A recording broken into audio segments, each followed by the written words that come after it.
Liwanag. Liwanag guys ng ilaw natin ah.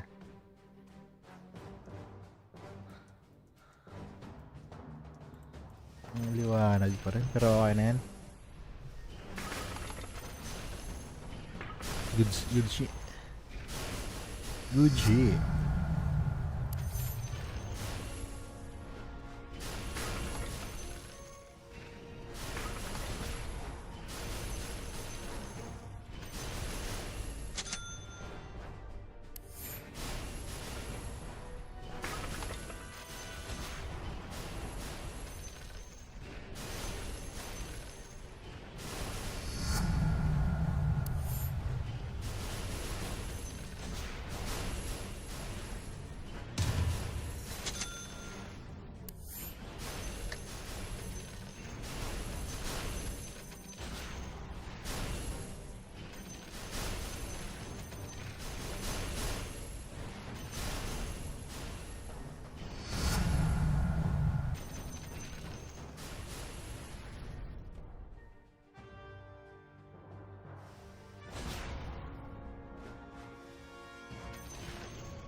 I'm looking for that.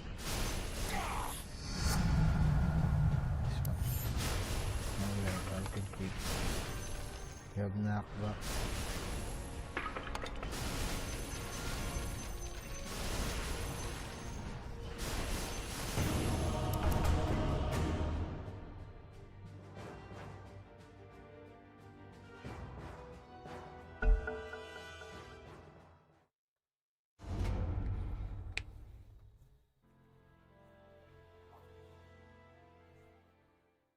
Uy, Small Jeff may kick streamer pala oh. Small Jeff.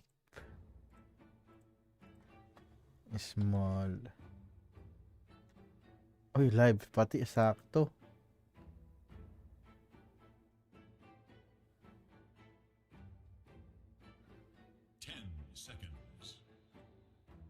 May amigo. 5 seconds. Bilhin mi amigo.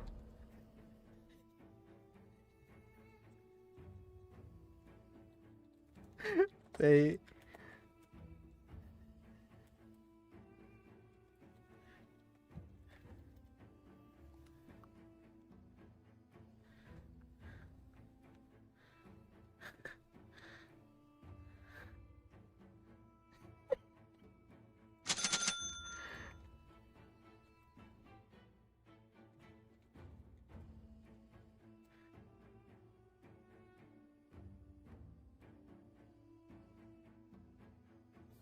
We combo me amigo.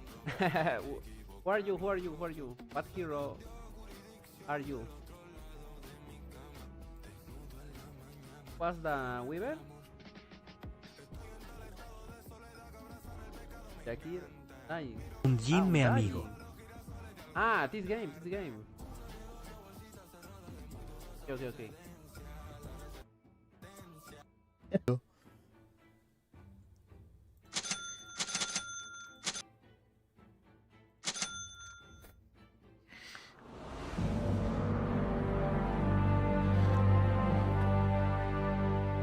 They didn't pick any counter pick on me, which is very good.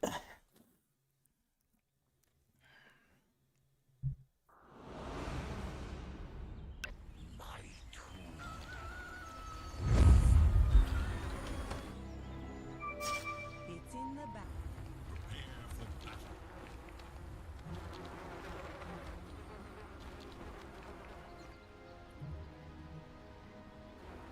Max is calling it. It's in the bag.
Fuck! May amigo kasi.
Mi amigo.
Nobot si mi amigo.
Yeah, they're coming bottom.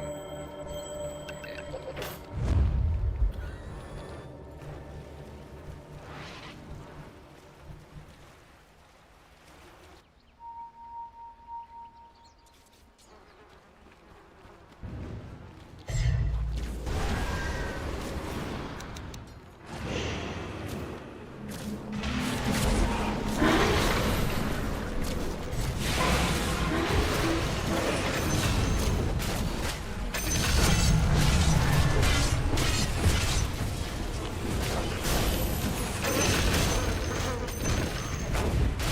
Well playing.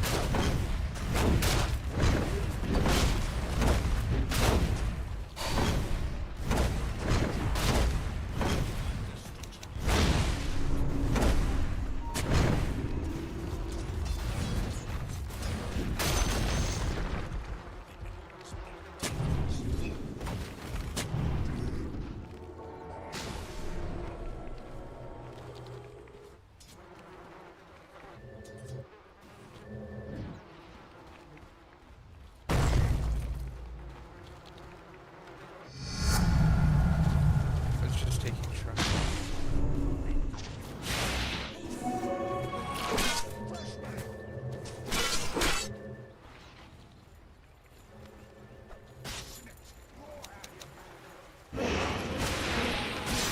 Oh shit! Mali.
Nali, let's go Lopez.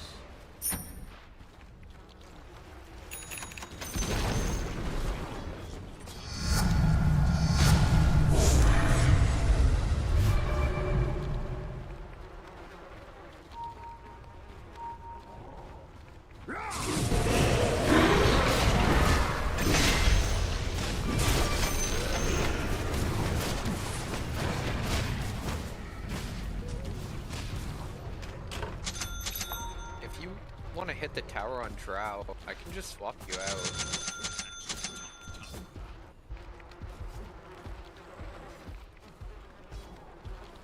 Look to your top tower.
Nag-aaway-aaway na sila guys.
Go hit tower.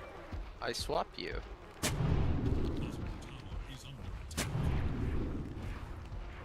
Wait for Kurt's out.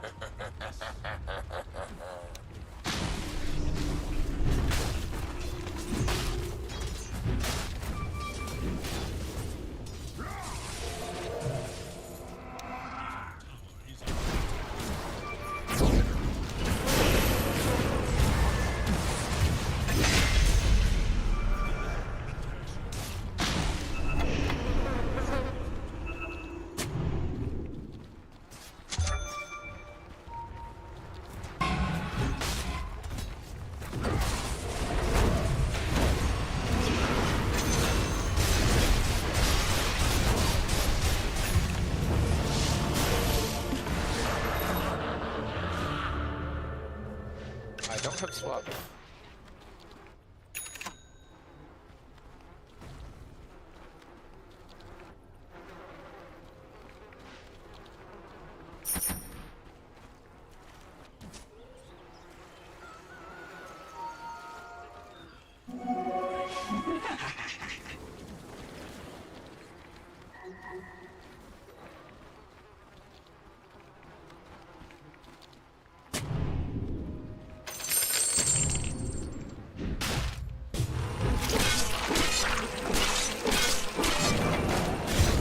Fuck. Fuck, di ko na-activate agad, sayang.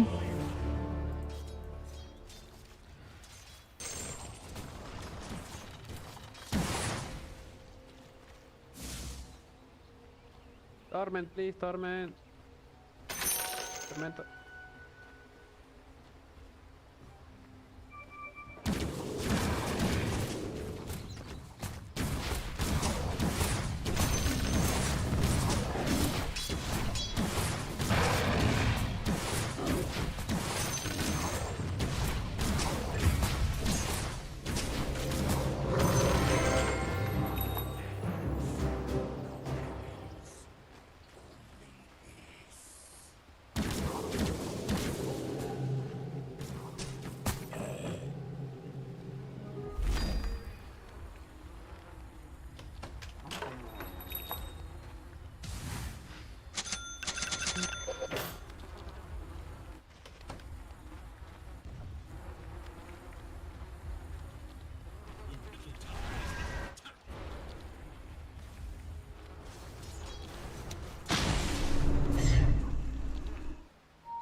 Tormentor, please. Tormentor.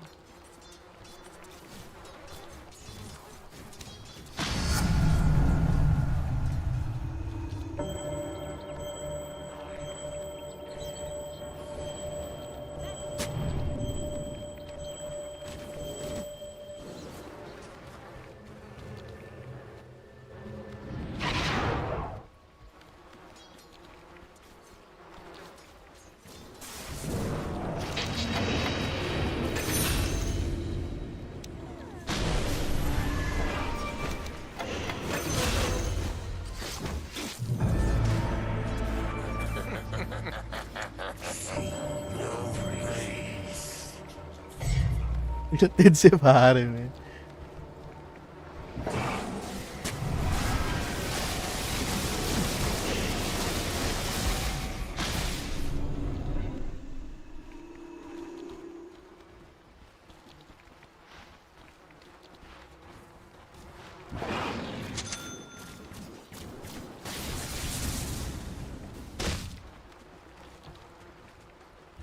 Tower is under attack.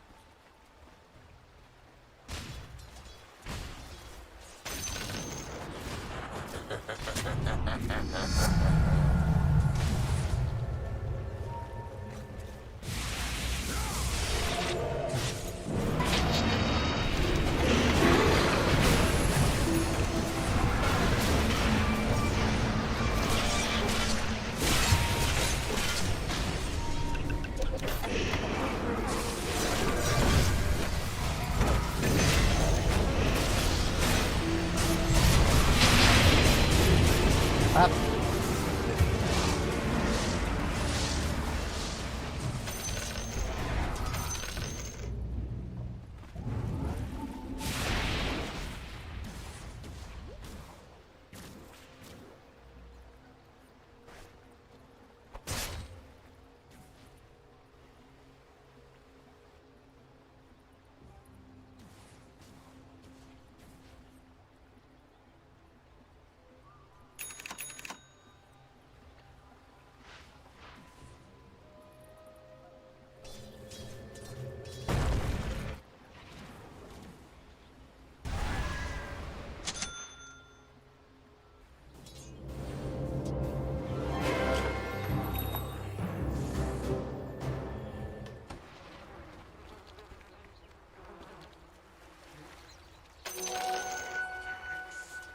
Stack, please. Stack.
Check it out.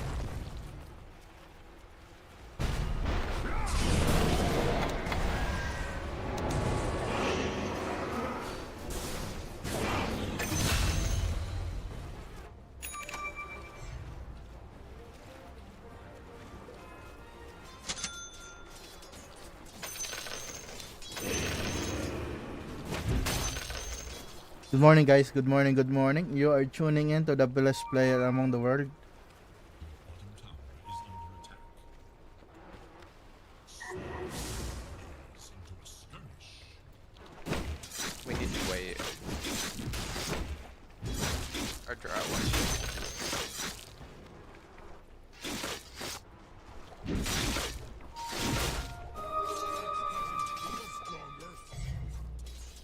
No mana, sorry, no mana. We should not be here. It's okay.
Nice.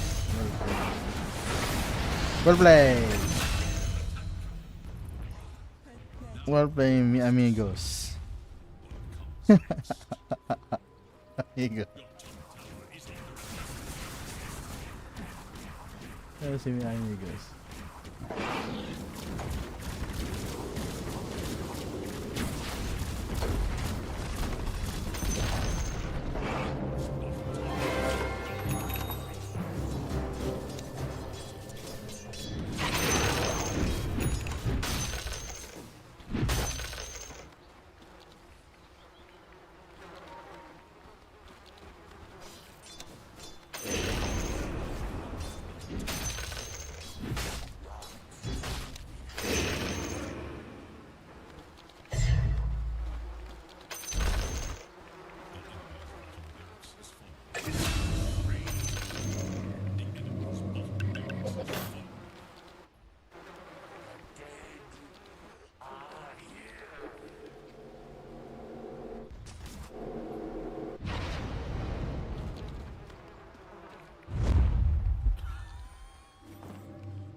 Re-respawn lang natin guys.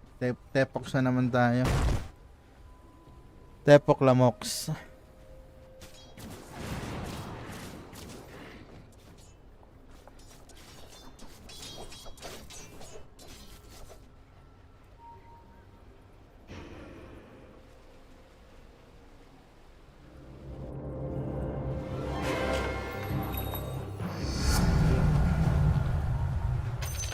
Prize is mine.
Guys.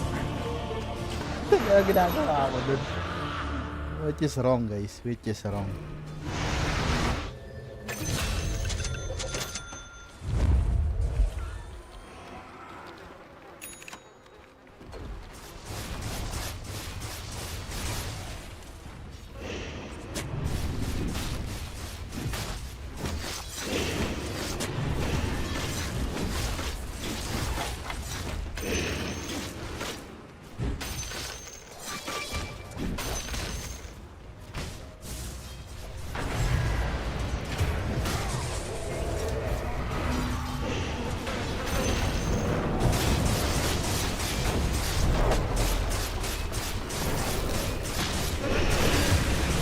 Ay, binalatan ako ng buhay, sir.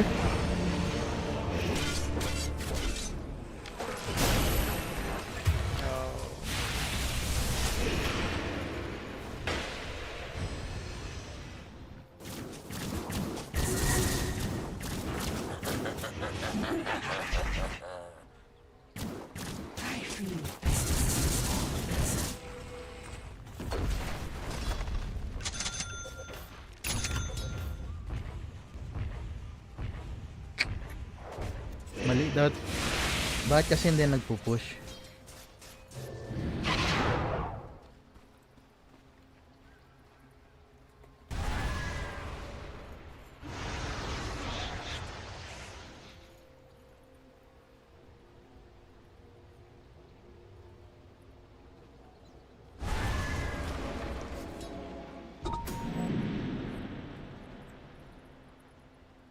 May harigang group sa amin.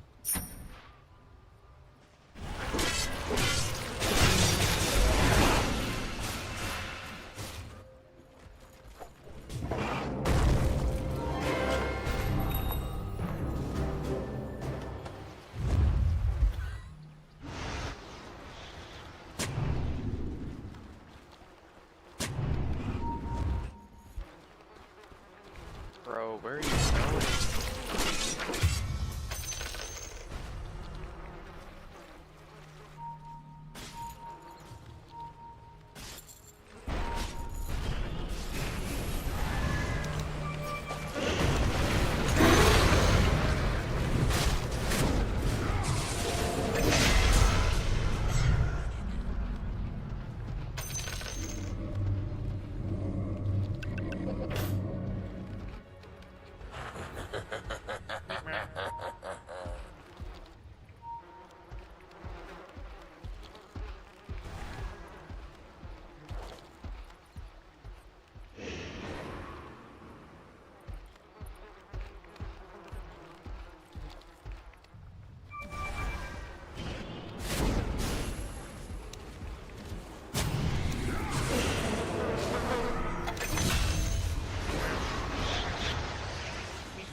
Well play, mi amigo.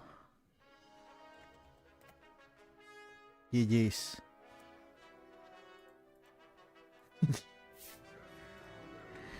Ayun na mi amigo. WP mi amigo. Sa.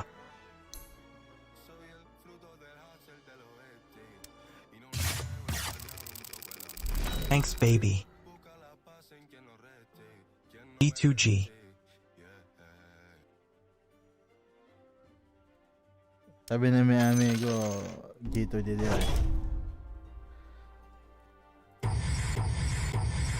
Got to go, mi amigo got to go.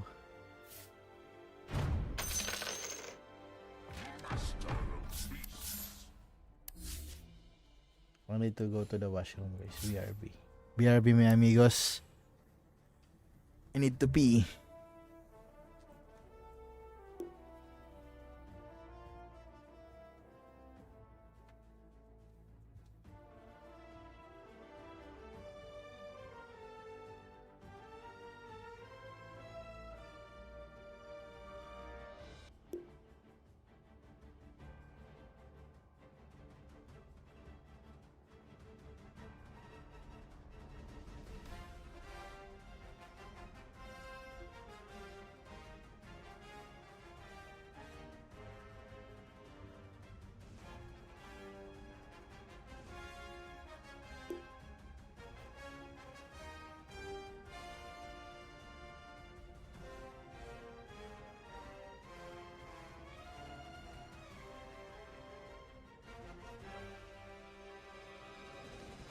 Okay, I'm back, my amigos. I'm back.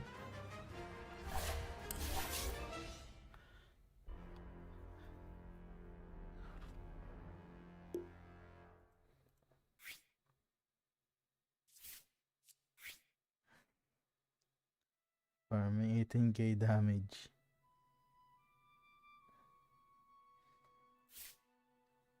Oh, mga sir, nangyayari na. Napakaganda ng first game natin. Panalo agad, sir. Unang laro, panalo agad. What's that?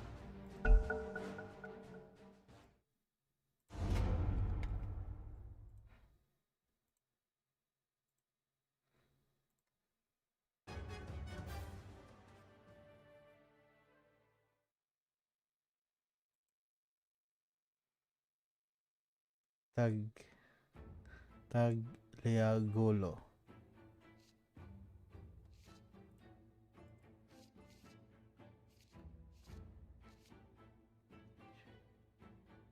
Ragnarok. Ay, 10 seconds. ito ulit si pare, men. 5, Sino to? Greedy Let. Pudge yata to eh. Pudge ba to?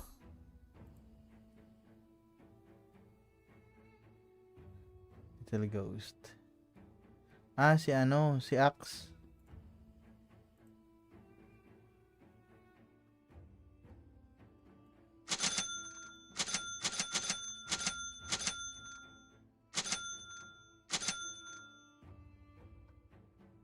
Whole black. Oh, may whole black.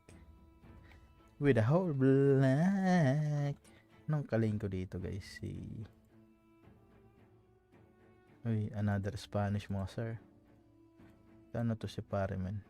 Chess Republic. Pare, man. English. You're the bros. 10k, you're the bros. Don't be count. Okay, gusto ko yung pinik dito ng ano. Alam nyo kung bakit, guys? Once na nagkarapay siya, kahit naka-whole block siya, maano niya pa rin eh. Kumbaga, makakancel niya pa rin eh. Napakaganda ng pinik. Napaka-beautiful. Ang pinik niya dito, guys.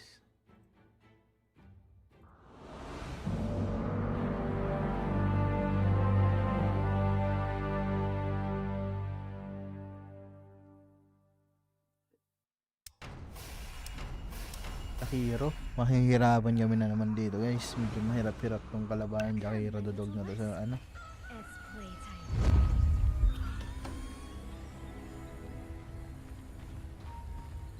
prepare for battle.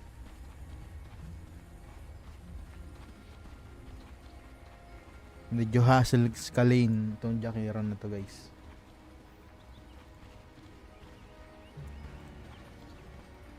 Nilambot namin ha, makunat lang sa amin si Mars. The rest of the team malambot na eh.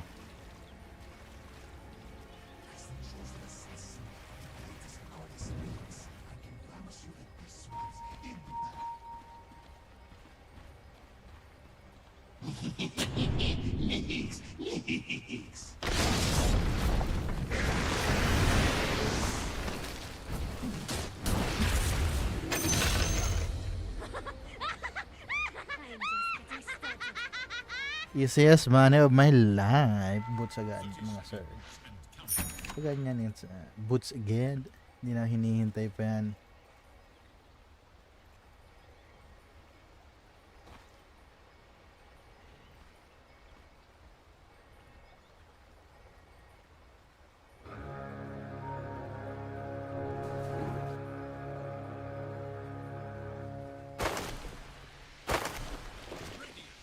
Versus Dire. To this. Showtime. Kailangan pa bang ano yan, guys. Courier has been killed. Yan sir, hindi na. Step into the battle. Boots agad. This ultimate price. Bakit pa patagalin yan? Boots ang pinakamabilis i-build dito, guys eh. Kailangan yun yung number 1 essential sa Dota, guys. Boots. Pag wala kang boots, talo ka. Matik yan. Ililista naman yun ng unang panahon po, guys. Hindi na kailangan ito na. Okay. Uy.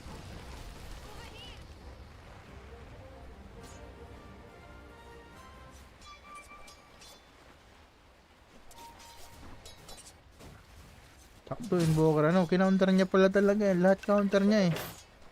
Ni ano, ni Sneaky Nix. Magaling yung Sneaky Nix.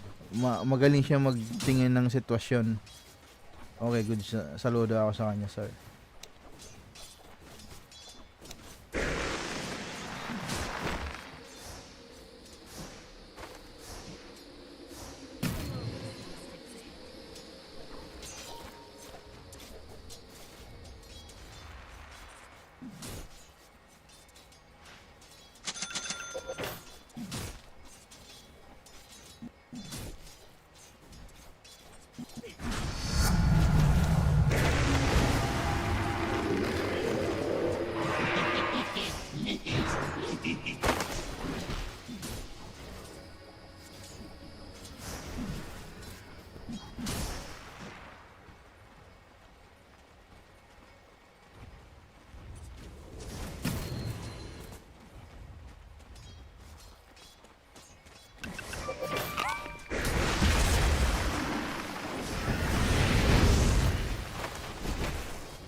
Paano niya nan?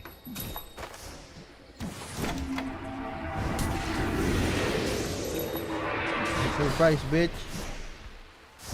Say hello to my little friend, motherfucker. Agoy! Agay, kulang. Kulang pa rin siya, sir. Ang vitamins A, B, and C. Kala ko kaya ko na.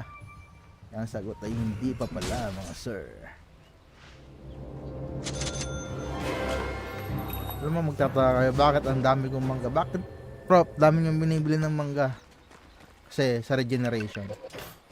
Okay? Kasi ito, may 100%.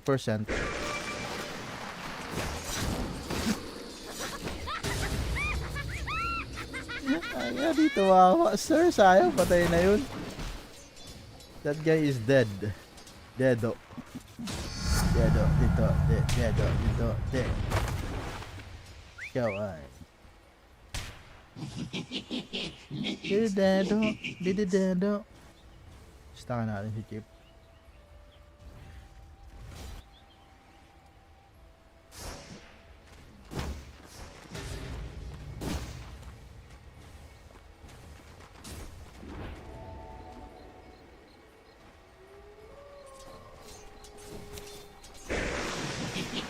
Bull na yan.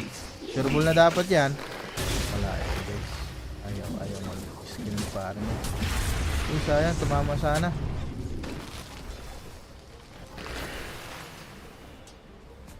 You're not ready for this. Sayang na sana. Tinamaan na.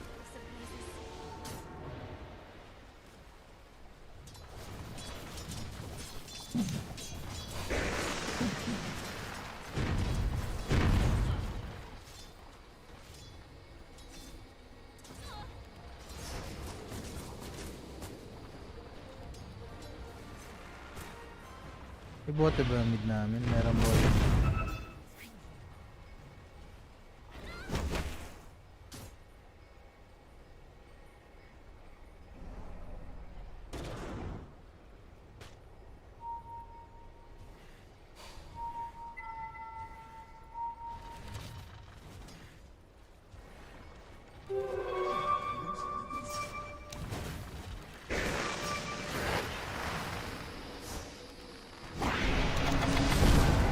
Uy, agay! Agay! Agoy ko! Back! Never mind. Dead balls ako, sir. Kinumbuhan ako ng ganun-ganun lang. Ayaw ko na dyan. Nag-feed lang. Pumunta sa mid para mag-feed lang, sir. GG. Reported. Isa pa, one more. One more time.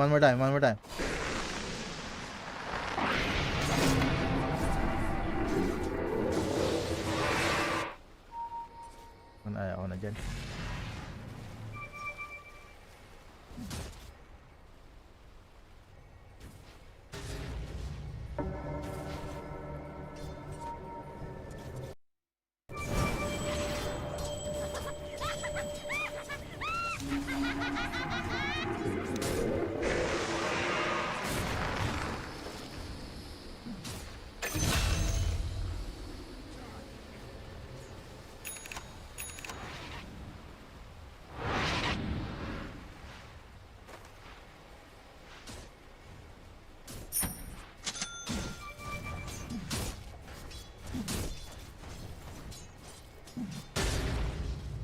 Sa kanya na yun. Balato ko na sa kanya yun. Nadala naman namin yung ano niya eh. Core.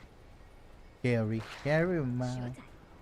Nyari nari na poker face.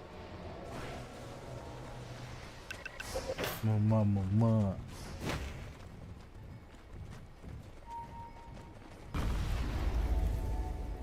Tower faces a terrible test.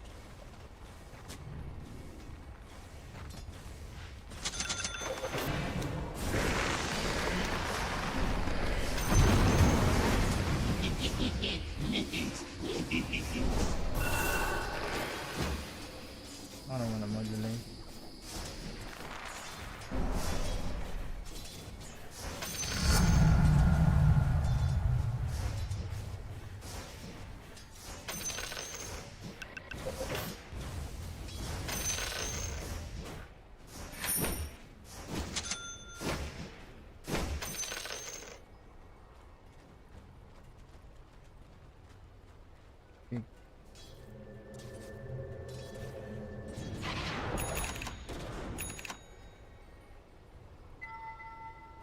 Arko.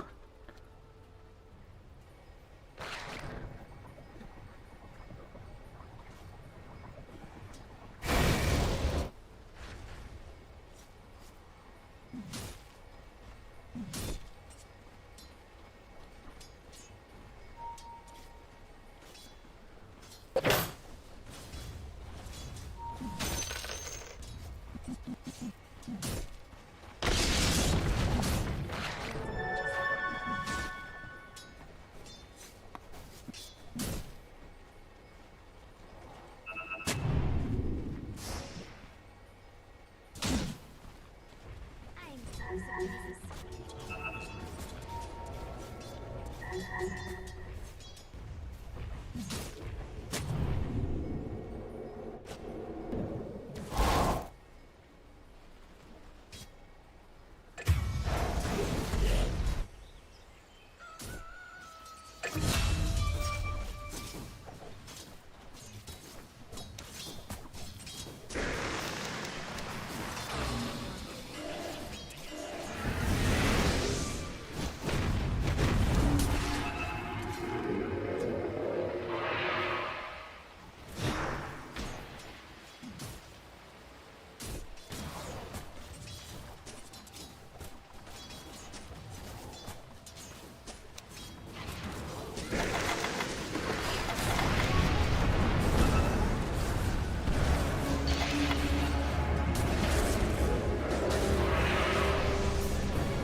Magaling sana mag-counter pick pero walang kwenta. Stanini, sir! Stanini! Oh, hindi nag-aabo niya. Hindi inastanina ni sir.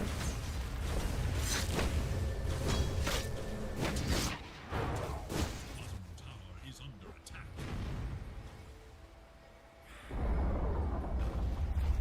Your bottom tower is gone.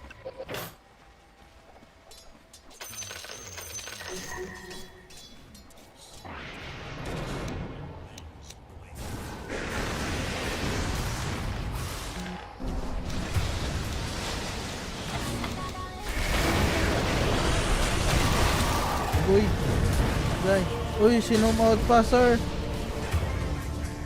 Sinum out pa, sir!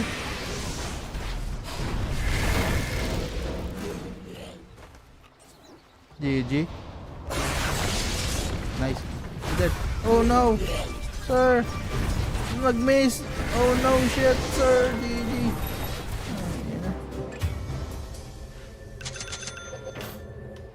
To your bottom tower.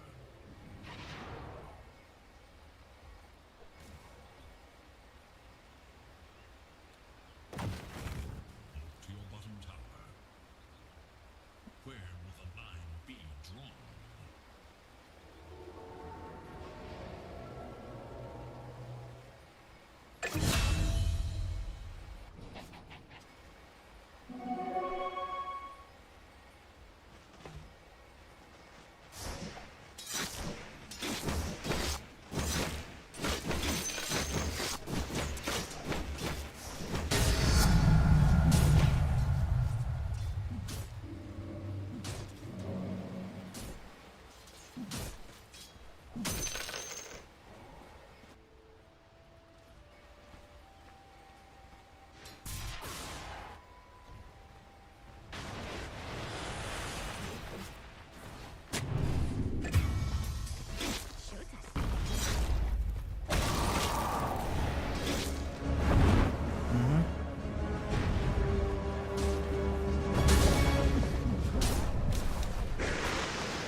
Hindi alam ang gagawin ng mga teammates ko, guys.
It's not easy.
Dagger.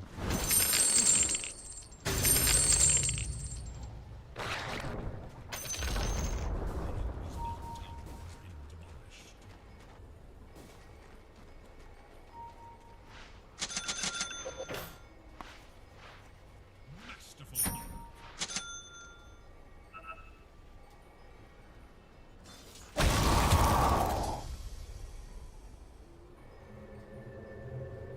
Seven mid lane namin yan, sir.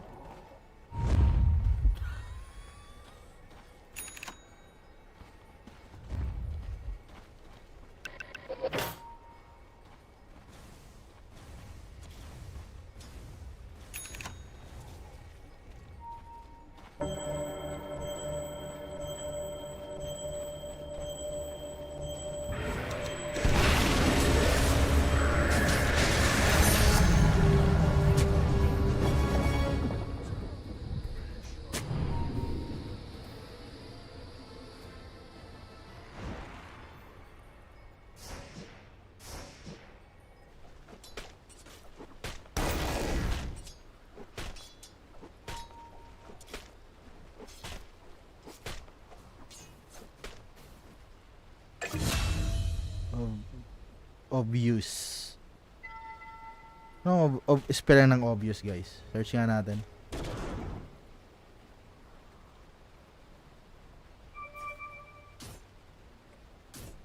Yun.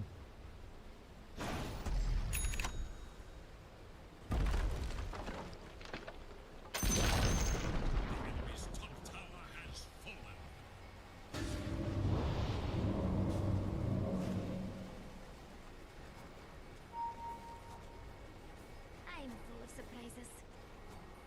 The middle tower is under attack.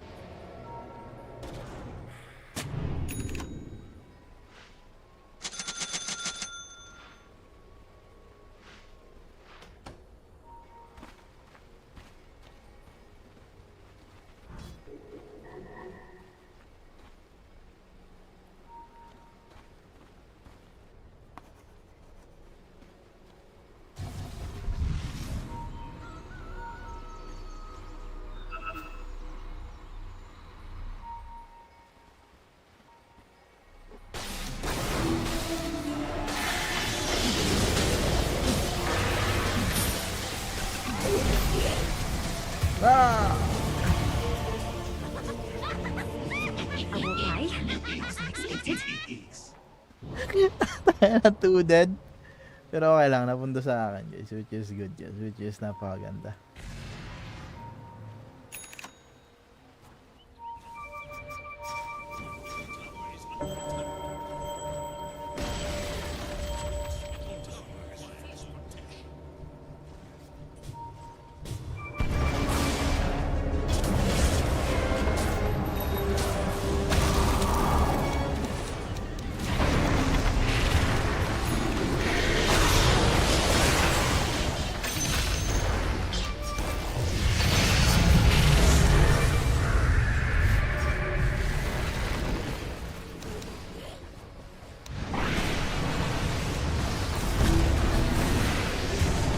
Madali, guys. Bago ako madali.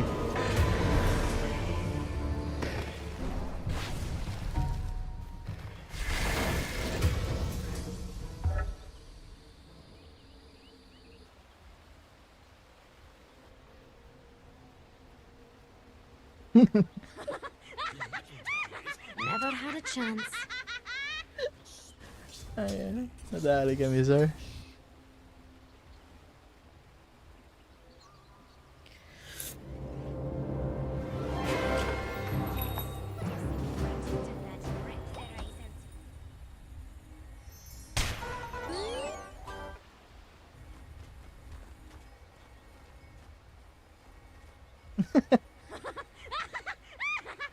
Teka, ito ba yung ano kanina? Teka lang. Ito ba yung ano kanina? Ay, iba. It's pizza time.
Fucking...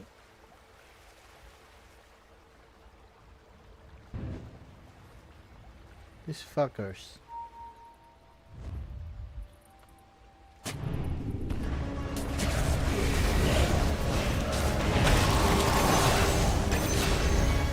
You down?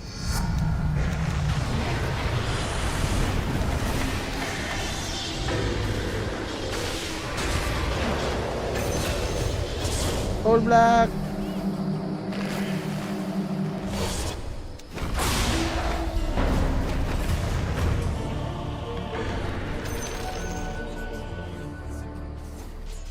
Jules. I need Jules to counteract that any skill.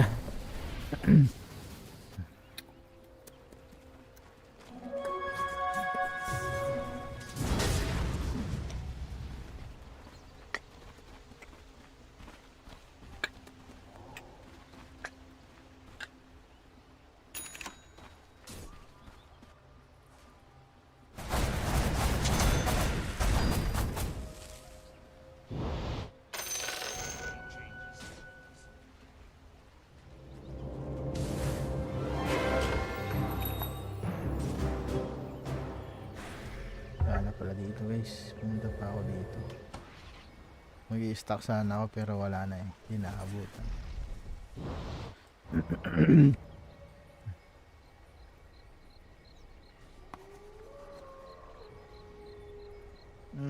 Gravity naman yun. Ang yaman naman yun, sir.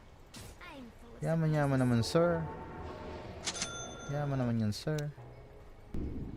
Okay. We don't need any item. We don't need any shard anymore. They got us the shard, so. First up. Demarcate. Okay, pang cast range na lang ito guys. Store. Cast range tayo.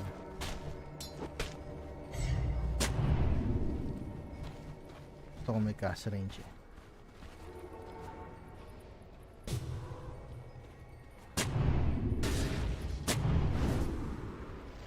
Ooh, they're really gonna hate us now.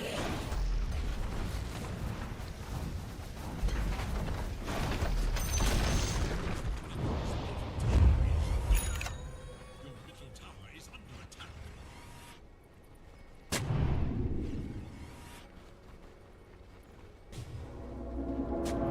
Your middle tower is under attack.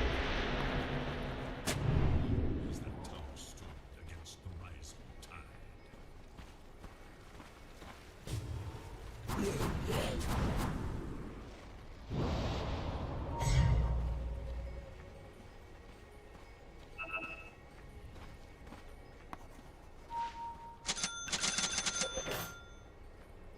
Okay, pabigay pa lang yung whole block. Kaya pa nating ma-dodge.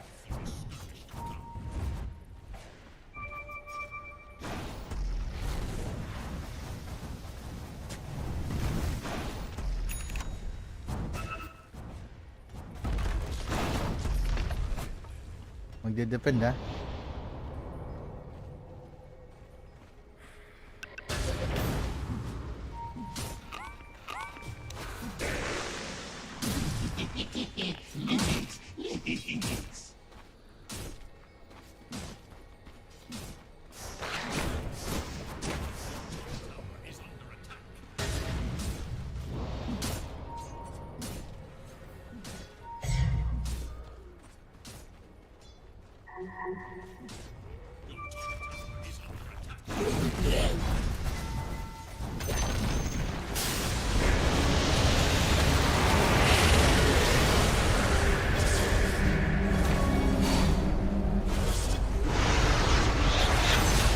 Guys! Si Clint. Of course, nagpa-farm si Sir.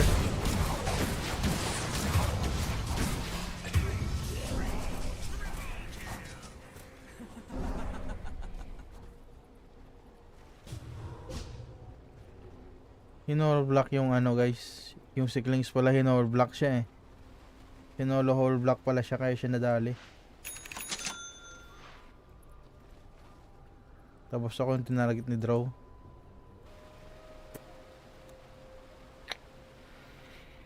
Kailangan ko ng dust of appearance para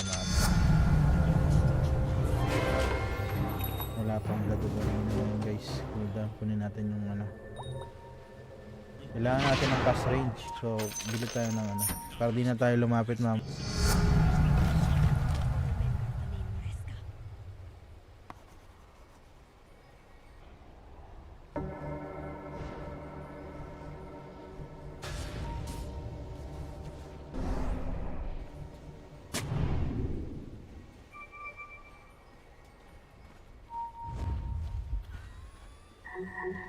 Yung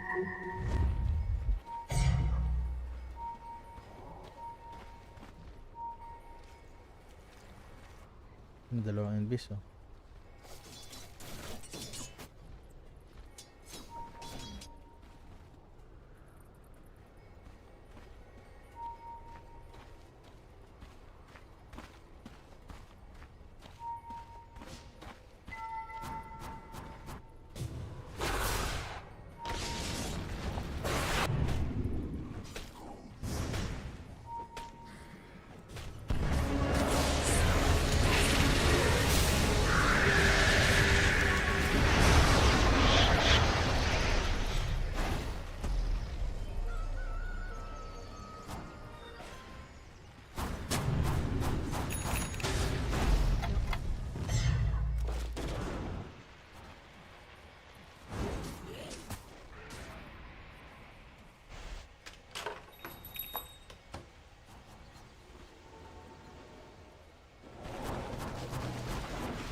Good shit.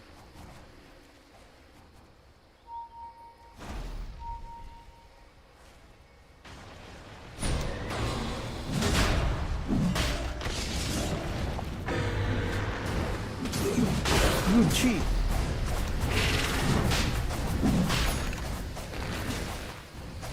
Ano mo ginawa ng Taurus ba? Hindi, nakakala yun pala yun.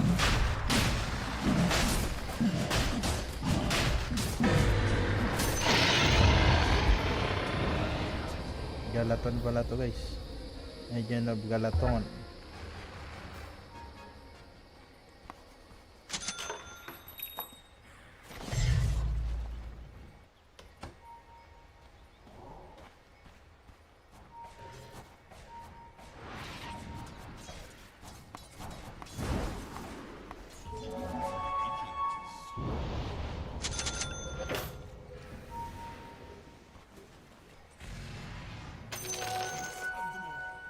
You're not ready for this.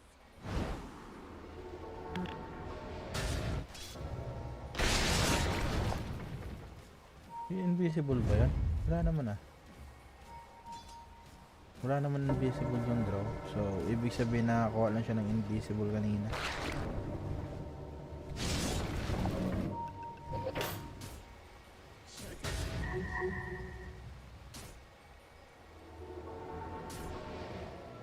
Your top tower is under attack.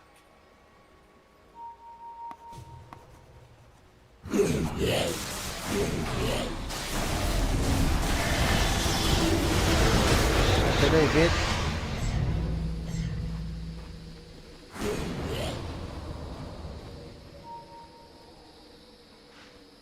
Today, bits.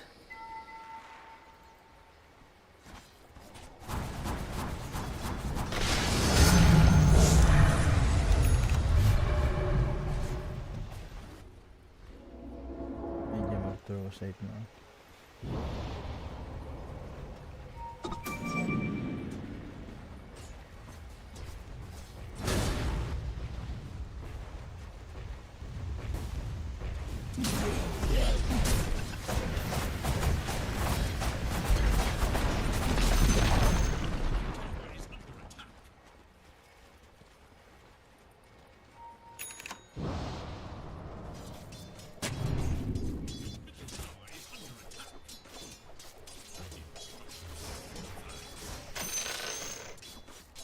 Yan ang throw site.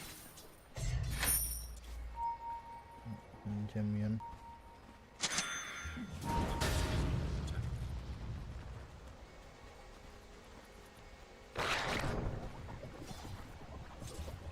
Tangalang, tangalang.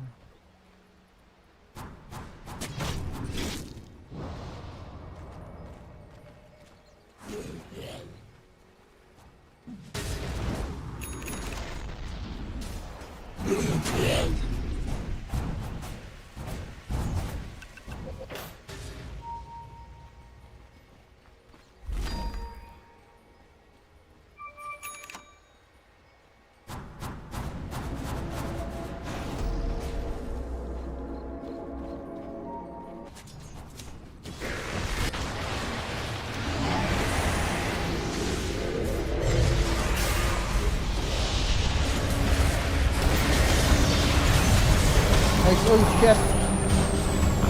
Oh fuck, that whole block. The gem. Yeah, nice.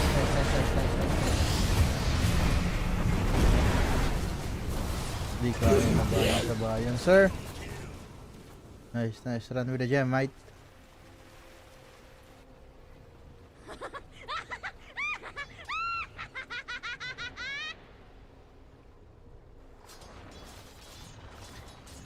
Whole black. Whole black mga sir, na whole black kami. Whole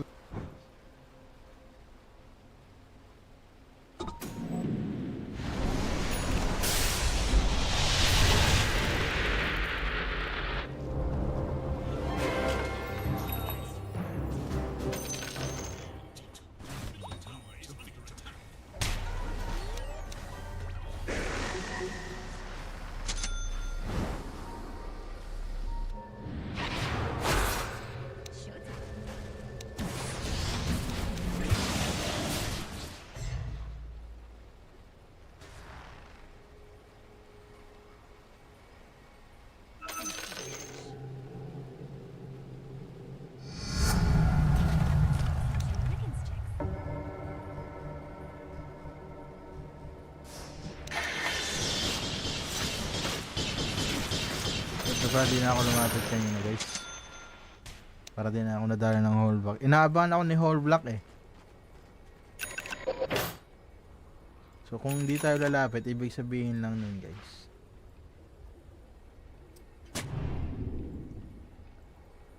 Di na napapasok si whole block. Tatimingan natin yung BKB niya.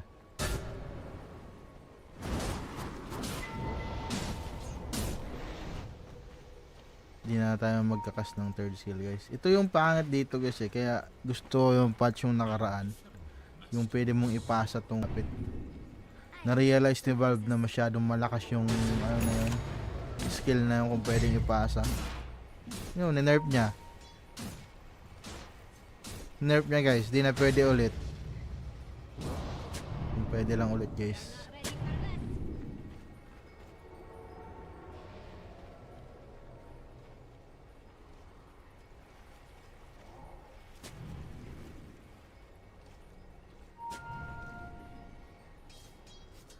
Refresher or okay, wala pa naman refresher.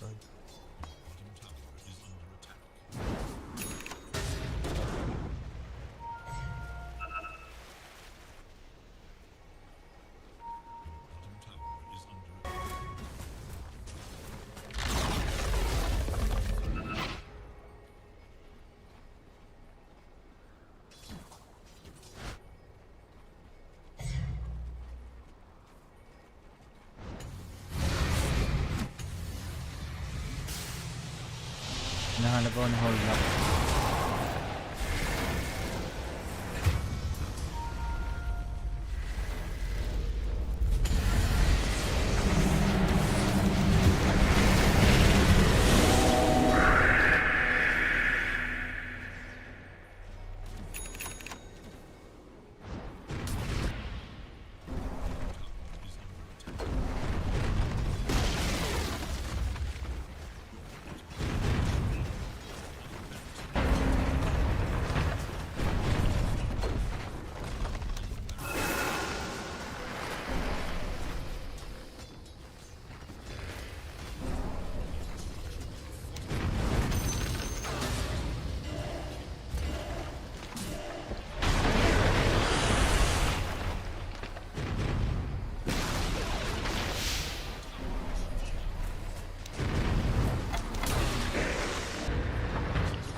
Sigurado, sir. GG. It's over. Mas malakas yung damage nila. Kailangan first stop.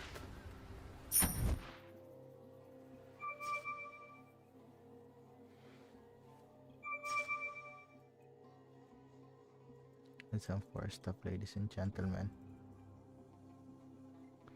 I need some force stop.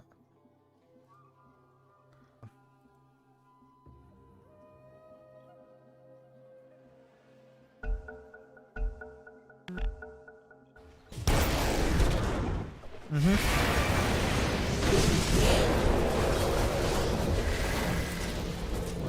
no. Run, Mike. Bang, sako ang ihag. GG. Oh, let's mga sir. GG. Oh, let's mga sir. GG.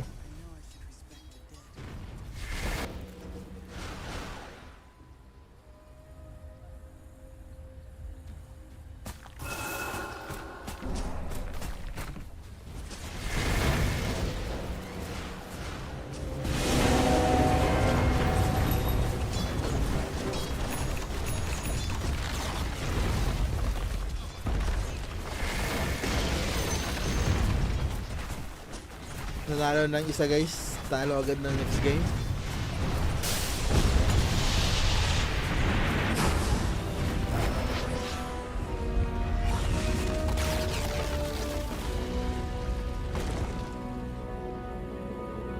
BRB guys, BRB.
I'm back.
OG Sport guys, naglalaro pa lang OG.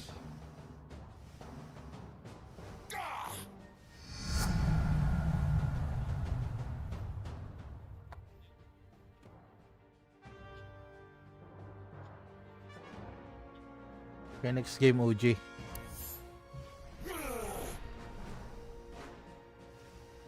Okay, manonood tayo guys ng Team OG. Mamaya. One game lang tayo guys, tapos papanoorin natin ng laban ng OG. Naman Team OG tayo guys eh. Basta kung saan may Pinoy dun tayo. Parang laban lang ni Pacquiao, titigil lahat. Papanood lang ang laban.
seconds. Kailangan namin ng stun.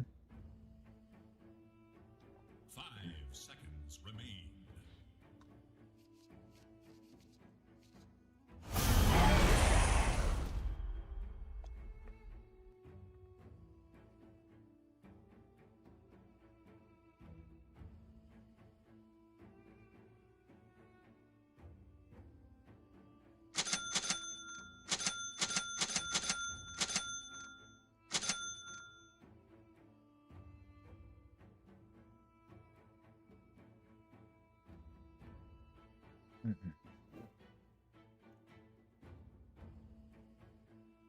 Azra.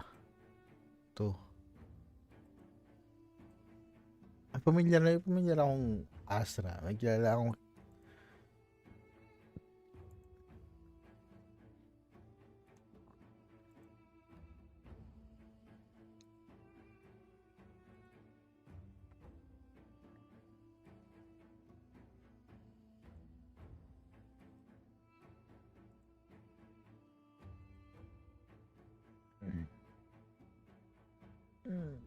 ito na tayo guys.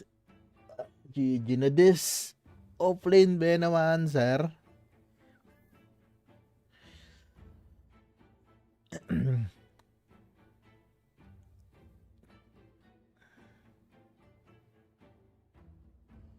Wala kami pronta guys. Dapat nagpick ako ng ogre eh.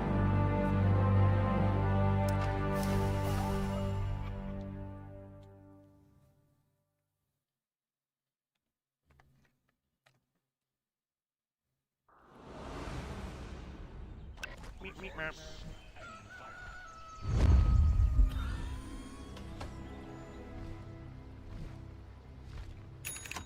for battle.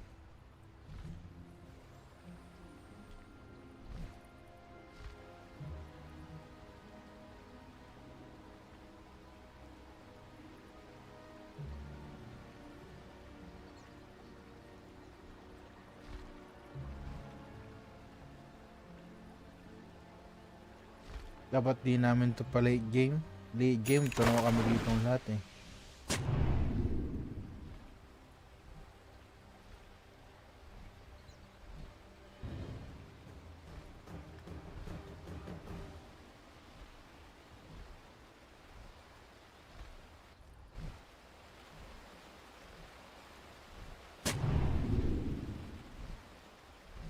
Just 30 seconds now.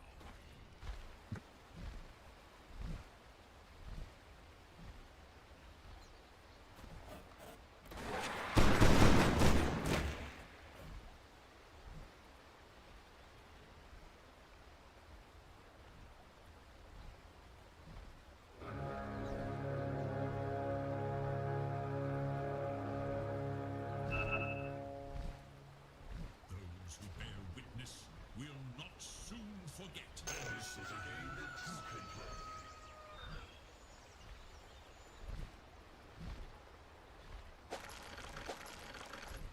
Buti na lang, hindi natin kinuha sir. Delegates tayo doon.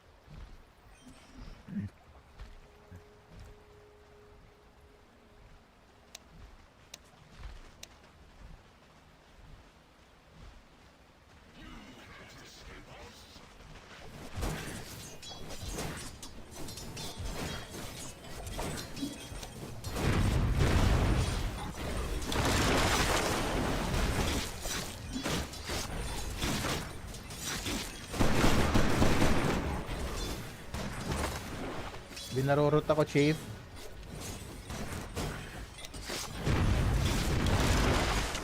Diba, barorot pala to, chief.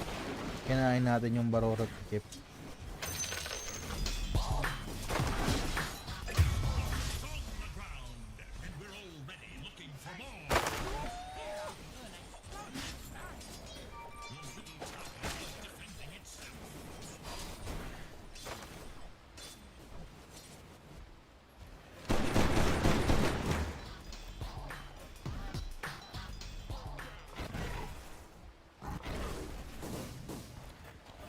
Kasi nanonood ng YouTube. Nanonood ng YouTube po yan, matik. Makikita at makikita niya yung ano guys.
ganun, sir.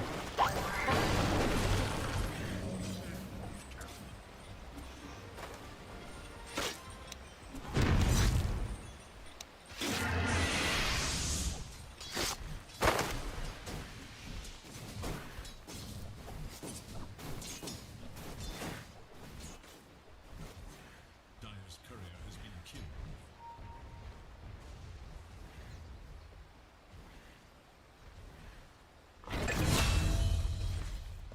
Goodness.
na GG na naman guys.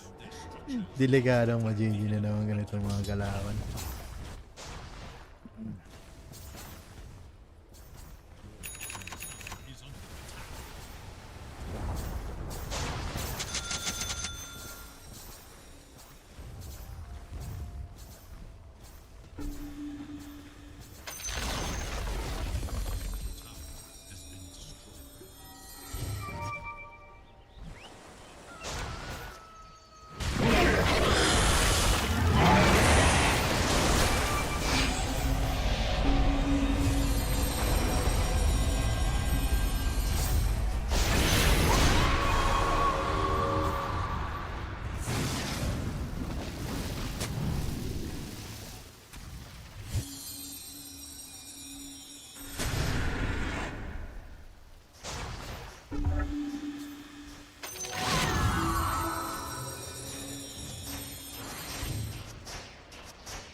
Yan ang scepter.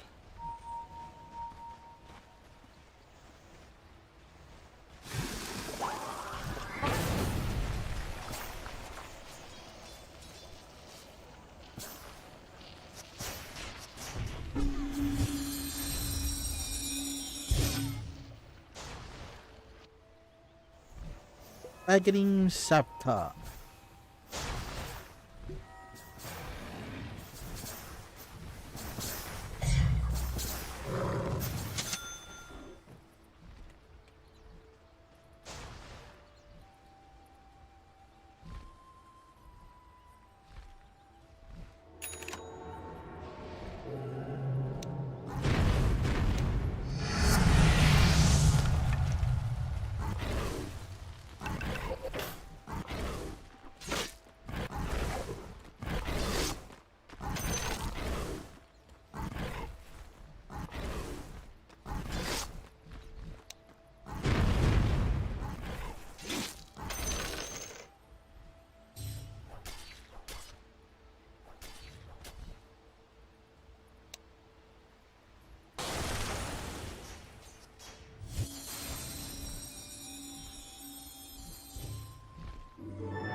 Libre namimigay lang ng aganoms yung ano. Alchemist. Wala kaming ginagawa. Passive kasi lahat cheat. Gawa talaga cheat. Gagawin mo pa ganito.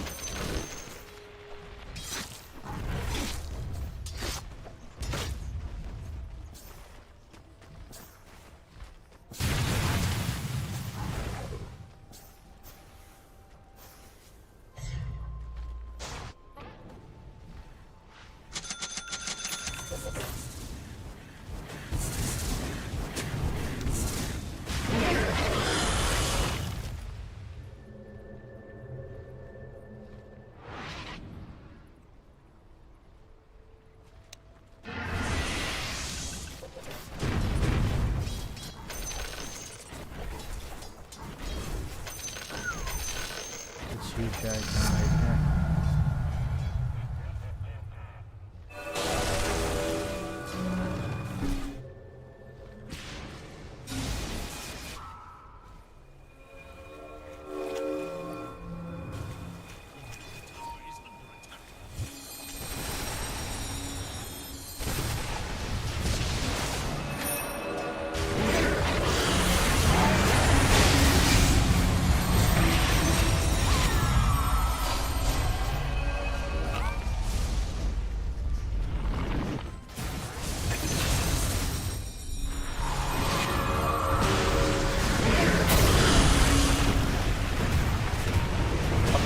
Galaw, sir.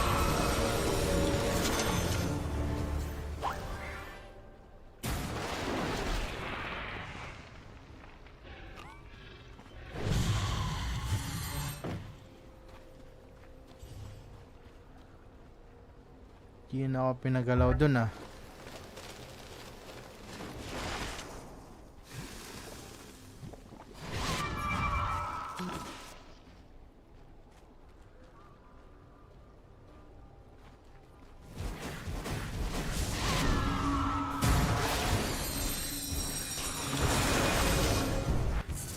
Nakamanta ba yun? Hindi po, lagi lang po siya nakakuha ng ano eh. Illusion room.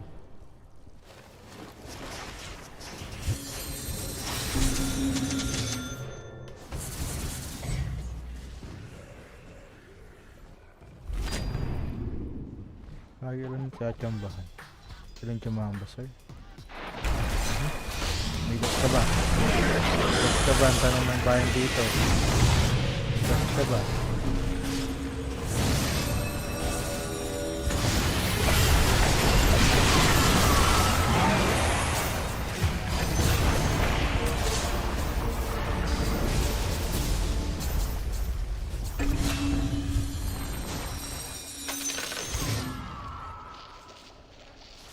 Ano ako nakarating doon sa gilid, guys? Na first stop ba ako? Na first stop yata ako eh.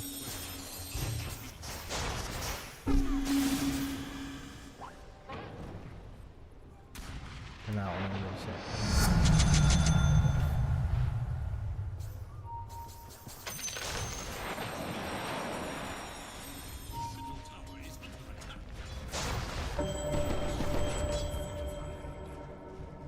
Kaya para dalawang talon niya eh. Personal siya nagdala ng dust. So wala siyang dust eh. Hindi niya kayo makita agad-agad.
May dust na nga. Nagdala na ng dust.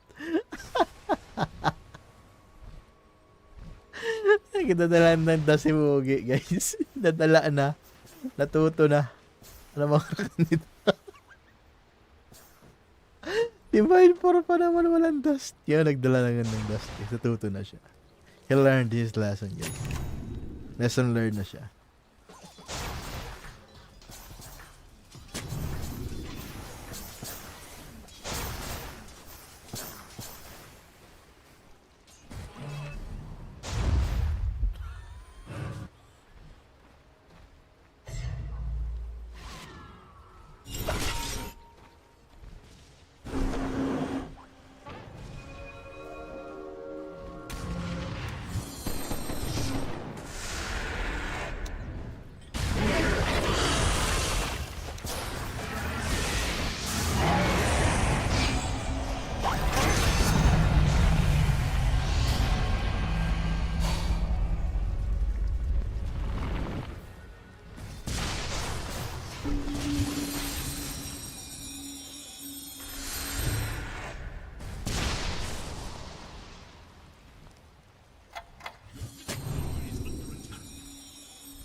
Chill gaming lang tayo dito, guys. Hindi tayo pwede mag-aggressive. Magkamali kami ng galaw dito, maubos kami.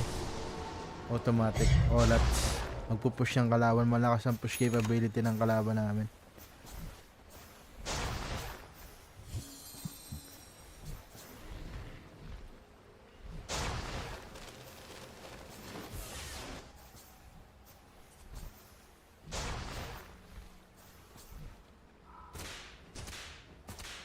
BKB na mga ungas.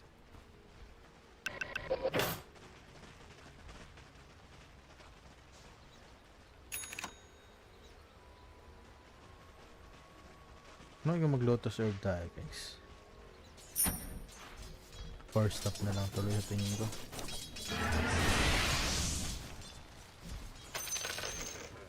First stop.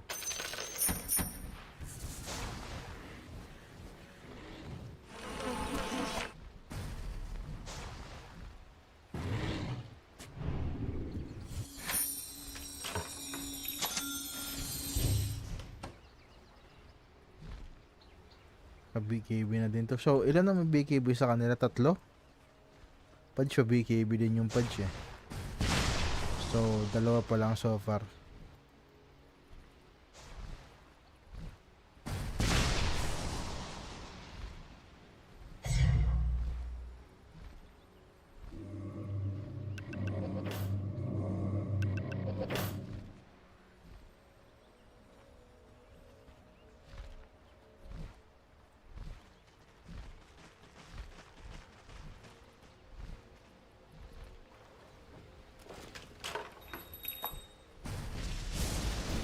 Lurk, tapos QOP.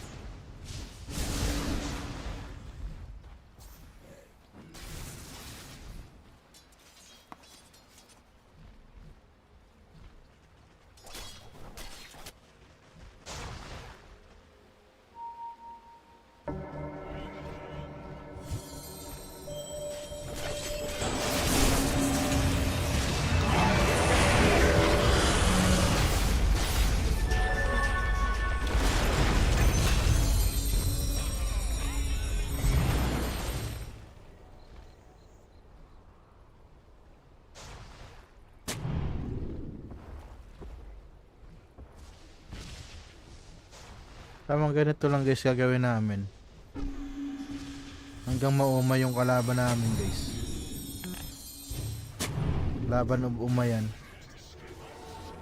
Kasi sinong maunang maumay, siya yung matatalo guys. Ganun lang yan eh.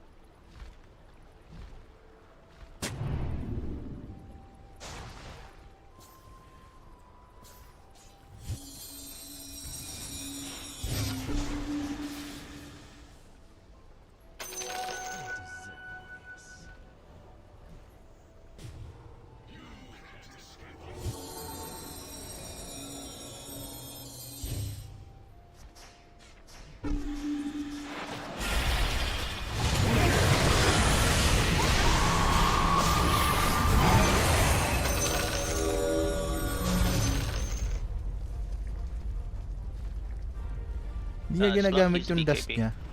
May dust siya eh. Yan gamitin guys. Nahihiya siyang gamitin. Ang hihinayang yata.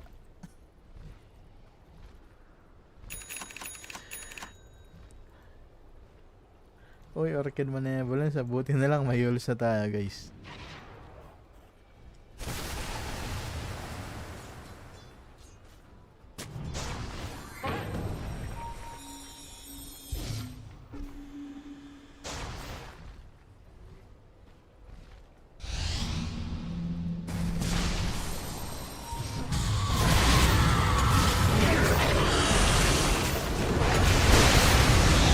Tatlo.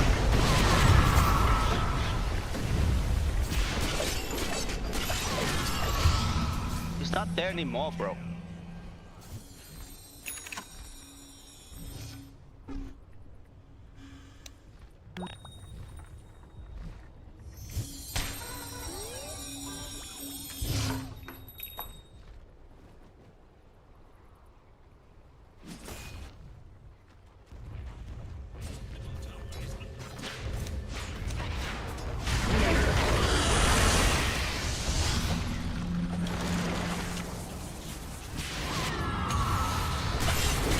Gag, ang ginagawa niya dito.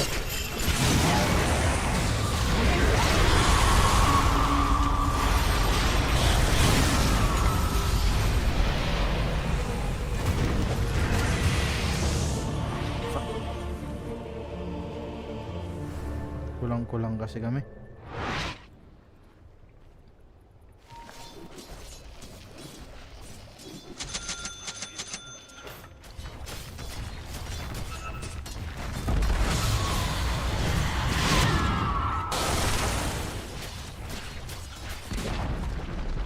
Middle tower has fallen.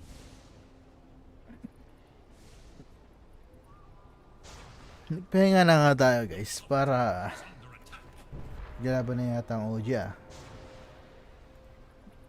Tingnan nga natin. Team OG, galaban na nga ang Team OG guys. Okay, manonood tayo after nitong game.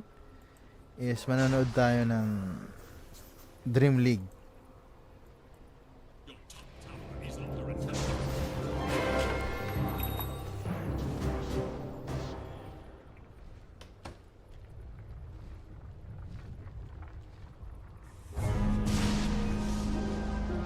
What is fit will always be to rise again.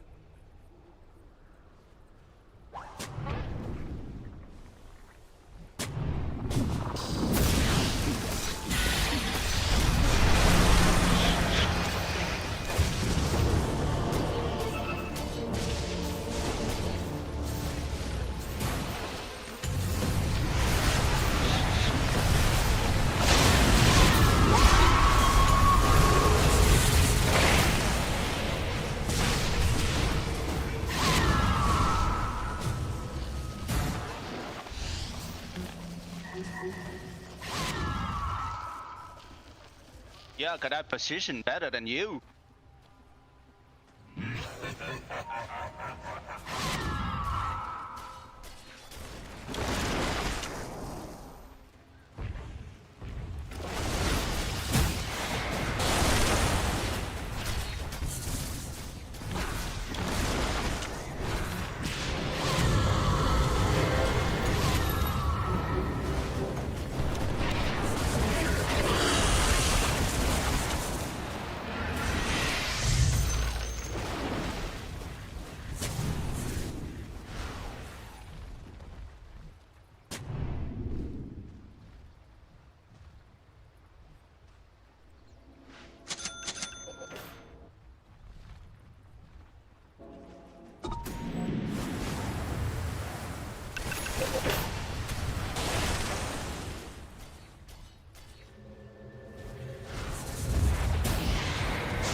me, four-stab me, anything.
Nandun pa rin guys, ayaw umalis.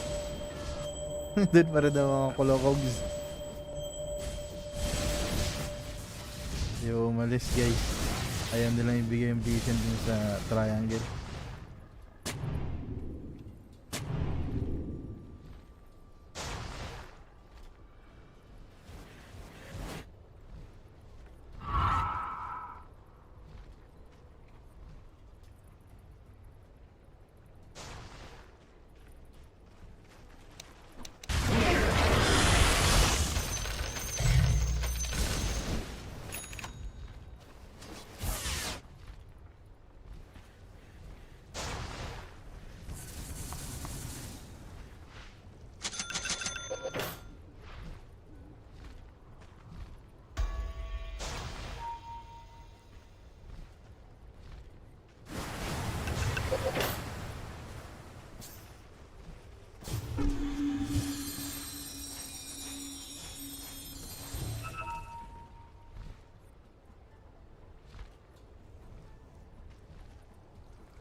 Damn.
GG report guys, tinapakan yung ano.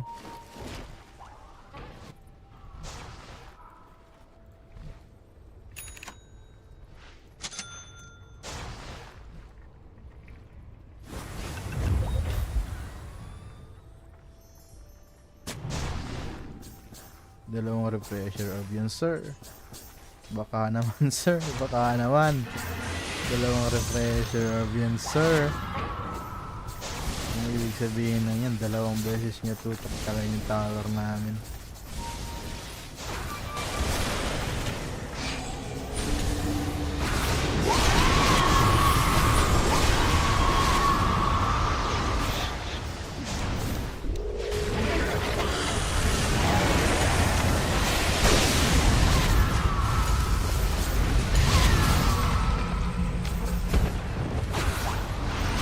Grabe naman.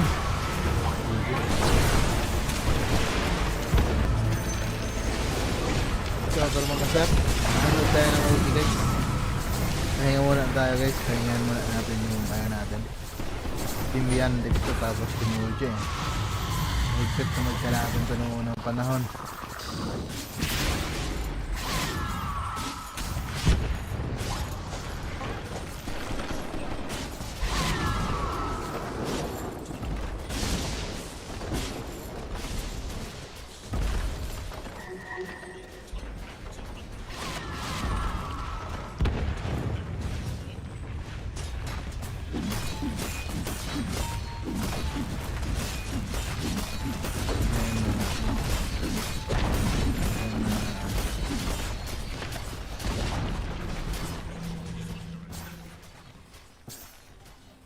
Tako. I knew it. That was for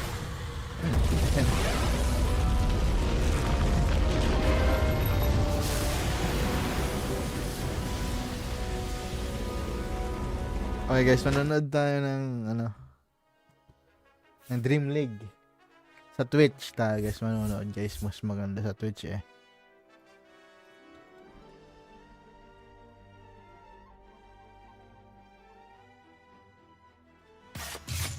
Although may ads sa Twitch, pero latest. Kumbaga siya eh. Kumbaga masyado siya saan yun? Blast lang. Hindi to eh. Saan na yun? Kunchi. Yung Dream League.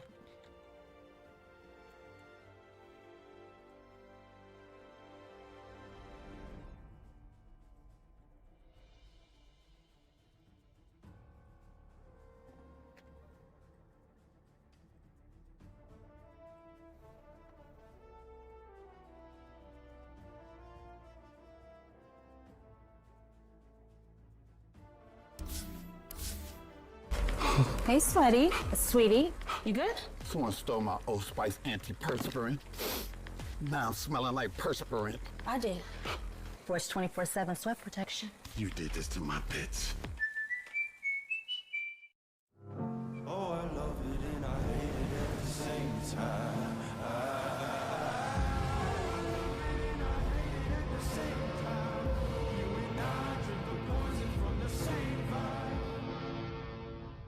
Mage, you need an initiator, and Underlord's gonna be great for auras, and yes, it's gonna work fine with Sky and lane, but like at later stages in the game, they've got to have somebody to jump. So yeah, I think the Void is kind of what they needed, and it's also a good hero for hitting their backline. Squishy heroes tend to not like silences. Yep. So if he just gets Ags and hits like the Shadow Demon or the Benno, it's gonna be great. Well, let's see what horrifying creations science has wrought up as we get into game number 1 with Odie Pixel and Quinn. Odie Pixel.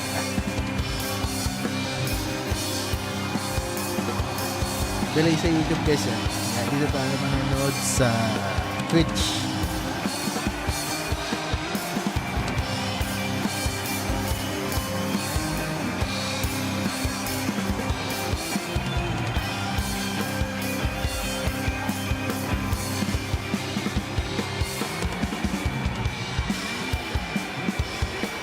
Here we go, ladies and gentlemen. Indeed, time to get into the action. It's game one time here between OG and Yandex. Quinn, what do you make of the drafts? I'm really surprised about a lot of stuff in this draft. They picked Underlord while seeing one Shadow Demon. I don't really understand why necessarily, but it also hasn't really been countered. It's a pretty decent Underlord game, I'd say, overall. And people also keep picking Void Spirit, and I feel like it's continued to look mediocre when anyone besides Tundra plays it. So I'm curious to see if Chira can break that streak, or if the hero just continues to look bad. We'll see how the matchup goes for him in the mid. And yeah, obviously we did have on the mainstream yesterday a rough one from Enigma Galaxy when they tried it out, where somehow to just get left very far behind. Very tough hero to recover on from that mid lane position if you do end up on this hero. Outside of that, over on the side of OG, we have them close up their lineup with the, what was it, the Venomancer, right, coming in last for Scam. Did you like that sort of close to the draft? I think we heard sort of Aiden wasn't the biggest fan of the way they sort of overall rounded things up on OG. It's a bit weird. I don't really understand why they picked it. I think oftentimes when you see this Venomancer, it's for a specific reason. It's against a Bat Rider or some hero that Venomancer stereotypically counters. But in this game, I mean, they're doing some real fancy smoke. I don't know if I've seen something like this before. Let's see if it gets them any action here with this bit of a surprise play top. I mean, this guy looks dead. I was going to say, with the three of them, this should be a pretty solid shot. Again, the first blood. Noticed he's not going to expect this. As Nico and Scam turn up to the top lane to help Natsumi chase Noticed out of the lane. This is really slow, though. They'll get the job done, so they'll get the first blood. How many creeps did he miss out? Not. A couple coming in under the tower, so didn't miss a bit of the last hits, but first blood's a first blood here for OG. Really strange. I'm not exactly sure why they wanted to do it in this lane in particular. I also don't think it's game-breakingly good. Like, Axe misses a wave, TA gets a full wave. To me, it almost feels close to even, I'd say.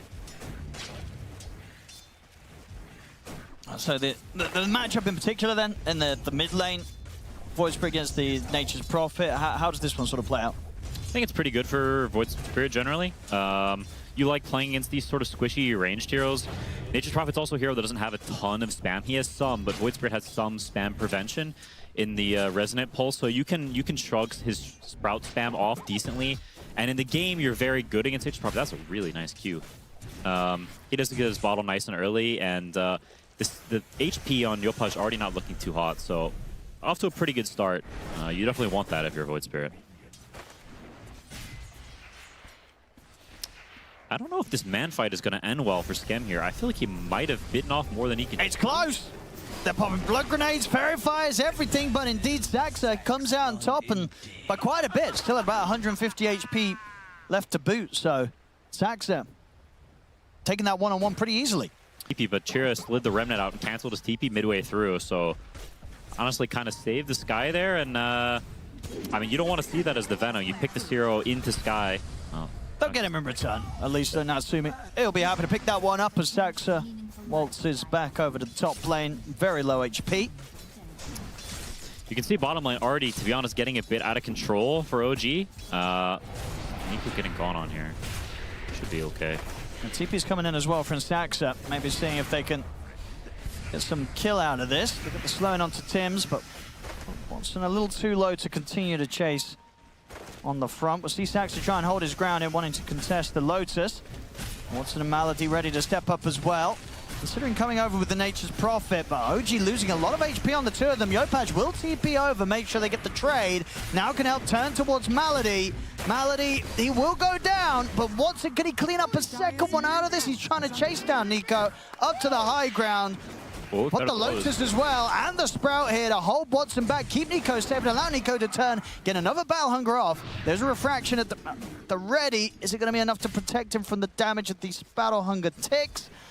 It's not going to save him. Yopaj, big plays there, realizing that him joining the rest of his team down around that Lotus would allow OG to come out clearly on top. Yeah, I'm honestly surprised it ended up so well for Dire. I thought the TA would kill them there, but yeah, they ran the numbers and it ended up being really good. This Nature's Prophet hero is so weird because normal convention would tell you that leaving mid for 2 full waves of time and fighting is not good, but it just seems to work out. When you don't do it on Nature's Prophet, it feels really bad. And even if you're just getting 1 kill, even if just support, it feels good and feels right to do. So Yopaj, we've seen him play this hero quite a bit in officials recently, and he's looked really solid on it. And yeah, starting off strong. But you can see the CS, and you can see the Void Spirit. He's got a great start, but somehow Furion is still ahead. Like, it's those 3 kills. It's crazy. I'll see if Yopaj finds further options on these side lanes to join for kills. I mean, I guess that's the thing, right? When you do look at OG's lineup, the 2 side lanes, the amount of sort of slow and just ways to poke and prod at heroes in the laning stage, it should set up for a lot of these sort of opportunities, right? For a Nature's Prophet to just turn up and help finish the job off. No, absolutely. While OG doesn't have that stereotypical, you know, structural integrity lineup, what they do have is a whole lot of skirmish. They have a lot of poke, and they have a lot of ways to chip you down. You get battle hungered, you get, you know, Veno poisoned, you get power shot, people TP on you, and you're dead. Like, there's a lot of annoyance to play against. And if you look at the Yandex side, it's a very slow draft apart from mid and the supports, right? In some ways, it's a stock standard draft, and the TA will AFK farm, Underlord will AFK farm, and the other heroes are expected to make moves. So if Void Spirit isn't having a good game, if the supports are shut down, then it can become very stagnant for Yandex, I think. So, Yopaj ready to come in. Beautiful setup there. Sprout into the shackle shot. A very clean combo, and now maybe with the firepower to turn for more. Natsumi's getting burst down low. Will end up falling, but of course not before he was able to be involved in taking both members of Yandex down. Sprout out onto Maladich. As Yopaj, yeah, they'll make sure they clean up another. So these movements from Yopaj shows that, you know, bottom lane, top lane, both places of the map, beautiful areas for him to turn up and get the job done here as this mid-Nature's Prophet. No, it's huge. And, you know, we talked about Void Spirit being the only real hero to open up the map, and I think that's worrisome if you're Yandex, because he's sitting mid and he's not being a part of the game, and your side lane AFK cores are getting fed on. Welcome. And before too long, that pressure is going to bleed elsewhere, right? Eventually, the gank will come to this TA bottom lane, and will you be ready to fight this? You know, Yandex or OG can very easily bring 4 or 5 heroes, and this Underlord is going to be out of the game for a long time. In the river, they're trying to go onto Nico. We're going to have Chira come over as well with that extra bit of burst to get the job done, but backups in as Yopaj TP'd over for this. Watson, he's made the move over though. They have the snowball in over towards the 2 of them. Malady trying to block off the escape from Yopaj, but another Sprout will finish the job. They still managed to take him down at the end of it all, finally being able to put an end to the reign of Yopaj there. Watson actually being the one to get the last touch upon him, so good bit of gold here found for the carry TA, and a nice little bonus on top of it as well for Watson as the chase continues over towards that mid-tier 1, and he can get Tim's on top of it all. Also, we'll be able to pick up some stack here from the jungle, so some good movements there from Watson, stepping away from the lane and realizing, you know, well, if we're going to skirmish, I want to be a part of it. Yeah, honestly, super awesome play from him. It's not something you'd expect a TA to show up to the rune. Of all heroes, you expect that hero to kind of just be AFK farming, but he realizes that he needs to be a part of the game, that his Underlord is going to have to catch up for a long, long time, and he's going to have to help out his team. I'm really impressed. That was a sick move and had a massive, massive impact. You can see Void Spirit super online, level 7, 2 earned charges, and TA already has the Dragonlance almost to 7 minutes. He's massive. Yeah, that was huge. Solid stuff here from Watson, and definitely cause Yopaj to sort of have second thoughts when he's looking to make these TP plays. If it's anywhere near the vicinity of that bottom lane, high chance that Watson will look to make that move over. Try and fight back. Yeah, I'm a bit surprised. I mean, you can see Natsumi is thinking, okay, Watson made a nice move. I'm going to try to do the same and running to this rune fight. So you can come out top here. Cheer up. There's both of the Astral Steps used, so no further way to get out of this one. Once again, Sprout into the shackle shot. They're landing it perfectly, OG. They'll be able to take Chira Jr. down. I'm honestly really impressed by both teams. These are a lot of good moves, a lot of connecting different heroes. Nobody's AFKing. Nobody's, you know, wasting their time. People are getting involved in the game, and I don't know, both teams are playing, they're playing very well. Yeah, I mean, it's what, just coming up to 8.5 minutes in, but we've already had both teams' carries turn up for plays around the mid lane. So, yeah, rare to see really from one team, rare to see it from both. We'll see an attempt to set up here onto Nico. Catch him with the remnant pullback.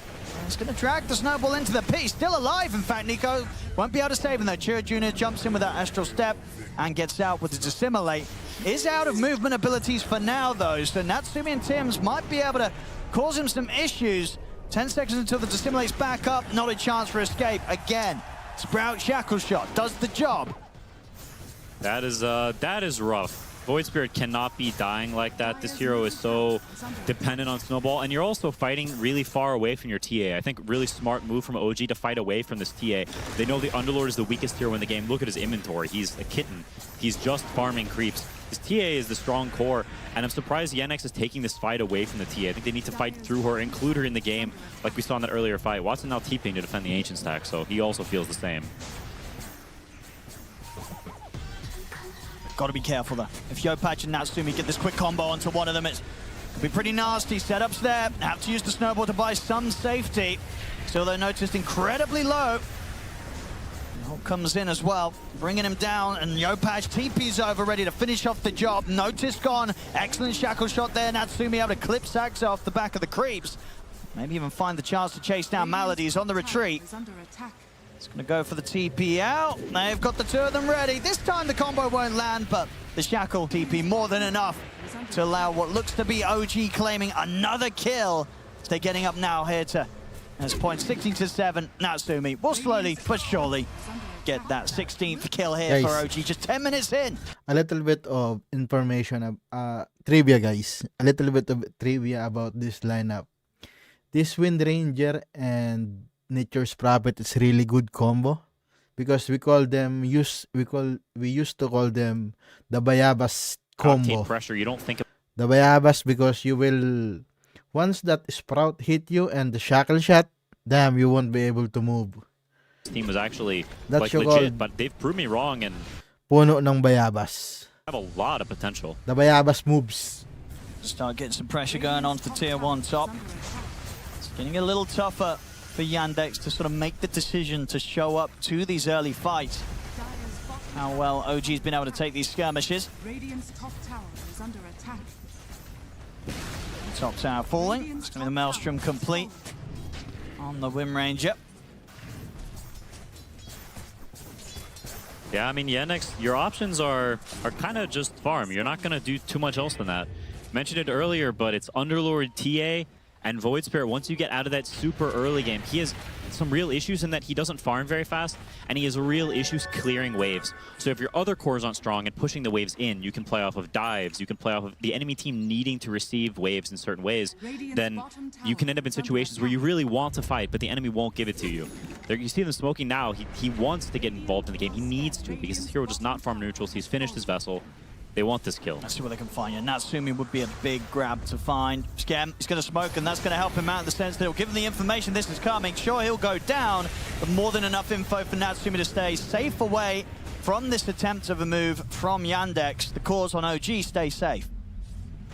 Yeah, I mean, it's, you know, he's pretty farmed. He's not your average support because he's Venomancer, but still you'd rather him die in the Wind Ranger. Oh, a complete freebie there for Natsumi. Saxa just steps up, gets shackled, and focus fired.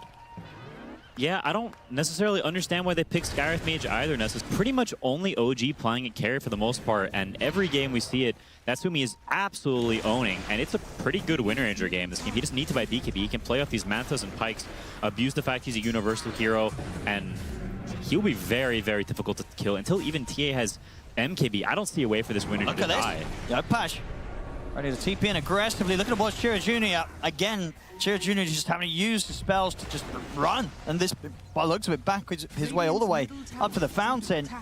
Cannot get involved. Another tower taken, so what's that? What, 13 minutes in, all 3 tier 1s taken by OG. Yeah, you can see Watson moving to mid lane. He's hoping for an overextension, but they just don't have a way to start the fight themselves on Yandex. They have to set traps literally and, you know, metaphorically. They need to wait for OG to overextend, but if OG keeps bringing in numbers like this and they keep taking the fights properly, Yandex, even if they're in position, I don't know if they have the potential to actually turn these fights around. TA losing a little bit of economy there, walking all the way over and now all the way back to come to this bottom lane to farm again, because she just knows her team is getting smacked around. You can feel that pressure building. You see the scores 8-17, like you're chain feeding. Chira Jr. coming to back away. We'll see if OG, I mean, it looks like with this movement they are going to be able to get over to this Wisdom and ensure that they have that under their control. See on the other side of the map, looks like Tuska's trying to make the move over, but there is Yopash here to make sure that Malady's not going to get an easy steal. Further TP's coming in as well, so this ain't happening for Malady. He's got to just get out of here with the TP. OG able to secure the map in a way that allows them to set up onto Notice. A lot of damage here, of course, coming out from Scammon. Far too much for Notice to deal with at this point. Not a chance there to survive on the Underlord as his game, sort of along with the Void Spirits, just continues to get help behind. They're starting to fall back behind pretty badly. Yeah, Nico is honestly massively owning. When you have Nature's Prophet on your team, you always... Casting. Crouch. Hindi, Chip. Ito lang sinishare ko kanina, Chip. Welcome pala, Chip Washi-Washi. Noong unang panahon, di ba may combo na tinatawag na tali sa Bayabas. Si Bayabas moves, Nature Prophet plus Wind Ranger. Kasi pag in-sprout, once na nag-sprout si Nature Prophet, hindi na magmimintis yung ni Wind Ranger, Shackle Shot. Tinatawag na Bayabas moves. Alam mo, kilala mo si Bayabas, Chip?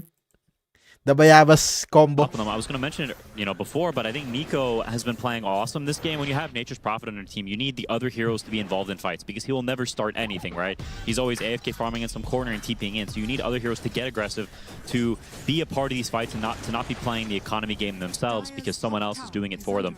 And this game, Nico has been everywhere. He is involved in 8 kills. Nanonood tayo, Chip. Team OG kasi, Chip, eh. Alam mo naman ng mga Pinoy pag nanonood, Team OG versus Team Yandex and Chip. Ititigil lang lahat. Stay in the trees, yes, sir. Matik. MMR as well. Alam mo naman, Chip, pag may Team Philippines, Matik, parang laban ni Pacquiao, titigil lahat para manood ng laban.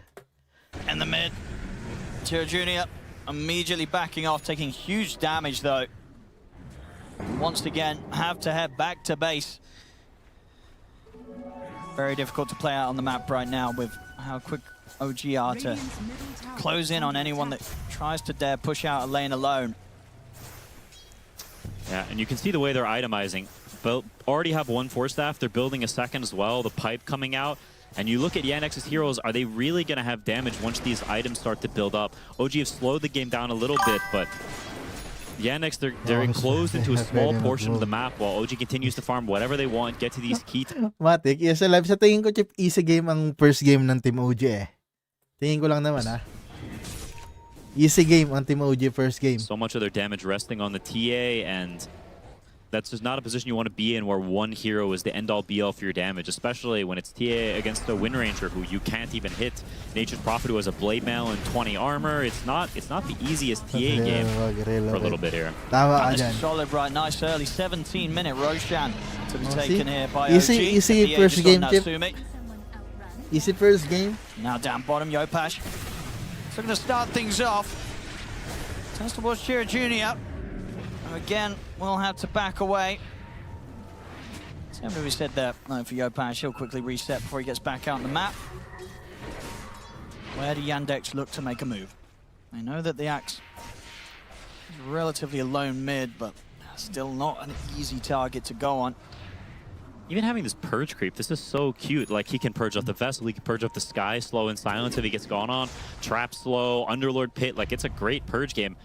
Really impressive presence of mind. Trying to get the jump on him, but indeed they, as you say, Dota 1 pick. Yo, tama ka dyan, Matik. With the creep. Dota 1 combo. Run back in on them. Natsumi will get quick shackle here over towards Stack, so there'll be some safety with the snowball. Natsumi's getting burst down low. Mystic Flare comes in, they'll take him out the once, but onto the side. He's not going to be able to get back through the gate in time. The disruption's there, stops the Underlord from escaping. Watson tries to turn towards Yopash, but with the Blade Mail up, cannot continue to be into the Nature's Prophet. Yopash and Natsumi, they'll chase Sax throughout the fight, find a second. At least for Yandex, they're able to get the rest of... Chip, binabawian nila si Saksa kasi tinasok ko sila ni Saksa dati eh. In return, sure they're able to get the Aegis out of the hands of the Wind Ranger, but still not quite able to slow OG down. Yeah, and honestly, this is what's looking like. May sinabi yan si Saksa na sabi nila, dudurugin nila ang Team OG. Tinubugbog ngayon ng OG. Inuuna yung Saksa. Looks to be another grab here. They managed to get eyes on Malady, trying to hide in the trees. Yopash dominating on his Nature's Prophet. Now, TA specifically is not a hero you want to have this net worth split on. Actually, he... Look at the opening on towards him. Well, there's Tim's here with a backup. Quick disruption will put a stop to the play from Yandex. And now Saxa might just be in trouble again. Yopaj is going to come in with the TP. He's found him. Saxa to fall bayabas once more. moves. Well, Binabayabas, it's one of those sir. games in this sort of position, right, where it's not fun to be on the sky, right? It is You're not. just free food. It's a tough one. I'm blown away by OG. I think they're playing amazing right now. They are all over the map. They are giving Yandex no room to farm. We've seen Yandex dismantle teams. They 2-0 to Falcons, you know, less than a week ago, and now They were in the grand finals. They were, and they're getting thrashed right now. Just Absolutely. straight up outplayed. OG making their draft look awesome. The panel, wrongfully, were doubting them, but, you know, they're showing Insania who's boss right now. Absolutely smooth stuff here from OG, and I think as you touched upon earlier, definitely making a case that for the rest of this series, that Nature's Prophet priority in the draft is probably going to be shooting up in the eyes of Yandex, and getting it through as the last pick. OG might not get that chance again this series because it looks so good here in the hands of Yopaj around the way that OG play the map. Talking about the man, here he is turning up. Going to get involved with another. And another, they will find Melody to fall. Si Jaboy Matik, 24-9 here, 20 minutes in. Binigay ang NP. And this Nature's NP Prophet pa net naman worth, yan. it's not that Mjolnir. He's not going for this farming sort of scary, scaling Si carry Paijo. build. Ano, si Vestal into Paijo yan Blade eh. Mail into Dragonlance, he's all fighting all the time. This is hero kills. And they're looking at Watson. We'll be able to get the blink off. Oops. And Ay, there won't makatakas be any yan. interrupt at this distance from anyone, so quick escape from Watson. Trying to do his best in this game against the Chaos to continue to keep his farm in good position. Oops. Top a bit of a jump onto Nico. That purge creep. Makes it very awkward for them to really start something onto him. And now, I mean, notice he's come through the gate. para di but maka- I don't know Ay, if he wants ganda, to oh. be here. There's a lot of Ganda. them. He Ay, is pero pretty kulang. tanky, but not tanky enough to survive this. He's going to try and make his way back out. Have they got somewhere to stop? And they do. May Disruption kinakarate back sa up from likod. Sims. I mean, at the side, Yandex are still trying to get a look in onto this team fight, but Noticed is gone. They'll get the snowball in onto Tim's. Forced out to the side. Tim's will Nakay- fall. Chira Jr. jumps in to help finish off the job, but they just get the support. Now, Chira Jr., he'll have Astral Step back up in a second. So should have a chance to escape down to the river, and nothing to grab him, so at least we'll get out of there. Nakatakas It's, pa. you know, it's a trade, but Ay, a trade pero that dito hasn't sa ended gilid, yet. di pa rin Stacks up. sapat. So he's going to turn. I mean, Malachi's in with a Boom, punch. inapercut. Watson is Ay, he's dead balls. in as well. Si It's a Paijo. big kill to find if they can bring Yopaj down. A lot Patay of si money Paijo. to be got here, and Watson will get it. So Patay. finally, Dead able to put a balls. bit of an end to Yopaj, just moving around the map. That TP, what? TP a little too Dito ako sa aggressive in kabila, that guys. situation. Teka The lang. chase was Punta ako sa does kabila. get finally punished. Unfortunately for Yandex, that money going into Watson's hands, and now keeping him there in that top position as the TA in the net worth. Yeah, they bit off a little bit more than they could chew. The whole time Natsumi is farming on the other side of the map. There's no way he can get there. To run there would be far too efficient. He's playing for the Tormentor, playing for Mas his Manta malapit. timing, Tignan ko sa so ibong. OG maybe a little bit disconnected. The whole reason I think why they've been dominating this game so much is that they're bringing numbers. They're bringing 4 or 5 heroes to these fights, and this one, you know, not having their carry who's been in so many of these fights, I think been instrumental to a lot of these kills. So, you know, giving some a little bit back the other way, but they do get the Tormentor, and just look at this Underlord and Void Spirit's net worth. They're like, the Veno is almost higher than both of them.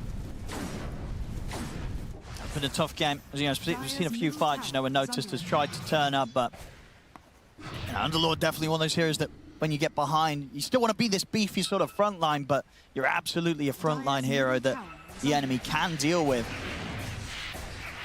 As OG in this position do not struggle to take him down. And he tries to start the fight. Yeah, I think this is one of these games where, you know, you played some scrim on Underlord, it felt really good, and then suddenly you're like, maybe we can up the priority. Maybe it's a hero we can blind pick. And you blind pick it one game and the enemy counter picks it. And the next game you do not pick Underlord because you're not stupid. Melody. Parang Find ina-uppercut. the lead in here with Watson. They get a quick kill. Can they get out? Ay, pero dito hindi pa Melody, sapat. he will not be able to. Shackle shots there. Trade, win-win. At It's least a win-win. Watson able to get out before Trade, anyone gets sana. their hands on him. Hey, Doing his best here. I mean, what is the sort of solo carry potential of Watson on this TA? If indeed, you know, both Chira Jr. And Notice Games continue to get held behind on the other two cores, can this TA take it to the later stages alone? It's definitely possible. it's a very good TA game. The only real threat there is for him is getting axe called. If he's not getting axe called, then he's not really dying. And so as he gets, more fat, he does have some blobs and some heroes to go in, right? Void Spirit's going to go in and out. Yeah. Underlord's going to port into the middle of the fight and drag attention and feed for him. So he does have bodies to go in that allow him to hit. Watson's very, very good at using these side blades, using that pure damage to maybe cut through how tanky OG is. So there is some potential there. He's also top net worth, which helps, right? TA, you need to be the most farmed hero in the game. The hero farms so incredibly fast, and the hero's whole toolkit is built around being the most farmed hero. And so that is a good sign for Yannick. After that overextension from Yopaj earlier, they've sort of stemmed the bleeding. The gold lead not going up anymore. And they're holding the line. Nag-smoke mga sir, may balak. OG's looking for it, and they Ay, do get a gusto. decent opening at the start. Straight Brad, away getting sir. the catch on Achira Jr. The Void Spirit out. Ginawang chiche, ginawang paper roses. Got eyes on Malady. Ganda ng Seems to make some sort of snuggle power flick shot play ay mga out ano of sir. this. Not looking likely. Straight in Oh under yan, the yan ang tower. sinasabi OG ko. Saan ka pupunta? Is front plus shackle shot. Wala nang galawan. It's so oppressive. He presses on the tusk and he just can't move ever again. What a miserably annoying spell. When you get the 15 talent, it's a 40% slow that stacks. Holy cow, this spell is disgusting. Binalik nila yung ano eh. Natagal din na wala ng combo na yan eh. Ngayon na naman binalik. Catch OG at a point where OG may feel a bit relaxed and split up. So if they can make this move with the three of them, Yopaj would be quite the catch. Uy, ganda niya. Pag Might nahuli not niya yan, expect daming this goal sort of yan. smoke play. They've got eyes on him. I'll put the blade mount. Doesn't matter. Wow. Watson's able to just beat through it. Mga sir. Take him down. See if they Uy, can get nahuli, out, palit Tims. mga sir. Put his hands in onto Kinuha Watson niyo with yan. the Ay, disruption nakaga. setup with the blinks available. Watson continues to run. Now the demonic Inulti. purge, and that Ay, buys patay. time for Nico to close the gap, get him with the goal. Shackles, The grabe. snowball's there. Pati. Provides safety for Watson. Walang mintis. Should still be enough to Ay, allow Watson to pero get another sapat ba? fraction off. But Ay, sapat. Natsumi in on top of him. Watson able to slide away, keep the distance. Turn with the Hurricane Pike hits, but quick dispel here from Natsumi. Allows him to retreat in turn. Nico ticking down very low to the Spirit Vessel. Chira Jr. had to get aggressive for this. Again, safety being provided by Malady. From them with some clutch saves back-to-back here with the snowballs to ensure that his cores don't go down. Yandex, they get away with that very nice smoke with the three of them. They get the kill, they get out. They don't lose anyone. Yeah, very creative smoke from Yandex. Not three heroes you would expect. You wouldn't expect the TA in it and other heroes showing on the map. So taking advantage of Yopaj being asleep at the wheel a little bit because he just doesn't expect the TA as three to be in the smoke like that. Honestly, really nice use of numbers from Yandex, and they continue to sort of close that gap, make this game feel like it's not out of reach for Yandex whatsoever. Nag-smoke ang Team OG guys. May balak. They look for the smoke up themselves now. Pag may smoke, may apoy mga kaibigan. Ay, huli to si Watson. Oh boy. Watson! Not ready for this, but there is Ay, backup. pero ang save, napakaganda mga kaibigan. Kinakait lang. Kinakait. With the cool setup. Pero dito siya Malady, he will sacrifice. die for this one, but again, Sacrifice. some excellent saves here on the tusk. Ay, Still pero though, the hindi. chase continues. Saan ka And pupunta, the chase will continue Watson? very successfully. Sir. So even after that initial attempt of a save from Malady, it cost him his life. Saan ka And pupunta, to still sir? not succeed in saving Watson as OG take him down. These little skirmishes and Roshan pickoffs are naman, exactly mga what OG kaibigan. wants. I Easy think in a straight up restoration. 5v5 team fight, Yandex has much better chances, but they need the pipe, they need the Crimson, right? They invested in these auras. They have to actually use them. And if you're going to get caught around the map like this and you don't actually get to press your buttons, the Underlord's entire net worth is non-existent, and it's not the way you want to be doing things. Roche saying none of that to Yopaj, but I mean, it's a very good turn of events, but you can see still all three tier 2s remaining at 28 minutes. Despite OG getting a million billion kills, they haven't actually been able to progress the map that much. So Stay safe the lang. farm continues from Yandex. Those feeds obviously hampering things a little bit, but it's still not out of reach. TA is still top net worth even after the death. Uy, huli ka Balbon. Anong ginagawa mo dyan, sir? Parang Trying to get away with some saksa. cheeky farm. Saan ka pupunta, He won't get away with it. saksa? Tinashtok mo kami, ha? Tinashtok ko, trash talk pa. Yan na yung Now ready to trash get talk back on boost. with the pressure as they have this Aegis. Once again on Natsumi. Last time around, Yandex were able to take it out of their hands pretty quickly. To at least slow down how much OG could get whilst they had that. This Venomancer is so insanely farmed. He has Vlad's now on top of it. He is the ultimate I help my teammates hero. They get the setup. Tira Jr. has been found. Too many kills, too much bleeding around the map. I think the NX have to calm things down a little bit. I think you're in a position where you have to accept that we may farm a little bit less, right? We're going to lose some gold lead here. They have Aegis, they're stronger than us, and you have to wait for those opportunities. And end up walking into Natsumi, but there's backup for patay na naman, straight in with pero the buhay. punch towards him. Natsumi. Ayun lang, He might just go down Natsumi. the runs, but he's got the May backup for Roshan. Yopatch. TP's in. See if they can get the kills out of Ay, this meron one. pa tayo si Watson, parang Watson mga kaibigan, Dota ba dito? Watson will fall. OG, they're getting Ay, the cleanup GG. on this Olat, one sir. big time. Sprouting onto First game Malady. OG agad mga sir. I Tingnan mean, natin they were very second ready game. for that. It almost looked like maybe Yandex were considering that they could sort of bait Natsumi in a position to take the Ganda ace out, nung but mga that went ano ni horribly Paring wrong Payojo. for Yandex if that was indeed a situation where they were trying to put some sort of play together. OG just killed off 4 of them. Yeah, if I'm honest, I don't think that was Bro, calculated. throw I think kasi Watson kind of Saksay. just ran into them and like, oh shoot, there's a fight, and they all TP and try to help him. And that's not the situation you want to be in. When you're behind like this, you want things to be calm and you want to understand where the enemy heroes are. You want to pull them into a position where you can take a fight that's advantageous for you. But the chain feeding continues. Void Spirit's not even there for that fight. He's their main kill threat, their main sort of disruption in the fights. And without him, it's just a... Teka tayo He's dyan going to mga get another sir. grab on towards him. Junior will get the chance to simulate out before the shackle connects. But the he ends up popping in the damage from Tims. Naririnig niyo yung guys background na nagsumisigawan? Mga Pinoy yun. OG with plentiful time to take this top set of barracks away. Yun Again, ako. Nico looking for another Uy, grab. Treman. Just get the call on towards Saxa. He's got the shields to protect him for now. Malady has gone in aggressive. He'll die for that one. He's not getting back out. Both supports full. Absolutely crumbling now for Yandex as OG take the top set of racks. 21k ahead in an incredibly comfortable Paano spot right now. makabawi, sir? I Pero don't think explosive Yandex ang have been Pinoy 5 heroes alive in the last 5 minutes. They're just absolutely chain feeding across the map. They gave this Aegis away. They gave these 2 pickoffs, and they've just been bleeding non-stop ever since. Somebody call the blood bank because Yandex wants to donate. Again, Nico. It's the call. It's a big one as well. He gets the catch on a Watson. Malady has to come in with a snowball to try and give him a chance, but of course it's going to take him very deep. He'll back off with the Hurricane Pike, push back. Big damage burst coming in and hit for this stuff for Chira Jr. He's in with the combo. Takes out Nico and Tims. Natsumi's falling low, but he's got no team left around him. As Yandex pulled together the defense. Greedy. Every Typical Pinoy mga kaibigan, nagdadive ng walang dahilan imbis mag-push na lang. win the team fight. It finally worked out. They're able to hold off OG and keep the game going, Yandex, with that defense.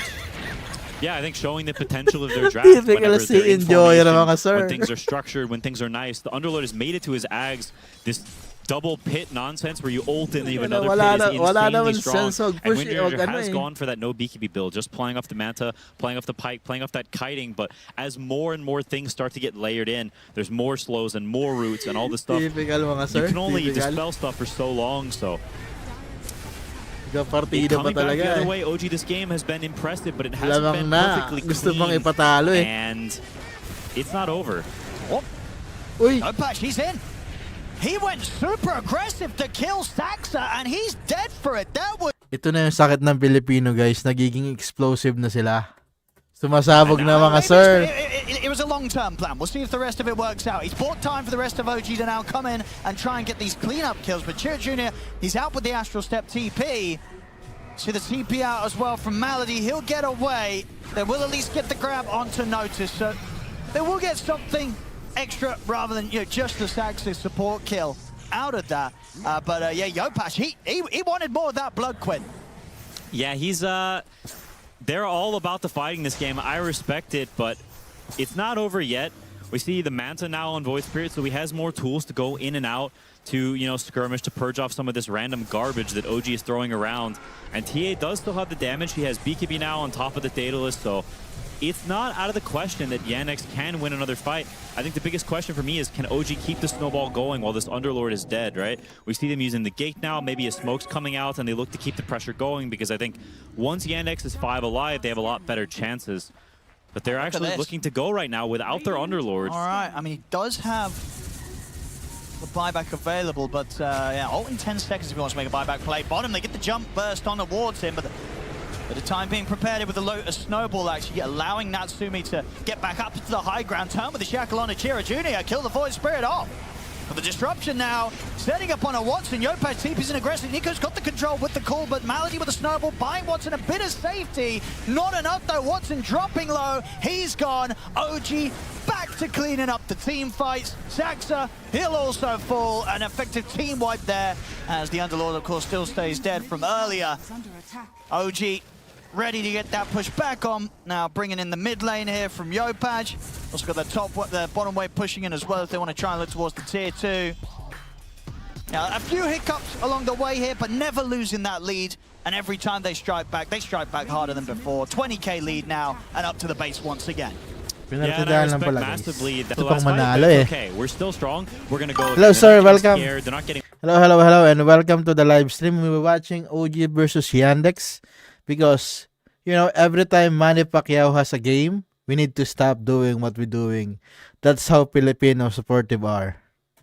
It's a cool identity to have as a team. I'm really, really impressed by the way this team has grown and how they're forming their ideas about the game, right? They're saying, we're going to stick it to you. We're going to make you react to us. We're not going to play these long games. We're going to run you over.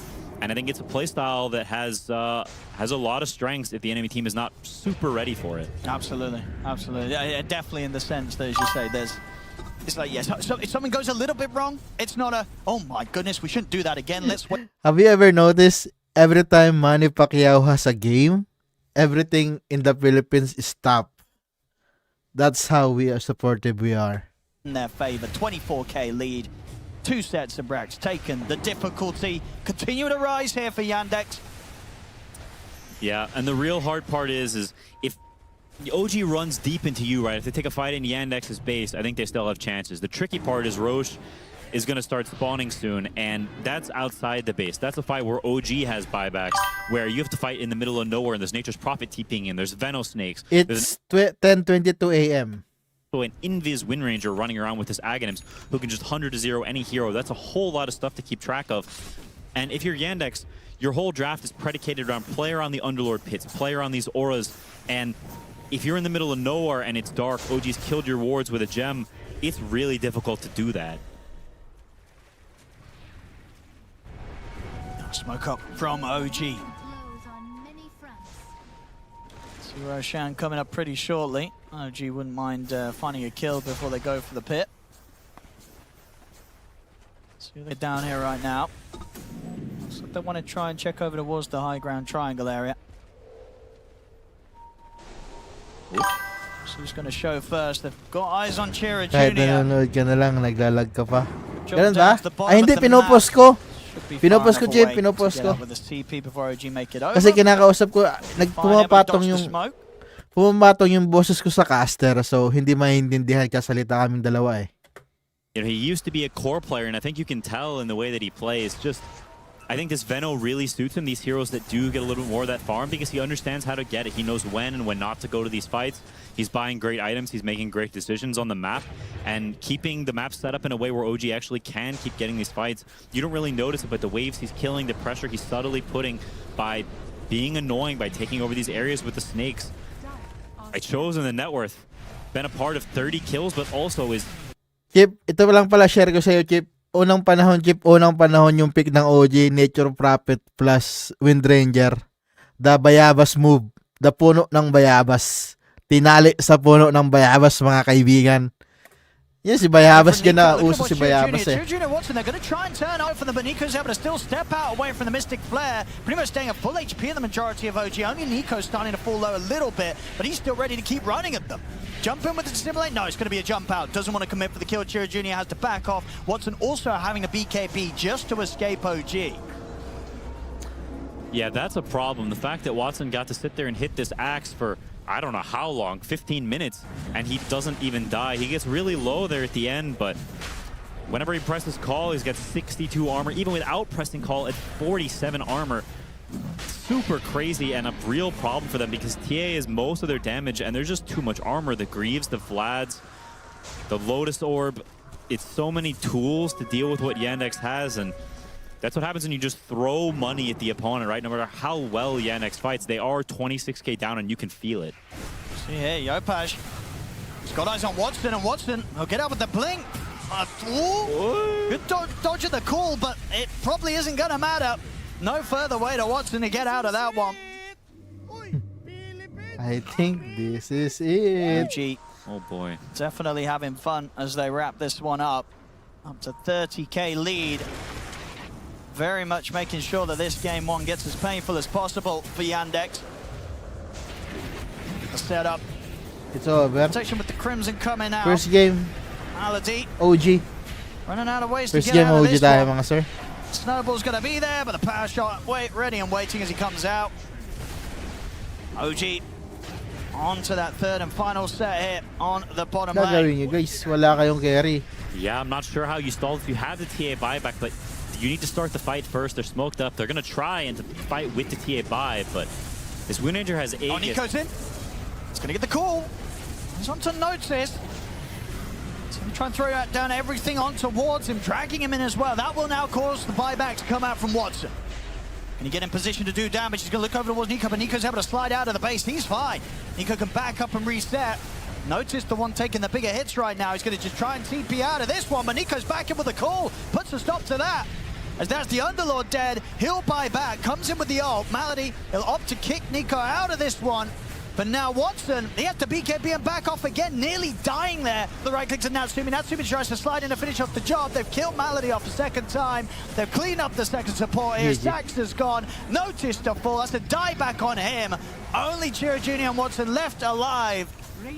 As these two will not be able to hold back the 5-man still surviving on OG as the final racks are taken. OG onto the tier 4s and the game has been called. GG, well played. Well As played, well OG played. Napaganda ng looking first pretty game ng Team OG fantastic in this guys. Game 1 against recent Grandland finalists. Game 1. Yeah, I mean, honestly, a masterclass in aggressive play from them. I think they all played amazing, but special shout out to Yopaj, 19, 4, and 28. He was everywhere. He was turning the early game. He was super farmed in the mid game. Ended the game top net worth while also having the highest kill participation. He was on fire. A player that a lot of people doubted during May is he actually up to snuff after having a sort of a bright early career, but showing, no, I've still got it. It was just, I just needed enough time to get sort of the NA funk off of me. And now that he's free, he's cooking. Absolutely, absolutely. I will not be surprised if we see in future drafts in this series, I mean in this tournament, that Nature's Prophet, you know, maybe OG's not going to get to be a team that gets the chance to get that hero in as the last pick or later in drafts, as it looked fantastic in their hands, just how well they played around Yopaj as a team. Maganda. Yeah, ang ibig sabihin lang yung guys, maganda ang gising ng Team OG guys. Was it just the gameplay, or do you now look back and still say, when you do try and play with this sort of draft, that there are going to be issues? I don't think it really made any sense. I don't think they agree with it either. I don't think they're going to do that again. It was really strange, out of place. And I also think this Void Spirit hero, it just has not looked good in any of the games we've seen, at least. And I think maybe pump the brakes on that a little bit. Yeah, we'll see what sort of amendments they make coming into Game 2. But as for Game 1, OG, they take it away. And in a very effective fashion, they take it away. And they do it with heroes that maybe some people would have doubted. Insania, I was under the impression that you had some skepticism about this OG draft. Yeah, so I didn't like their heroes. I feel like they don't come together nicely. You know, like you have like some nice front line, you have some backline heroes, you have a lot of heroes that kind of like don't want to go in first and do stuff. Yeah. If the game is like Tundra Falcons, you know, a structured game where like people are following the played. But I feel like in true OG essence, they didn't do that. They just broke the mold. They were really aggressive. They kept making moves and they forced their opponents to like be on the defensive the entire time. And when you're playing that way and you're constantly overwhelming your opponents and you're finding these opportunities, you're finding these moves all the time, then you don't need like heroes that come together nicely. You'll just smash them. Write your own script. Don't follow a blueprint that has been pre-established by what everyone wants you to tell you to do. Yeah. Do your own thing. Exactly. I feel like if you ran this game again, it would not look the same, sorry. No. He's just showing off his creation. You don't have to follow the script. Because I break the mold. I go to the beat of my own drum. and I Not create really right. something horrifying. All right. Much as how whenever you see an axe randomly just by himself, and you're like, what could an axe do when he has no one else to do the pre-initiation, the scouting initiation? I mean, it was fine because they basically did like aggressive teleports with Nature's Prophet. They had a Venomancer who farmed a lot and bought aura items, got tanky. They had Plague Wards to frontline for them. And they had Wind Ranger as well, who's very mobile and good at jumping. I also feel like Underlord is like the perfectly wrong type of hero against those heroes. Yeah. Because like stopping their movement is usually not that big of a deal for squishy range heroes. And Firestorm is good against people with high HP, does percentage-based damage, and it also counters melee heroes who typically want to like chase and follow you. So these range heroes just like get on him, and they all hit him from range, and he's like, well, I can root one of you, I guess. Yeah, but this Underlord on 13, I want to show how painful it actually was to pick this hero blindly because... No, Lacoste, don't do it.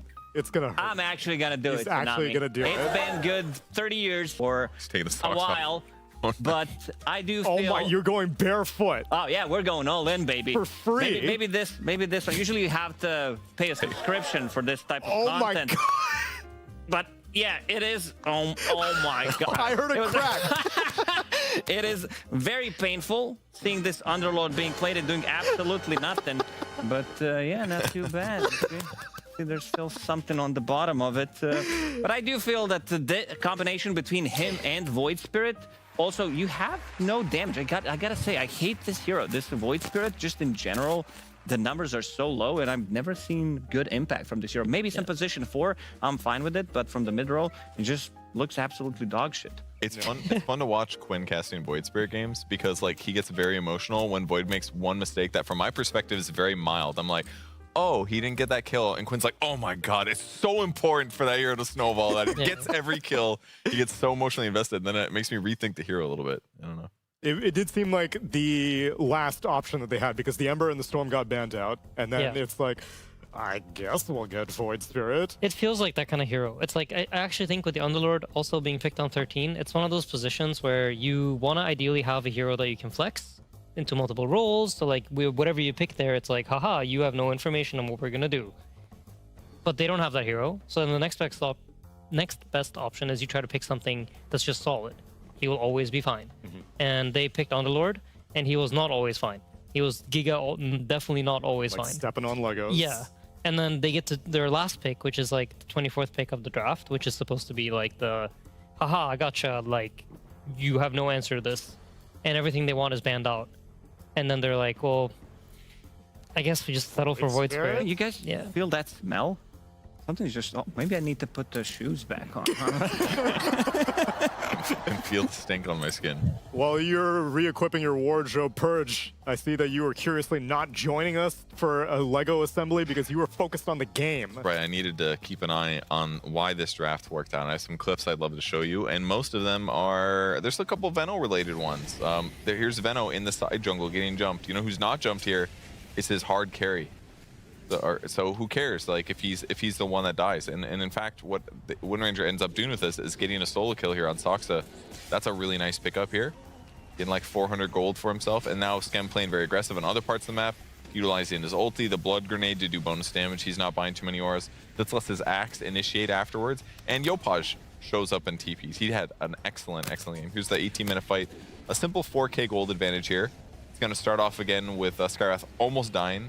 Natsumi almost dies as well. I think he did have Aegis though with this fight, so the Sky ulti, while effective against him, only does so much. Yopaj can continue being abusive, using his blade mail, hitting the backline. The Underlord tries to help, but only can do so much.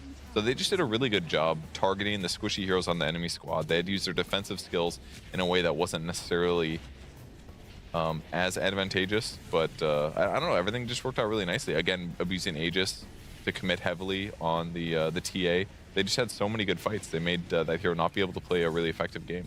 If I saw any other team have Venomancer plus Shadow Demon as a support duo, I would say that they're pretty cooked because this is type of a draft that it makes it very difficult to work. Maybe the combination because you have also mid Nature's Prophet who does a lot on the map. Like we saw him getting involved pretty early on, and they're trying to break the lanes pretty early on. One thing I liked from Yandex is Watson making the rotation like 6-7 minutes in, and making sure that he's also showing I can be joining in some of these fights, knowing that these type of games require pretty much everyone to be ready at every single point of the game to make sure that they are bringing that extra bit of a damage, knowing that notice he did not have game from the start. That's especially responsible for a Templar Assassin, because the alternative is she just sits back and farms Ancients, but your map is going to get taken over by an OG squad like this in the meanwhile. Yeah, I mean, like, for this game also, like, I think it's important to say, yeah, OG won, but I don't think Yandex are very far off of winning. I feel like the game did reach almost a point where, like, if OG made, like, 1 or 2 more mistakes, I think this game would have flipped really, really fast, because Watson was so fat. Yeah. And his hero will kill every single hero on the enemy team if he's given enough time. But I think OG just kind of, like, managed to do what in my mind made Gaimin and like us very great during like that year was they were constantly overwhelming them. They were making moves so fast that like Yandex couldn't respond properly. They couldn't set up properly. They couldn't like set up their map the way they wanted to. Like we see a Venomancer at the 2 offlaner camps at like minute 10, throwing ultis and like being all the way up there as a pause 5. You don't really see that in like your average Dota game. And that to me, credit to how still to me are not great. But they knew what to do with them to make them great. And I think that's like a pretty good sign of a team that is grooving well, feeling good. You know, you're willing to pick outside the meta. And they've got an identity. Yeah, you can. Yeah, exactly. You can do your own thing. It doesn't have to be like what everybody else thinks is good. And as long as it's winning, then everyone thinks you're great. But if you lose with your own identity, then it was like you. Then it's like, why did you buy Rapier on Gyro? Exactly. You know? Yeah. So, OG shoot first and get themselves a game win. Let's see if Yandex will fire back in game number 2.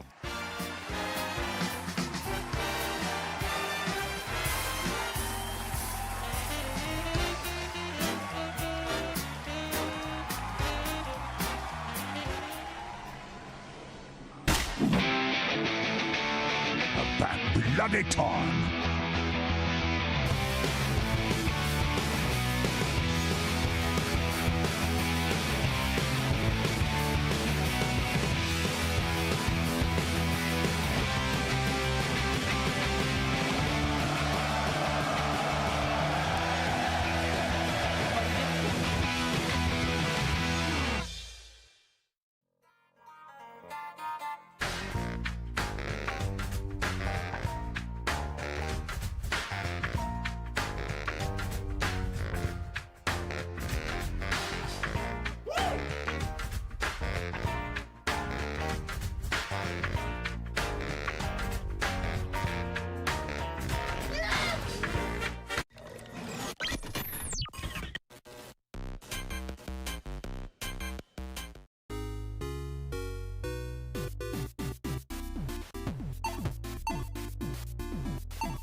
Waiting tayo, guys.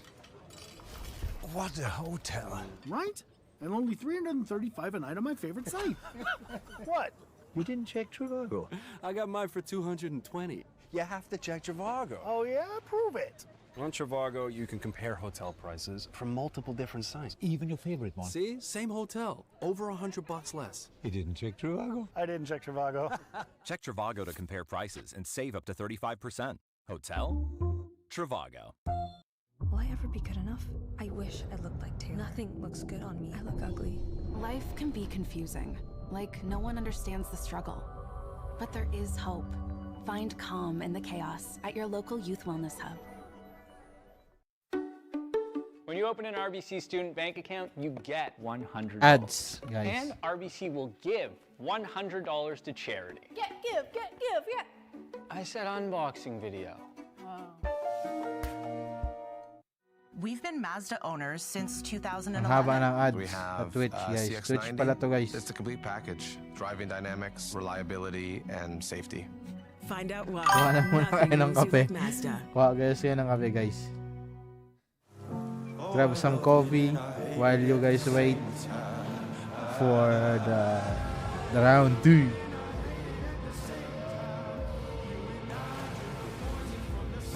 Aqua di Joe, Giorgio Armani.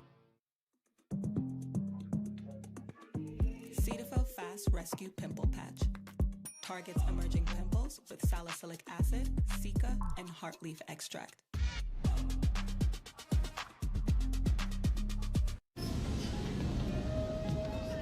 One's at the ready. Swish and flick. You're getting really good, He said, beaming around at them. Ron pulled out his own wand.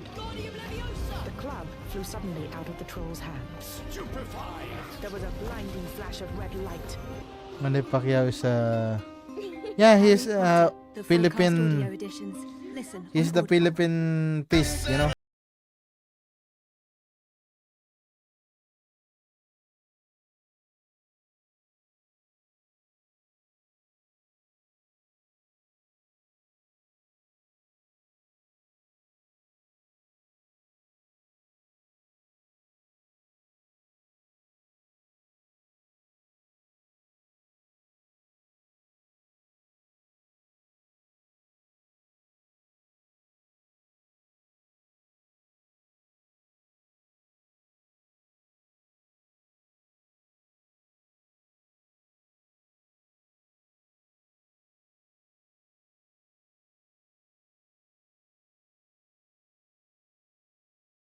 Growing up in the Philippines, we used to watch him and enjoy his boxing match.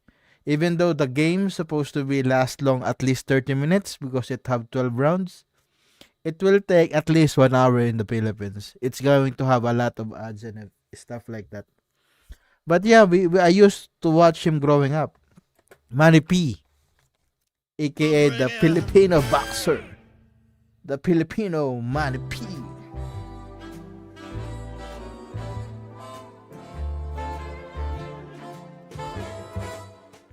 Our love was a chance encounter, a glance across the street,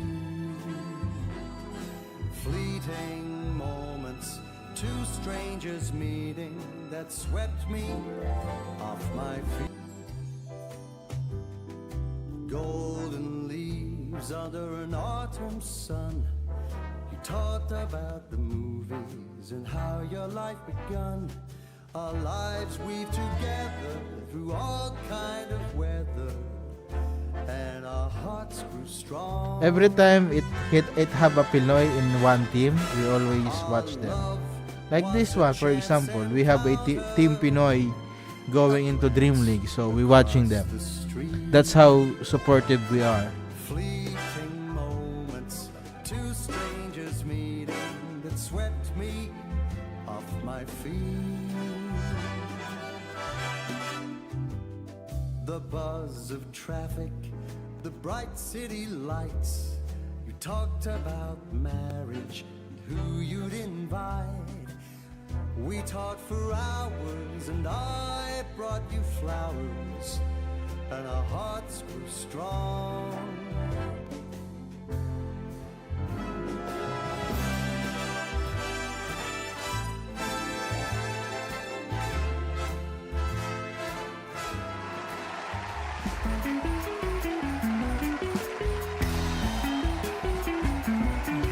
Game number 2 is underway. OG versus Yandex, where we are still finding out if OG are in that honeymoon period, because so much of this unique identity that they seem to have been relying on over these past few tournaments also has a limit before people start to figure out what that identity is.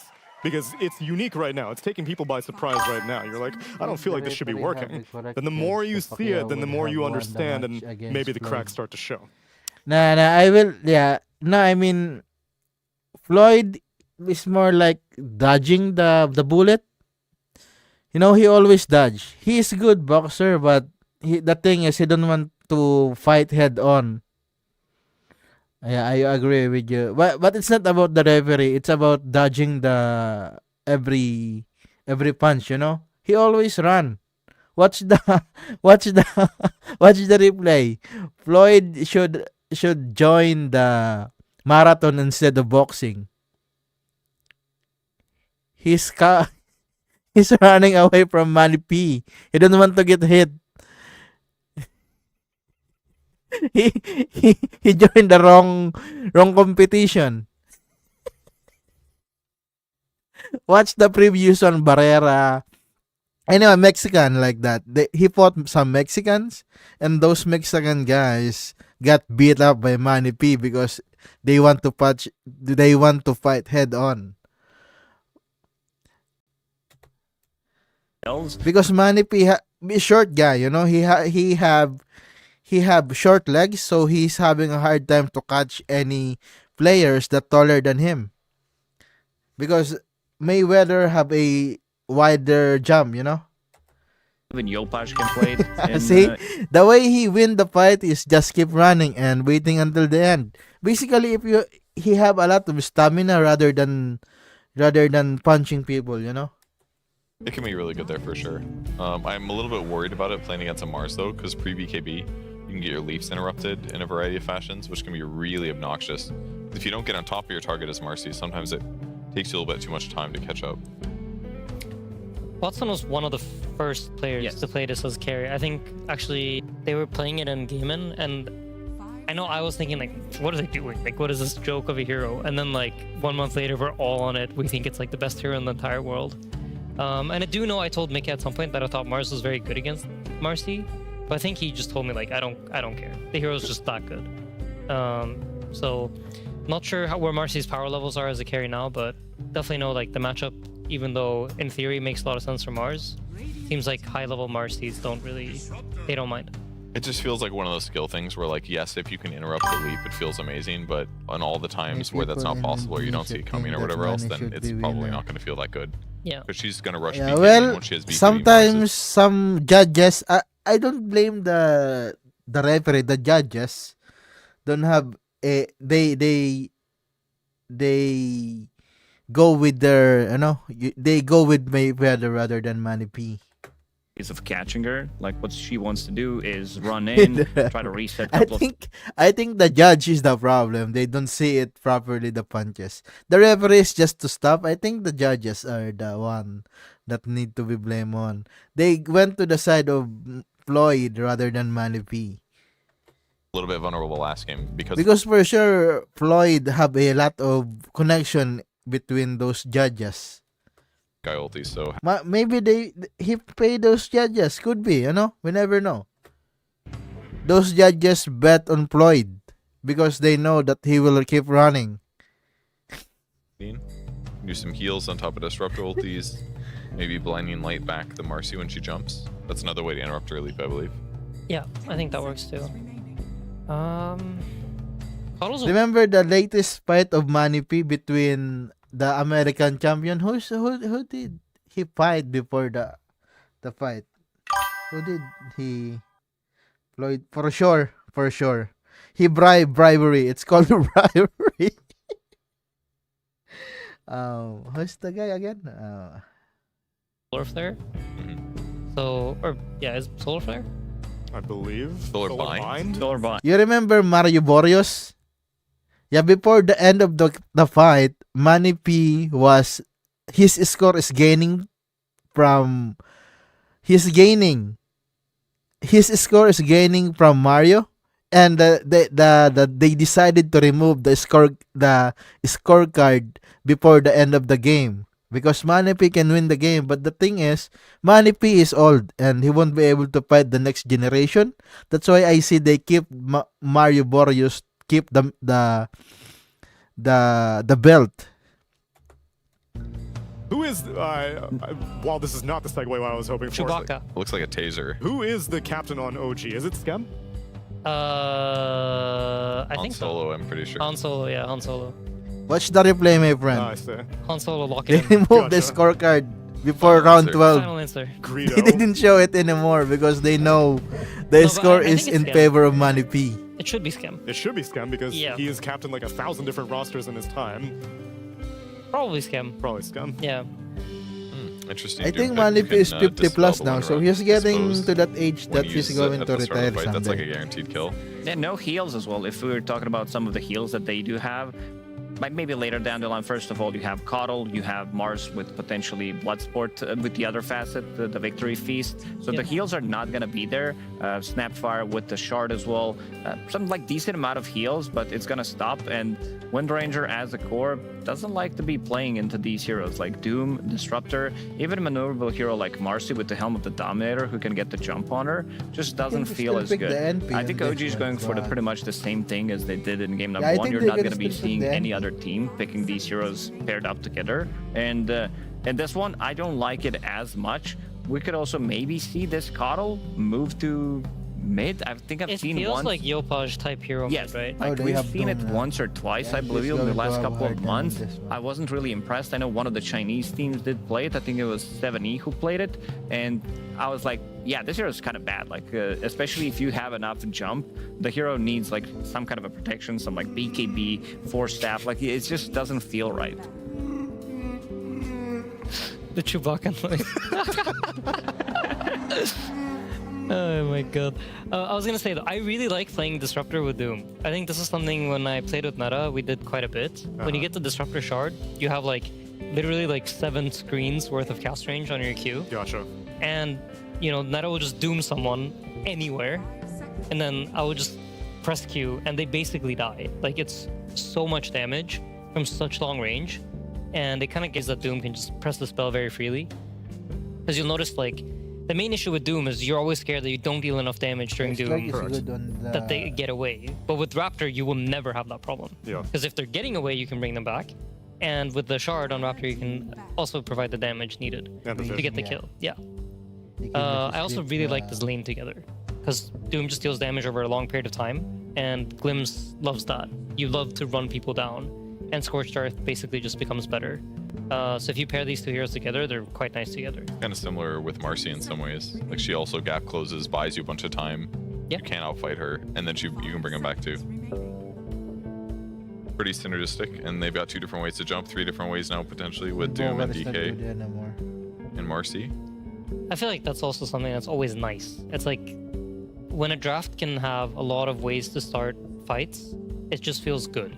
You have a lot of ways to make moves, or like any 2 combination of heroes kills enemy heroes. Yeah, they ban the in this case, like Yandex's heroes, like Hoodwink, perfect. You know, for me, this is like ideal game that I want to play. If I'm playing Disruptor, I'm very, very happy because I have really nice pairings in terms of like me plus Doom kill, me plus Marcy kill, Disruptor. Even me and Hoodwink kind of like kill for a big portion of the game, and that allows like me to show like my influence over the game.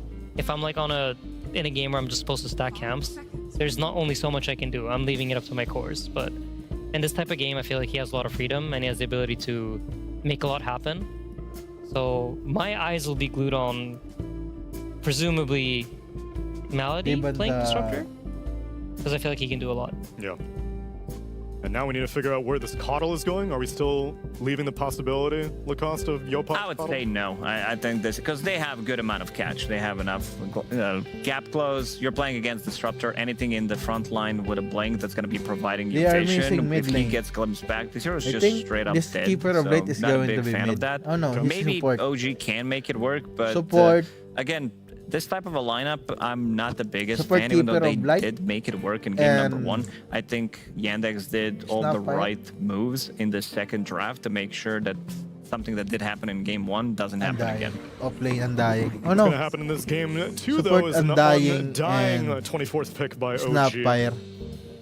Saberlight would be very excited right now. Yeah. He tried to make his play Undying offlane for like Scam is going to be the Keeper of successful? Light. So we will see, guys, if I think this he got to play it once in Thailand after like asking William for it for like 3 months. We lost. Scam. And William was like, I see offlane, again. mid lane, and then, I see. like a few mid months lane. passed, and everybody's playing Undying, and then I think he got another shot on Undying. Mid and we lane lost. Mars. And then I think Carry. we didn't really touch it Windranger for the remainder offlane, of the year. I have heard that William puts heroes on cooldown. He'll let like Boxy play as bounty hunter like once every 6 months, and then he's like, all right, if you lose, we're not picking it again for another 6 months. So maybe this is another experimentation. I think that mostly is like the players themselves. Like Nisha will definitely put his own heroes on cooldown. Like he'll lose with Invoker one game and he's like, it's on cooldown, we're not picking it again. Or Mickey will do the same thing quite a bit. Yeah, it's just on cooldown. New patch. So bad. One thing that's cool about their draft though, it's kind What do you mean you want New patch. Oh yeah, new patch. Yeah. Buy items. Same, helps his team, you same, can do that. same. Agree. I hope they buff some of the good You go heroes. farm You know. him, like Wind Ranger in action. I think the patch is every 3 weeks. 3 months. Also, this So it's gonna be a it's gonna while, be my mid friend. Mars, something that they do When run. is the They last? did When run it is 3 the? times I during think the that Blast it's Land. going They to did be win the 2 February, the out of next 3 patch. games, and it looks kind of good. In the end of the Monster Hunter, it's gonna be the new patch on that one. If he's playing in a strong lane, so I want to see how much of an impact he's going to have in this one. Well, we gotta leave the cantina for Every right 3 now week, because 3 the months, pandas have my been friend. treating us to So a it's lot gonna of be a movie while. themes because this game number 2 is gonna be absolute cinema.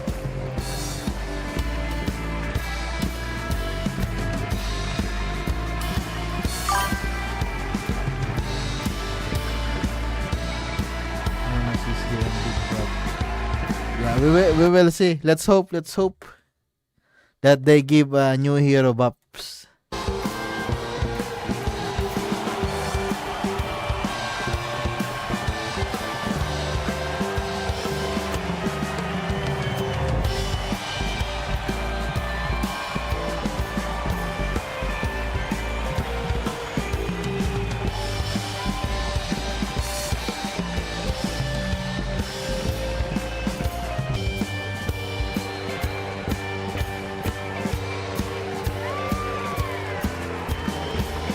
Here we go, ladies and gentlemen. Game 2 time here between OG and Yandex. And Quinn will get some switch-ups. One thing that's definitely not changing here, though, is how aggressive I imagine we're going to see OG play this game. Having such things as a mid-Mars, this off-lane Undying. They want to brawl even more than they were in Game 1.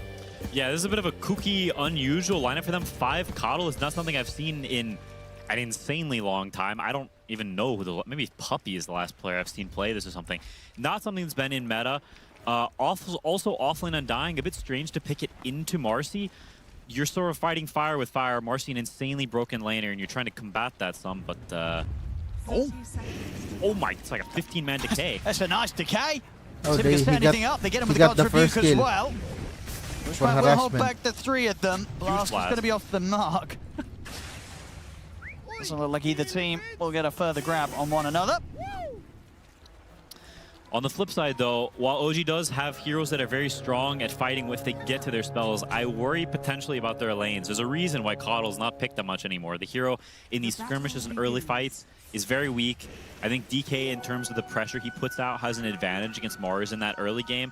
And if you've got a Coddle, you have, you're playing against this Disruptor and Marcy, you're going to have a great lane. Like, I think there's potential that OG can have a rough time in lanes. So we'll have to see if they can actually make it out and get to the point where they can, join these fights and combine their heroes.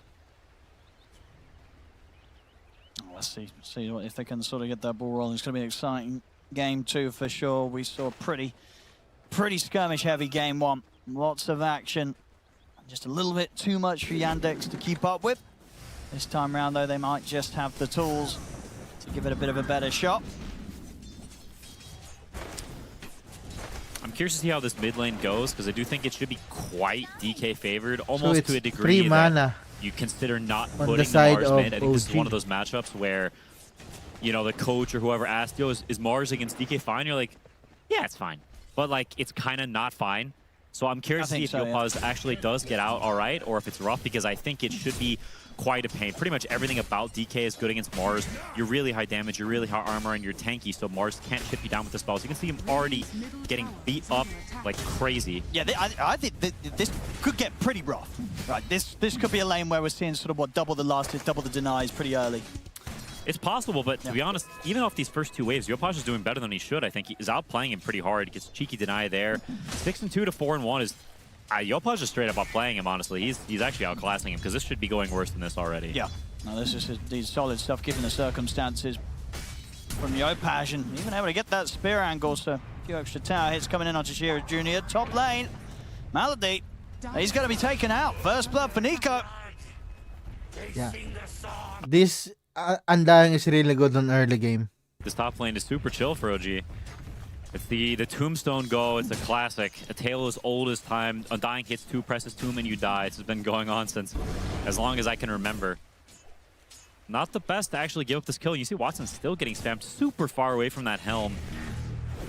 He does have a salve on his curry, so he'll be all right, but can feel the pressure for sure. So far, similar CS being found though by both carries. Sumi and Watson getting the same out of both of their lanes. I can see in a sense why they picked the Kato though, because Winranger is such a strong lane, and it's also Winranger against Doom. I think that should be. Yeah, but the Shard of Undying is really good against Never really Doom. committed her because she Once Doom someone, once Doom someone, he can just hide it on the tombstone.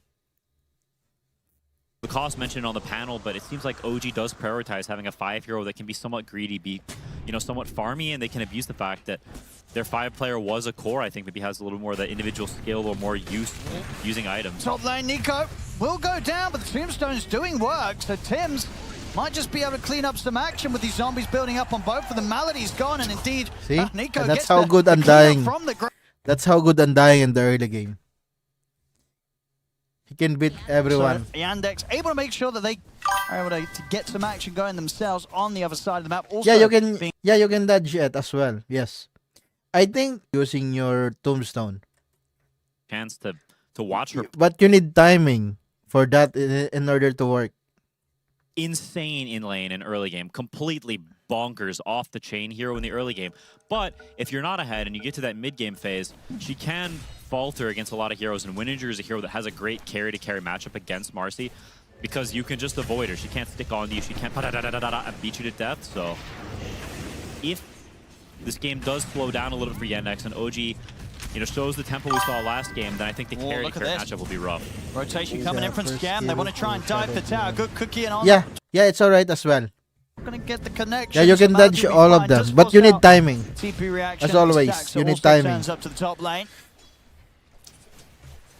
And I didn't. Ooh, they're going. The jump in. Tim's. He will fall. Watson, can he get back out of this though? Should be okay by the looks of it. No further grab, of course, between the two of them right now, the Undying and the Cottles. So Watson can step back. Get the glimpse in. Might even get the chance to look for Nico. Watson, he's considering going in, but no, doesn't want to make the commitment. He's just got a salve out. Wants to make sure that he gets his HP in a bit of a better spot. See, Tombstone is up. Check that Tombstone. It's up. They have a potential to go. They just waiting for that one support. From Yandex, bringing the Hoodwink up top and playing for these kills through this. They know the Marcy needs a good start, and they know that things are not going so well here. And then on the flip side, Doom, he's chilling. See, that's the power of Undying. They will bring everyone to the lane. So the bottom lane and the mid lane are free.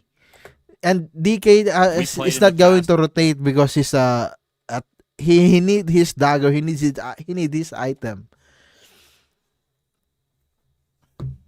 Over again, it's miserable to deal with in this early phase of the game. Almost a tri-lane versus tri-lane. I don't remember the last time I've seen this. I might just get a kill out of this. And Saxa caught by the blast. Tombstone's down. Cannot afford to stick around and try and finish off the Tombstone. Has to just run. See, he just He'll get a good pushback. Holding back the two of them should keep him safe, but definitely proving to be very tough for Yandex to have any of the three of them now approach this tower and try and secure this area for Watson to get any sort of farm with this presence of OG with the three of them up and now. Yeah, they're missing full waves here, and DK and Doom do not want to TP this early in the game, so you can see them. I mean, this tower is almost dead. It's not going to die fully, but it's a lot of pressure. It's a lot of waves that Marcy's missing. I need to pee, guys. At almost 6 minutes. You will crack the 4 soon, but you want Marcy to be ahead. You want Marcy to be pressuring, and she is definitely not lowest of the cores. That is not where you want to see this hero. And the mid, ready to try and keep Chira Jr. off the tower here. See down bottom, they do get the catch onto Natsumi. Quick glimpse from Malady. TPs are coming in, doesn't matter, they can't save him. So Yandex at least able to get out on the map, bringing a +1 down to the bottom lane and take Natsumi down. And they need to do their best to make sure that Natsumi does not get the space that he was obviously getting to chill in that 1v1, whilst of course their own carry was starting to struggle on the top. Yeah, nice rotation. I think both teams are adjusting very well to the moves the other team is making, moving their pressure around where they're deciding to go and not go. I think there's a lot of thought and a lot of good plays around these rotations. Notice definitely having the polar opposite game to the one he had last game, where he just had absolutely nothing, was suffocated and farming all game. Much better start this game, already 2 kills in his lane, and potential to join fights as more time progresses. So Yannick's much less helpless. For the jump top.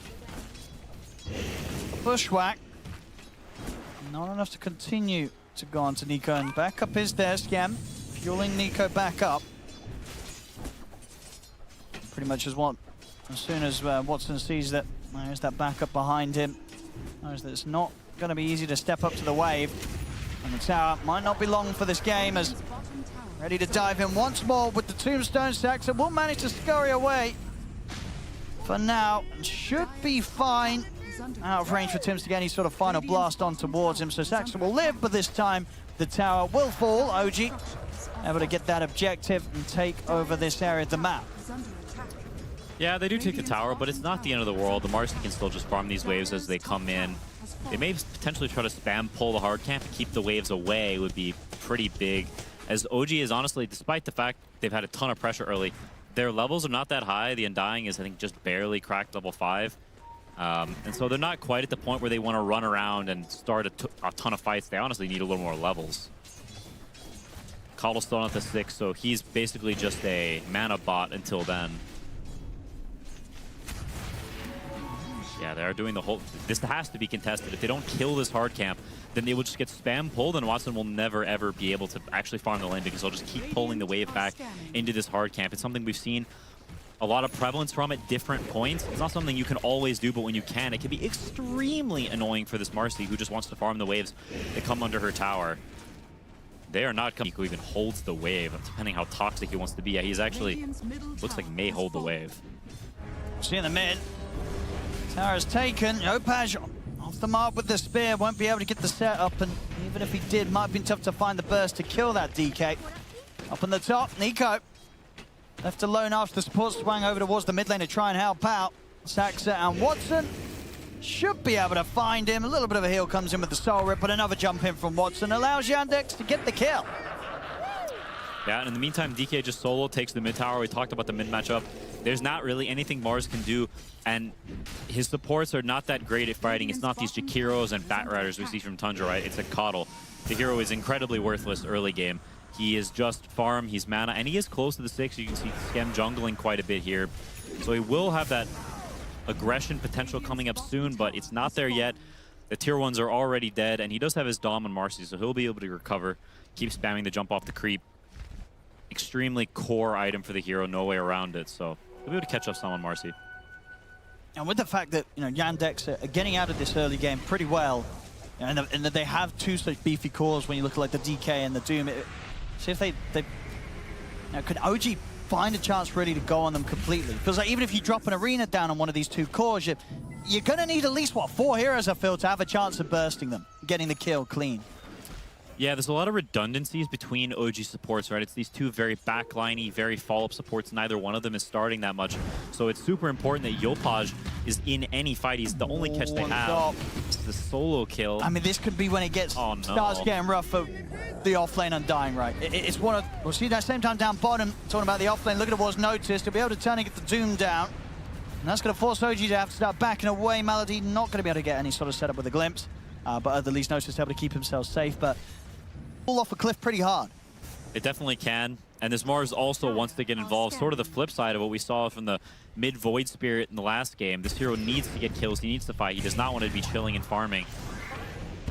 Nice little cookie setup. Allows him to close the gap to get the arena out onto the both of them. Kisses to follow up. Notice and Malady taken down. Very nice moves there from the 3 of them. Tim's just giving out Yopash that little bit extra of a gap close to set up for that great arena. No, absolutely. It's a great move. But to be honest, I think you can see sometimes the differences between maybe the tier 1 teams and those slightly below. If you think about a Falcons or a Tundra, is Amar or 33 going to die to that gank? I'm not sure, right? You see this top lane pushing in all the way. You see Watson just solo kill the Undying on the top lane. Where do you think the Mars is going to be, right? They want to use those spells, and so a much-needed burst of gold for OG, but not one I'm sure Yandex should have given away. So despite taking some early towers, getting a little bit back the other way, not ideal. Radiant are Yeah, this Undying. He's going for the Vanguard. And I mean, they should at least give him a chance to not die against like Watson getting these sort of little jumps onto him when he's pushing out solo top right. At least allow him to live long enough for backup to come in against these flurry of punches from the Marcy. yeah, he will get to the Crimson eventually, probably. Just buying the aura items. It seems to be Nico's playstyle. He's very much aura buyer guy. That's his role in the team, so he'll be buying the auras. Go with the smoke here on the two of them as they look to switch over towards the bottom side of the map with the Twin Gate. Chiro Jr. and Sax out on the aggressive. Getting on towards Scam. Easy opening there with the blink stun. TP's now starting to come in. Chiro Jr. maybe considering if he could go for more, but he's under the tier 2. He's got numbers though. Malady, Noticed, and Sax are all here ready to fight. OG though, they've also got backups. Statix was going to get laid down, but not before the arena came out. So Yopaj was able to get the setup, allowing for that opening onto Chiro Jr. It was a decent attempt there from the Disruptor to get that Static Storm down, but the arena was just out that little bit too quickly. Yeah, it was a big gate from Undying. I was honestly like a bit mixed on how this would go, but Undying how it was going to go. Watson sitting in the trees. He's tempted to go for this solo play. And he goes. With the ult, should be able to slowly but surely bring Nico down. TP backups coming in. It won't be in time to save him. Maybe they can do something in return. Probably not. Noticed the Malady. They're shutting off Tim's from getting anywhere close to the action. Drag back with the glimpse. Watson's able to swing over and pick up that kill as well. Double kill for Watson.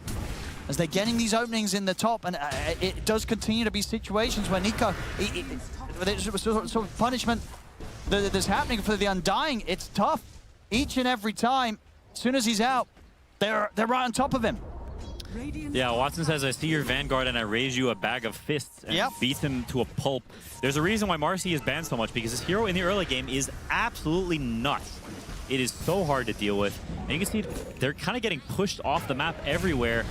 It's the complete polar opposite of last game where OG had all the aggressive potential. Their heroes are so weak early if they don't do well in those lanes. And how can they do well in lanes? It's a Mars mid against a DK. It's a Coddle 5. You can't expect them to be ahead early, but this is what happens when you're not ahead early with that Mars hero. We've seen OG, play this hero to a lot of success from the mid lane, but it's with more tempo. It's in situations where his silent cores are strong and doing well. He can connect and use the arena, and they can open up the map. But outside of that tier 1 dying early on in the game, OG, they haven't really had much of a foothold, and I don't know if that's going to change anywhere in the near future. It's very difficult to gank this DK. Look at all the waves being pushed into them at all times, and as the BKBs get closer, it only gets more difficult for OG. Yeah, it's getting tough. It's early days, it's only a 4K difference, but still, I say only, it's a decent amount, 15 minutes in. This is not going to be an easy one for OG to sort of stabilize. Yandex, all three of their cores in perfect position. Yeah, as you say, even with that early pressure that OG tried to do on that top lane, hasn't mattered. Watson off the back of kind of getting those, I think it was, 3 back-to-back chances to kill Nico off in that top lane. He is in a perfect place right now alongside the other two of his cores. So it's going to be a tough one for OG to try and swing back in their favor. Yeah, 2 of those were solo kills, and you have to wonder when you see that, was Undying really the counter to Marcy, right? When you see Marcy, you know it's carry. Nobody really plays it forward anymore. It's just a carry Marcy, with the rare exception of offlane Marcy, but kind of doubtful once you see the Doom. So you last picked this Undying, you think it's the best hero for the game, and it does not look to be so thus far. When you give away the Marcy hero that everyone else bans, you have to have an idea for it. This was their idea, and it hasn't looked amazing so far. Down bottom, it's an easy catch there with the bushwhack. That's Natsumi gone. His game continuing to suffer at the moment, sat at the bottom of the cores in the game. Yeah, they need to find something, and they're going to try. See what they can do mid. Decent damage, of course, coming in with the kisses. He's going to try for the TP out. I tell you what, he gets away. TP's out of there. Watson now turning up. Malady will get the Static Storm down onto them. So a little concerned about getting right in on the action, but now seeing if he can maybe get back in on a second attempt. They get the glimpse back onto Nico. Still pretty beefy, of course, on the Undying with large amounts of HP. Yopaj will get the spear pushed back onto Noticed. Noticed. Trying to run. OG, can they kill off the Doom? They can with the Shackle, but Watson jumps back in onto the two of them. Decay coming in onto both. Watson and Chiro, they're in trouble. The spear's there. Watson's gone. Chiro to fall. All 3 of Yandex's cores getting cleaned up there in the mid. Oh, what just happened, Quinn?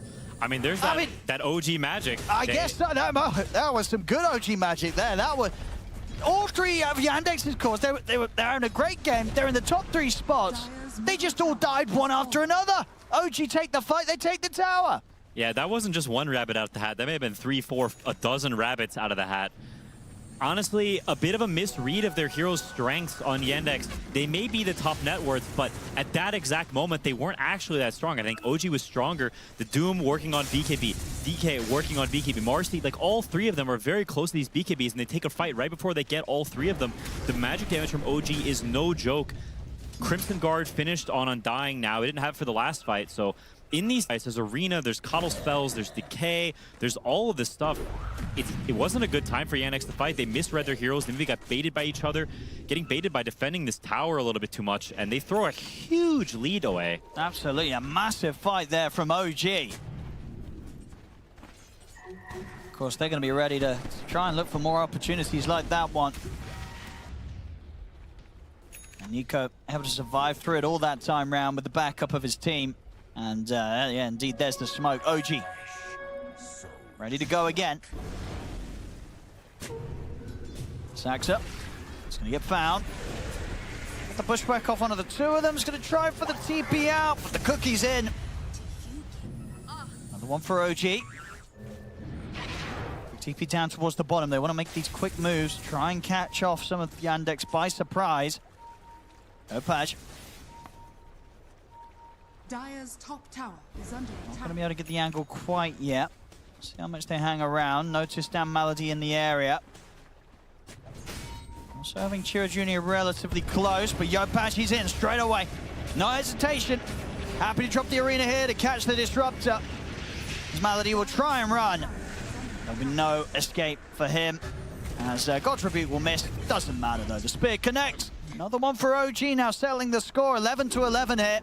And only a 1k gold difference. OG shaking up the game. Yeah, it was looking pretty bleak, but now they're online, right? The heroes have gotten over that hump. They've gotten over that difficult early portion of the game. I was questioning if they were actually going to make it over that difficult period, but they have. The Winninger has the Mjolnir online. Her farm speed is actually at a decent rate.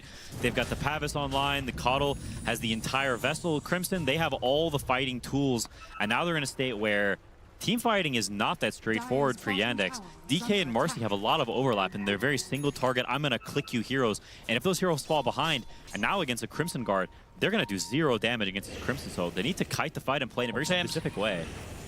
A bit of a scary spot here. They'll find him. As Tims will not get a chance of getting out of this one, and noticed easily able to head up and get the Doom down onto Yopaj. That's not good. Now, likely to be able to find more. Glimpse back onto Nico. Yandex getting that opportunity to catch OG a little split up, which is you know, rare considering the way we've seen OG playing with the aggression that time round. Sort of had the 2 of them, Tims and Yopaj, heading in and not really with much backup behind them, despite how deep they were going onto Yandex's half of the map. Yeah, anytime you're gonna, you know, go gung-ho like that with just a couple of heroes, you need to be ready that the enemy team can TP there, they can be set up, have vision, and just a bit ambitious, I think, that they were going to kill them with 2, right? We saw them kill a couple heroes bottom lane, but that's just one straggler disruptor, a straggler hoodwink out alone. But when you're running into the belly of the beast on Yandex's side of the map, it's a different matter, right? You need the numbers, like you said, and it just wasn't enough. Ease. Wow. Malady was never worried. That was close. Dire's bottom tower is under He is a attack. player that is fine to die to Tormentor. There were times where we were killing it in the past, and he'd be like, it's fine, just kill it, I'll die, I don't care. So, you're right, he wasn't worried. Radiant's top tower is under attack. Yopaj. It's a little bit away from the BKB. Dire are scanning. They'll need a bit of time, OG, before they look to go again for the action. Of course, doesn't mean any sort of passive moments do seem to be just made more of by that of Yandex's cores. Back up to a 5k lead on Yandex. OG, they want to try and shake it up, even in these moments where they don't quite have that next time pickup. They know that every passing minute does hurt them financially in the matchup. 6k lead. They want to try and take this away from Yandex. Yandex, they're also smoked and ready. Oh boy. Some Static Storm comes into play. They'll quickly time the Shackle and the Focus Fire to get that kill in return, but Yopaj, he's going to die for that. And now on the retreat, OG backing off. Nico's maybe considering if they can actually keep this fight going, OG. Jumps in with the Tombstone. Looking for Watson, but Watson's quickly able to take the Tombstone down, of course, and now he's got his hands in on towards Natsumi. They've got the stun control, not enough to kill him. Natsumi's going to get healed back up, and Watson's BKB's about to come to an end. The Shackle shot into the cookies there, locking him down, ticking down low. Yona proc? That final proc did indeed bring him down insanely low. Watson will survive. Saxa able to put a bit of a cheeky stop there to the attempt to TP out from Natsumi, and Malady was thinking about TPing in himself to go for a glimpse play, but OG still with the 4 of them there. Meant that Yandex didn't want to try and get the Chief stuck back in. That was a lot closer than I expected it to be, to be honest. You can see the stylistic differences between the team's drafts, right? Like, Yandex is all about these fast fights. They have 3 BKBs, and when those BKBs end, they're playing against Coddle, they're playing against Undying Spam. It's a lot of nukes and a lot of spam from OG. That's how they like to draft. They like to play these long fights where they can keep spamming you with spells. And Yandex, they want to burst individual heroes. They have Doom, they have DK Jump, they have Marcy Jump. These heroes want to win the fight quickly, and so if they win the fight fast, they can burst heroes and they'll just run OG over. But if OG are able to survive and kite a little bit, skirt these fights around, Mars gets to his own BKB and they can elongate things, they do have chances in these fights, because Winranger is, you know, once you get to that BKB, is not going to be an easy hero to bring down.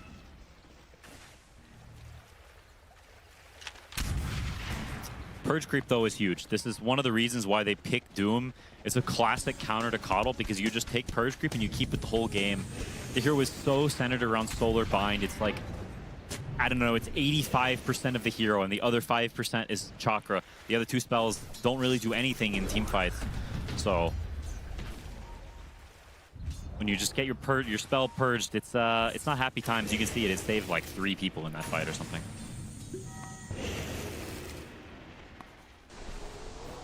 OG. All grouped up. See if they're ready to go for another move. Last time round, did you lose Yopaj pretty quickly at the start of the action? I've seen Melody be very good with the quick reactions of the Static Storms. Just dropping them down on whoever dares go in first.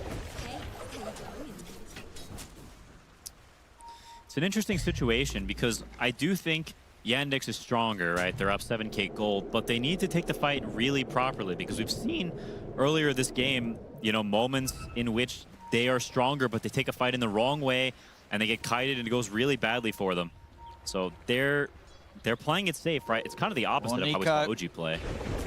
It's going to walk into a bit of a surprise here. Oh, the OG not able to back him up in time. That's Nico gone. And a look for the spear on towards Watson, but the BKB's out immediately. Turns his attention straight over towards Natsumi. They've got the Doom down on towards him as well. Natsumi's gone. Double kill for Watson. Notice he's ready to try and chase out for more. Bushwhacked there from Saxa to follow things up as they burst Tim's down low, try and cookie away, but the Infernal Blade comes in. Tim's going to get back to the safety of his base in time. He cannot. Notice to able to reach in and take him down with that final blow. They'll get the 3 of them.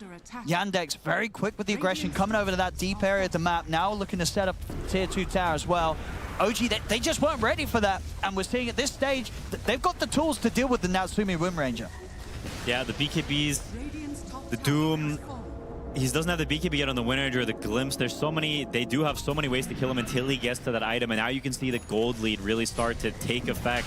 You can see they just don't have damage for these heroes. Watson, he's BKB just standing in the middle of 5 heroes. Winranger just shooting him and it's just not doing anything. It's grab Doom, then he's just dead. It's a rough spot to be in, and one of the risks when you pick this mid-Mars, you're playing a lot on Snowball, you're playing a lot on Teamfight, and if you don't get those fights early, you don't have that good start, then you will fall behind on damage, you will run into issues, and you can see them in full effect. Yopaj cannot kill any heroes. Tough times now for OG playing into this Aegis for the next 5 minutes. Yandex will certainly have the freedom to look for quite a bit across the map. I guess if that's, even if they feel the pressure to it, because I'd imagine what in this sort of position with this sort of lead, if you're Yandex with these heroes as well, is there any sort of pressure, or you're like, we can play it safe, we can just farm it up, we're just going to have completely superior scaling to what OG's lineup has? I think you could if you wanted to. I think Yandex is honestly, they're very chill right now. They have options. I think they're probably just going to keep picking them off around the map. Their heroes are kind of crap at going high ground unless a lot of heroes are dead. Marcy is somewhat of a bad high ground hero, especially. They're just ready for, hey, you're going to run down lanes. We're going to be set up on the slide lanes. We're going to pick you off. Watson up top, being a bit of an anchor if anyone runs on this lane. Maybe even look, they're ready to pick them off. Chiro Jr. looking to get straight in on this. They've got the Yule set up. Natsumi caught by the bushwhack, the nullify, the sharp shot as well. Dragon Tail to follow up. There's no way to save him. The carry gone, and at the same time, Watson's hot on the chase of Nico. He's trying to juke around the trees, but Watson, he's found him. And Nico, no way out of this one. It's starting to get pretty ugly here for OG here in this game too, as Yandex looking to be in full control. Yeah, you look around and you try to think about how can we actually start a fight? How can we do this? And it's difficult to see. You need to burst the hero somehow, a perfect spear into Winter Chain Stun. There are no saves from Yandex, so I think that's your best bet, but finding the actual opening to do that is very difficult because playing a long fight is not an option anymore. There's just too much gold on Yandex. The Yules, the Purge, the BKBs, it's just stunned by something and you will get insta-killed. So you need to find that Spear into Shackle burst. It's just not easy to do it. The waves are constantly coming into you and you're 16k down.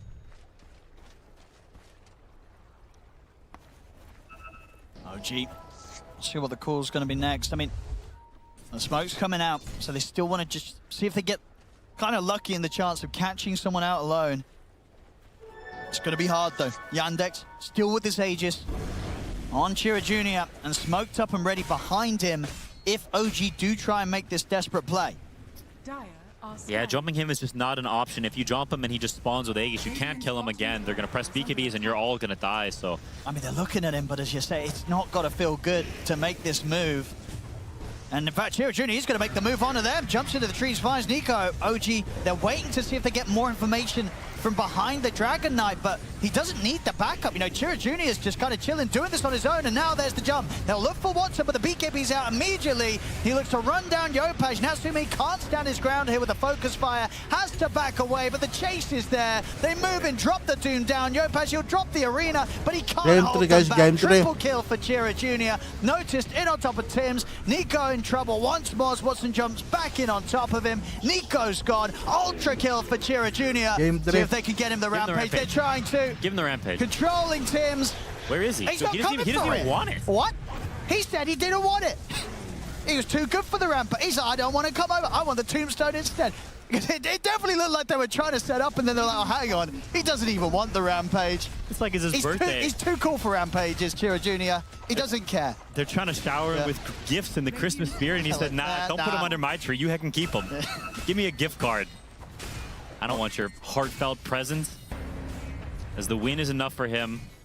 Chiro all about that grind, just wants the W, not concerned with the frivolities of this world. As now it's 24k gold lead, and they're all stuck in base, and you do not get a single kill in that fight. For all the OG believers in chat, I know Seb is watching this, it's not a good position for them. Sorry. Sorry, OG bros. Let's see what they can do here. On the defense, maybe some, I mean, what do they have in terms of punishing a high ground siege? They got a spear pushback, that's about it. And wait, if they got the shard on the Wind Ranger, right? Not there yet. I don't think so. He still obviously wants to get his BKB done, Natsumi. About 1,100 gold away from that. Maybe after that, just get the shot. Just so you have these kind of repositioning tools to try and punish a bit of an overzealous attempt at the high ground that might come from Yandex. Probably won't. You know, Yandex in such a comfortable spot right now that when that high ground siege comes in, it's going to take a lot for them to mess it up. They've got a very comfortable lead here, 22k. Yeah, I mean, in the last fight, they weren't able to land that spear into Shackle combo, but it is still, there is still potential there. I think they can kill maybe almost any hero in that. They do have a lot of damage within those two stuns. They're very long stuns as well. So if they actually find an opening, then there is potential, right? They just couldn't get the connection in that last fight. That's the hard part. If they can actually get the connection, then they can definitely get a kill.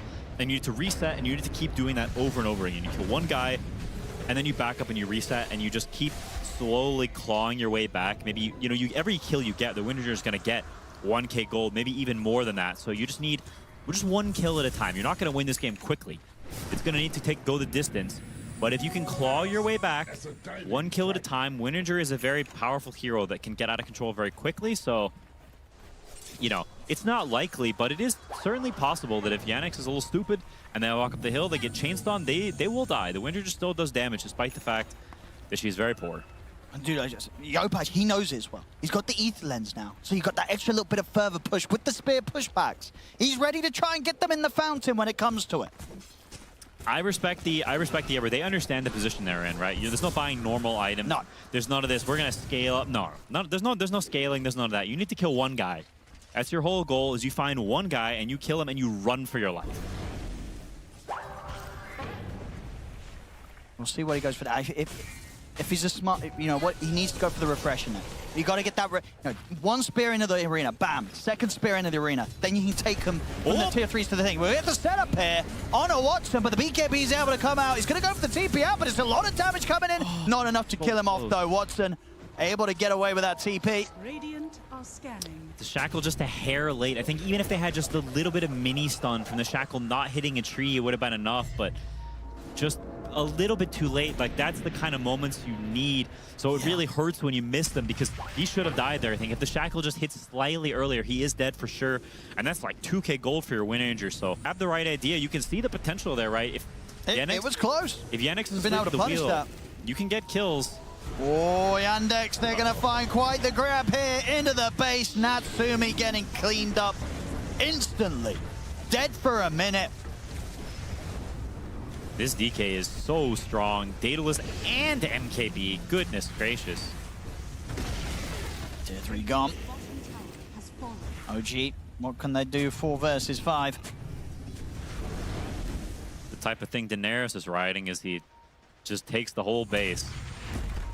There's no fighting about Winninger's dead. This is gone pecan. Radiant structures are fortified. The fortification to slow things down a little bit. Yandex, they're not going anywhere. This bottom set of racks falling low. The backdoor protection actually kicks back in, but they've got a creep wave coming in on the bottom lane, so quickly take it back out. They get a decent spear set up into the cookie and the blast. It's enough to kill Chira Jr. Massive kill on the defense. It doesn't matter. They're 30k down, but we can't. It's OG, the OG magic. They have the magic. It happens. Alakazam. It's happening a little bit. They need to find a bit more of it, but they're showing us that wherever they're looking, they're finding a little bit of it.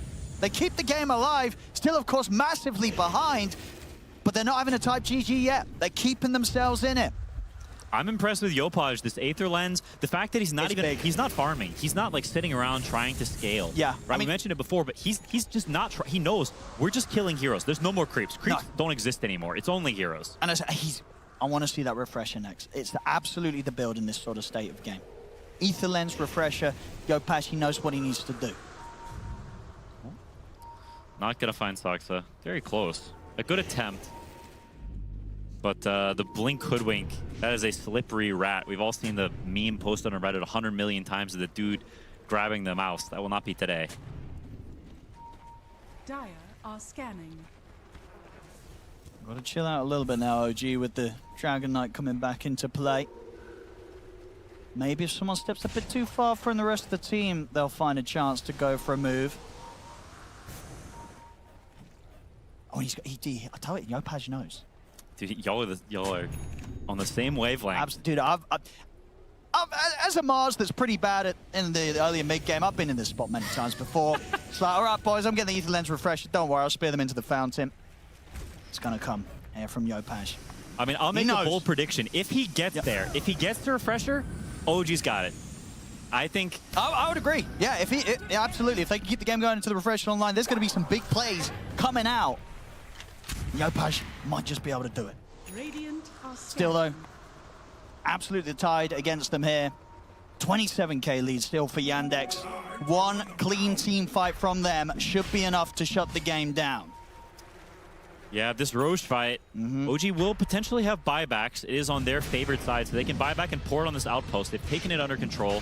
and they have good ways to scout the Roche, so they will need to fight first from Yandex. There's no Roshing. Let's have a look. This is spooky for OG. If they get caught here, the game could be over. Watson, he's in on an eco.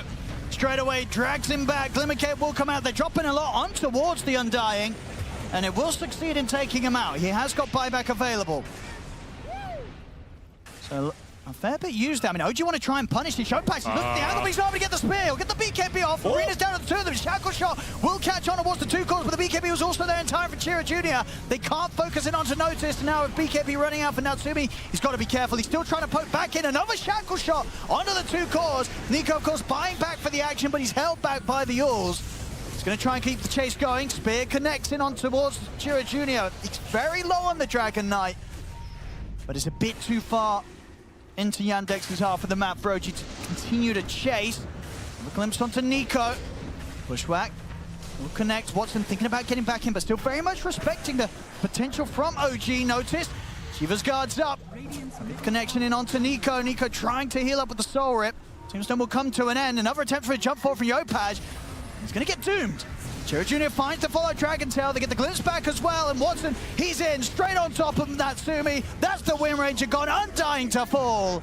They've taken the game very nicely there around that last fight. You know, you could see the respect from Yandex. They were being so careful about how they closed up their fight because they knew if they could, the game was going to come to an end. And they do it here, Yandex, pushing it to a game 3. Yeah, there was the 1%, the 1 in a million, but today was not the day. This is not Star Wars: The Last Jedi. They will not find it. It's hard. I think honestly a lot of draft problems from OG in this game. This 5 Coddle, they got a little too creative, a little too fancy, and it did not pay off. And Yandex, they played Marcy, they played it well. They picked good solid heroes. They didn't blind pick Underlord this game. Everything made sense. Good hero choice a bunch, but Notice had a much better game this game than the last game. Absolutely. Very, very solid, 7-2 and 17. And Natsumi, 2-8-4. He really did not have anything going for himself. Died a couple times in lane and just never had any momentum. Yeah, they very much felt that, you know, OG, they tried to bring a similar game plan as game 1, maybe even a more kind of severe with focus on that early game aggression. And Yandex, they're all ready for it. They're like, you want to play that sort of style again? We've got an answer to it.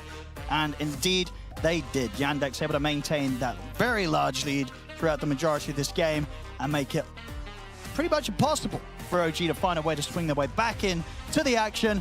All's good though, 1-1. Can't wait to see what we get in game 3 as it's 1-1 now between Yandex and OG. And that's fitting given that both these teams managed to win yesterday against their opponents. So we are getting an even matchup and going the distance to game number 3. This was a bit different behavior out of OG though. Where's the edge coming out? Insania this is not the OG that I saw in game number 1. Yeah, I mean, obviously this Coddle didn't really work out, but I feel like for me it was, I mean, I wanted to see Disruptor, and I wanted to see Disruptor cook, and I feel like the last fight of the game was like Disruptor Prime, you know, like everybody's kiting, nobody's really falling back that far. Yeah. Your team is continuously giving you vision, they're keeping people in range, and Disruptor just gets a glimpse, and it's really cool when you have a hero that has this very unique ability, which is, for me, Glimpse is like the entire hero, pretty much. And the entire team plays around it. And that team fight in the mid lane at the end there would not have looked the same if Disruptor wasn't in the game.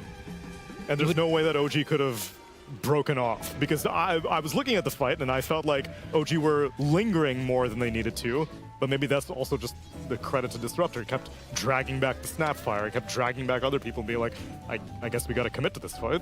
Yeah, I mean, probably part of it. I think if you just full-on run out, they're just going to run after you. And I think that's like where Yandex are playing it nicely. You know, they're keeping the correct range so that OG can't like pounce on them and take the fight. But Disruptor can still do his thing. And I like that a lot. I feel like they played really well around. And it's the duo that you were also encouraged by, the Doom and the Disruptor. But then where did OG have failings elsewhere? Because I'm hearing that Coddle was maybe not the hero of choice, perhaps.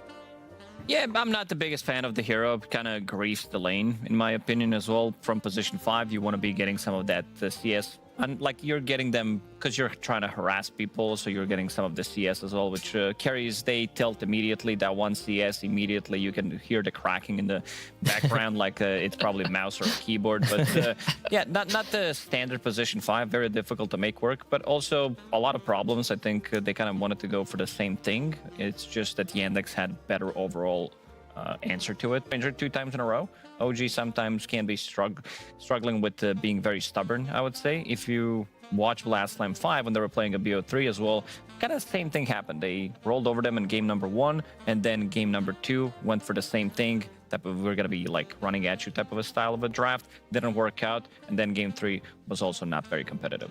It just felt to me like they were able to pick off those heroes like Wind Ranger and Caudle in moments that weren't that difficult. It was like Wind Ranger gets doomed off of 1 stun, is dead. They glimpse back Wind Ranger after she uses Wind Run, she's dead. So if she doesn't snowball and limit her deaths while getting kills, then she's going to be an inadequate carry hero compared to what the enemies are working with.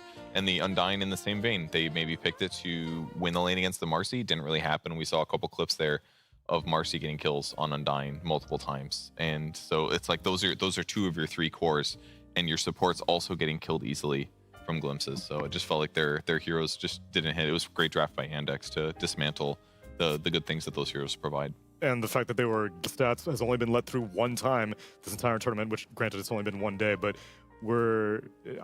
you said that Mickey was not discouraged whenever he wants to pick Marcy and he sees a Mars on the other side. He's like, I don't care. Marcy's just that good. Yeah, and they even ended up putting the Mars mid.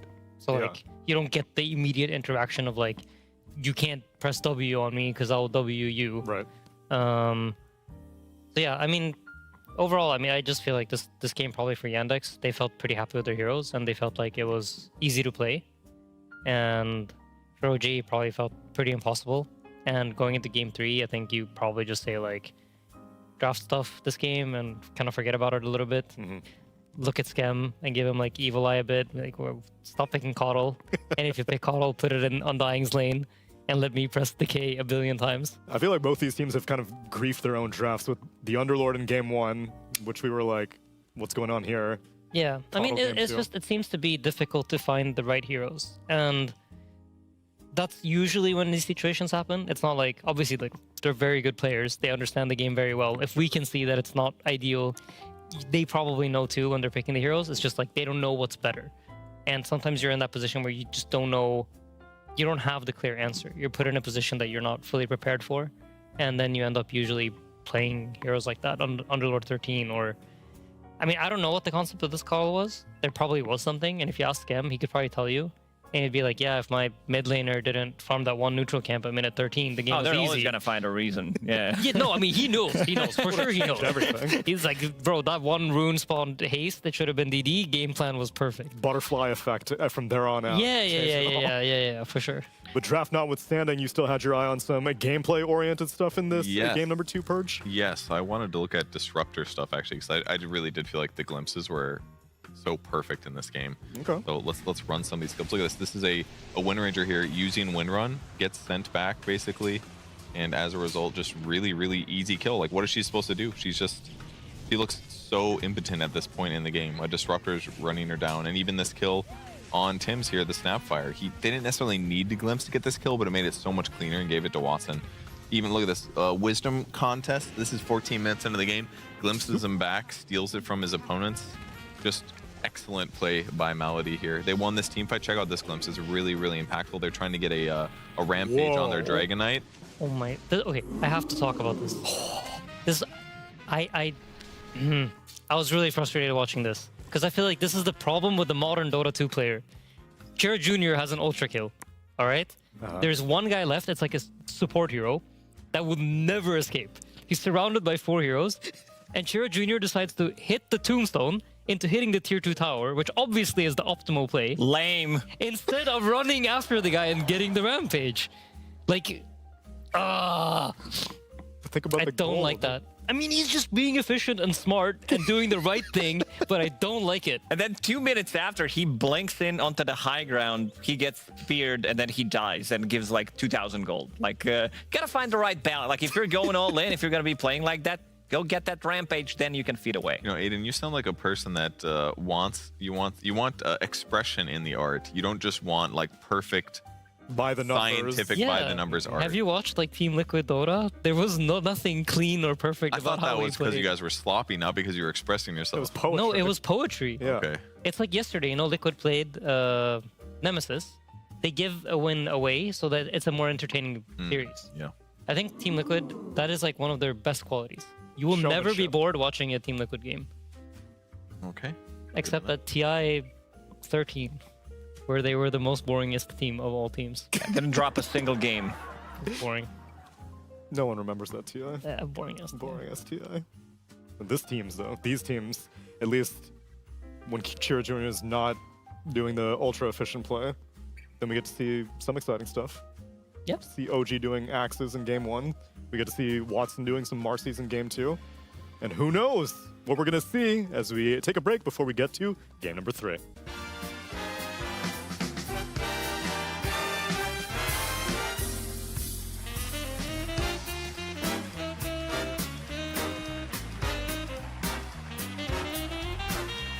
Dream League Season 27 is brought to you by DHL.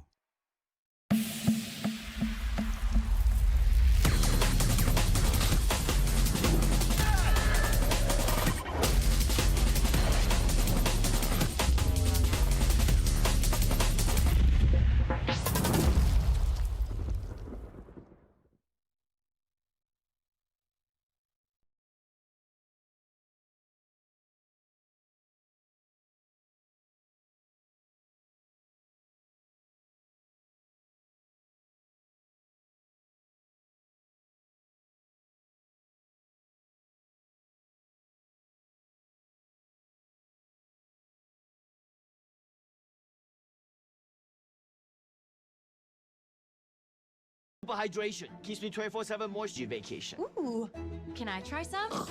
Oops, looks like we're out of Old Spice. Will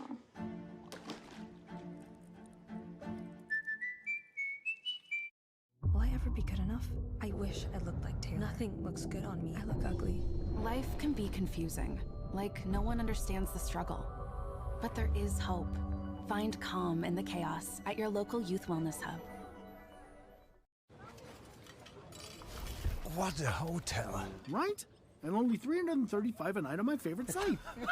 What? You didn't check Trivago? I got mine for 220. You have to check Trivago. Oh yeah? Prove it. On Trivago, you can compare hotel prices from multiple different sites. Even your favorite one. See? Same hotel. Over $100 less. You didn't check Trivago? I didn't check Trivago. Check Trivago to compare prices and save up to 35%. Hotel? Trivago.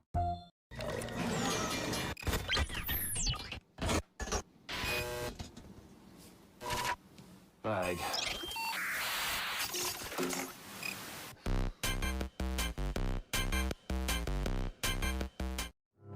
Oh, I love it and I hate it at the same time.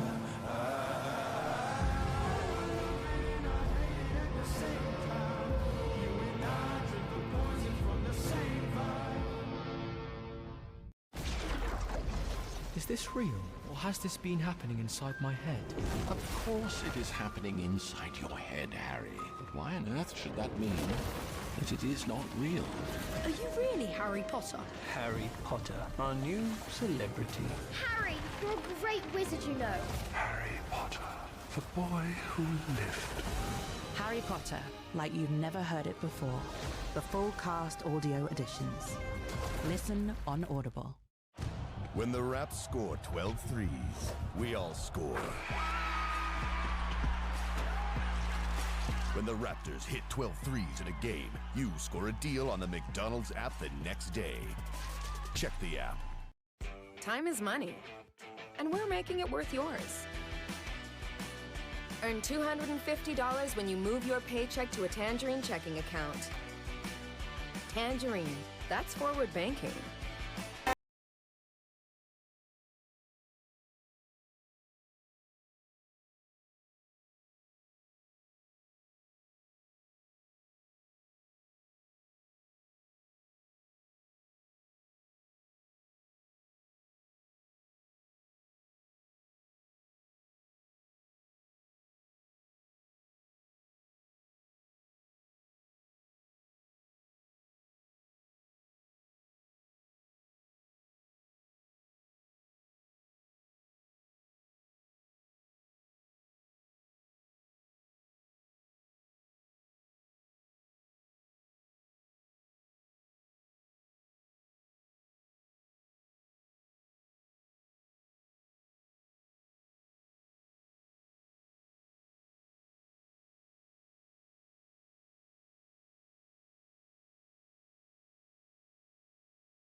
Sometimes I'm wrong.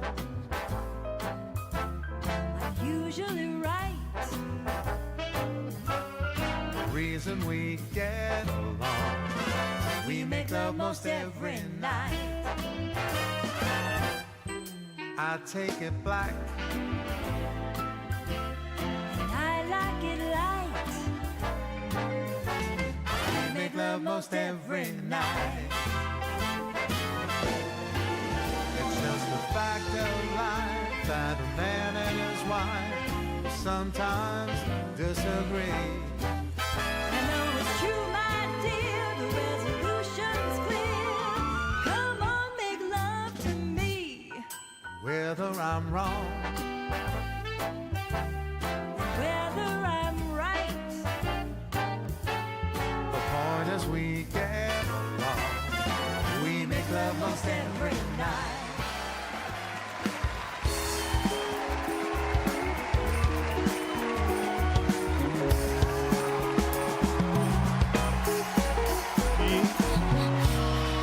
OG and Yandex getting ready for their game number 3, and my panelists getting ready to sculpt.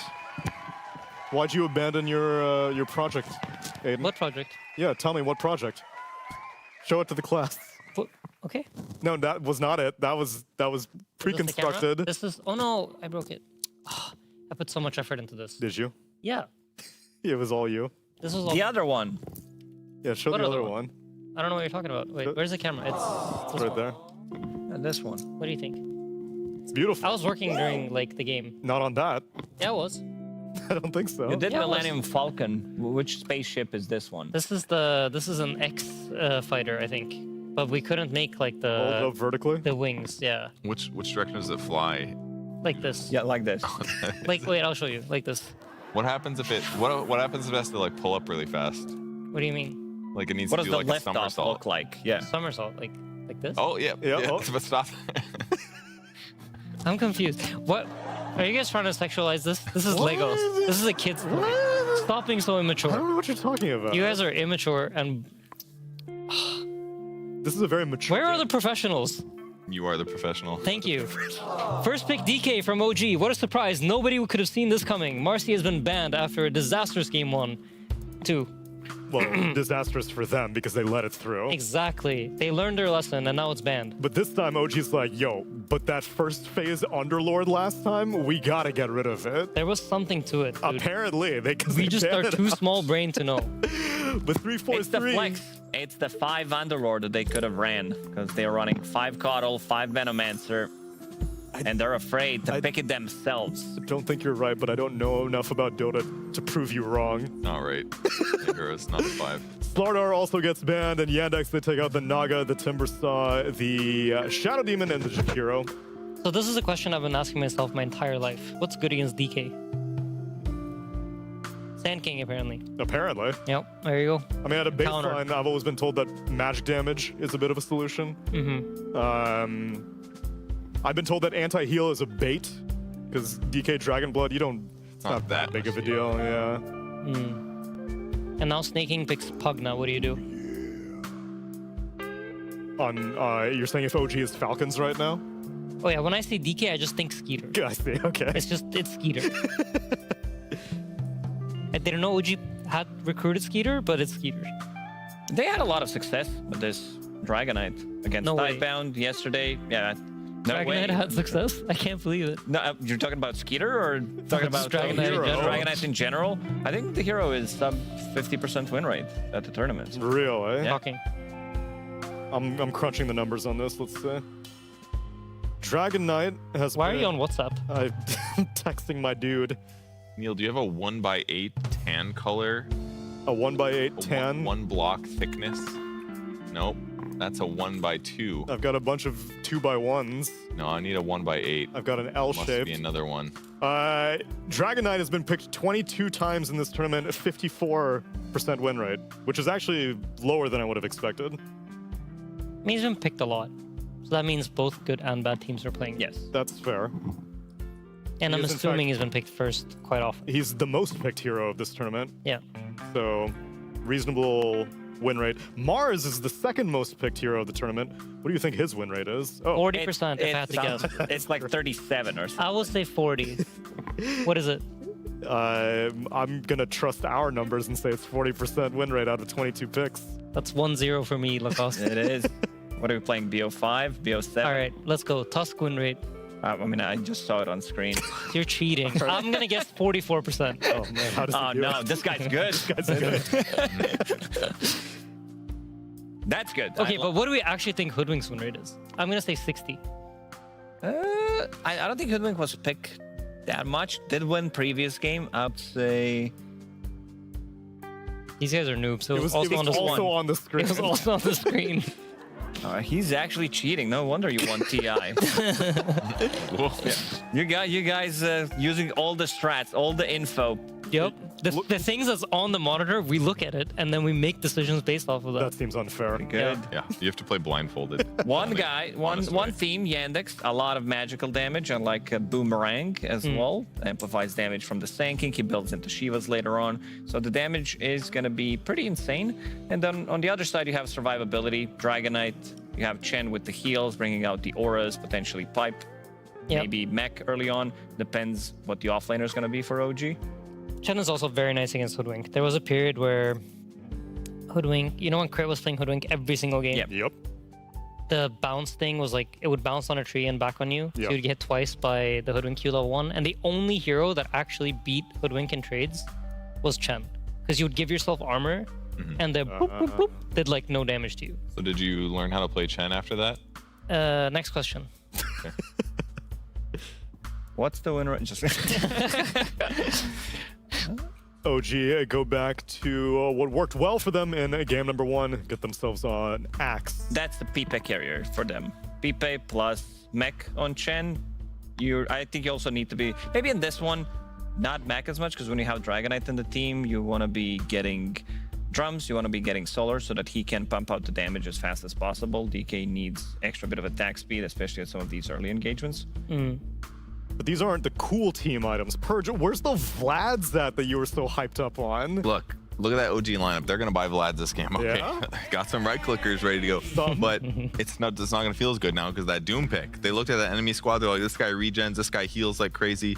Axe has decent regen. Doom these guys. Just doom them. Okay. Gonna solve the problem. No more shenanigans. I feel like it solves the problem of the question that you said, Insania, which was, what do you do against a Dragon Knight? They've got magic damage. They got a break. They got. Technically, we didn't say anti-heal was that important, but Doom is still value. Yeah, I mean, for sure. Has Dragon Knight been answered?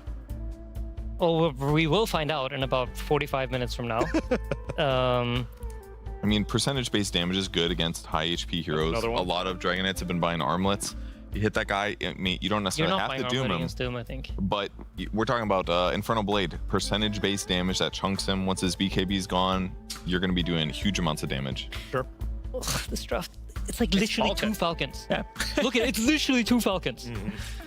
I would like to apologize to the world for letting Falcons win TI, and now you all have to watch 2 Falcons. I blame you personally.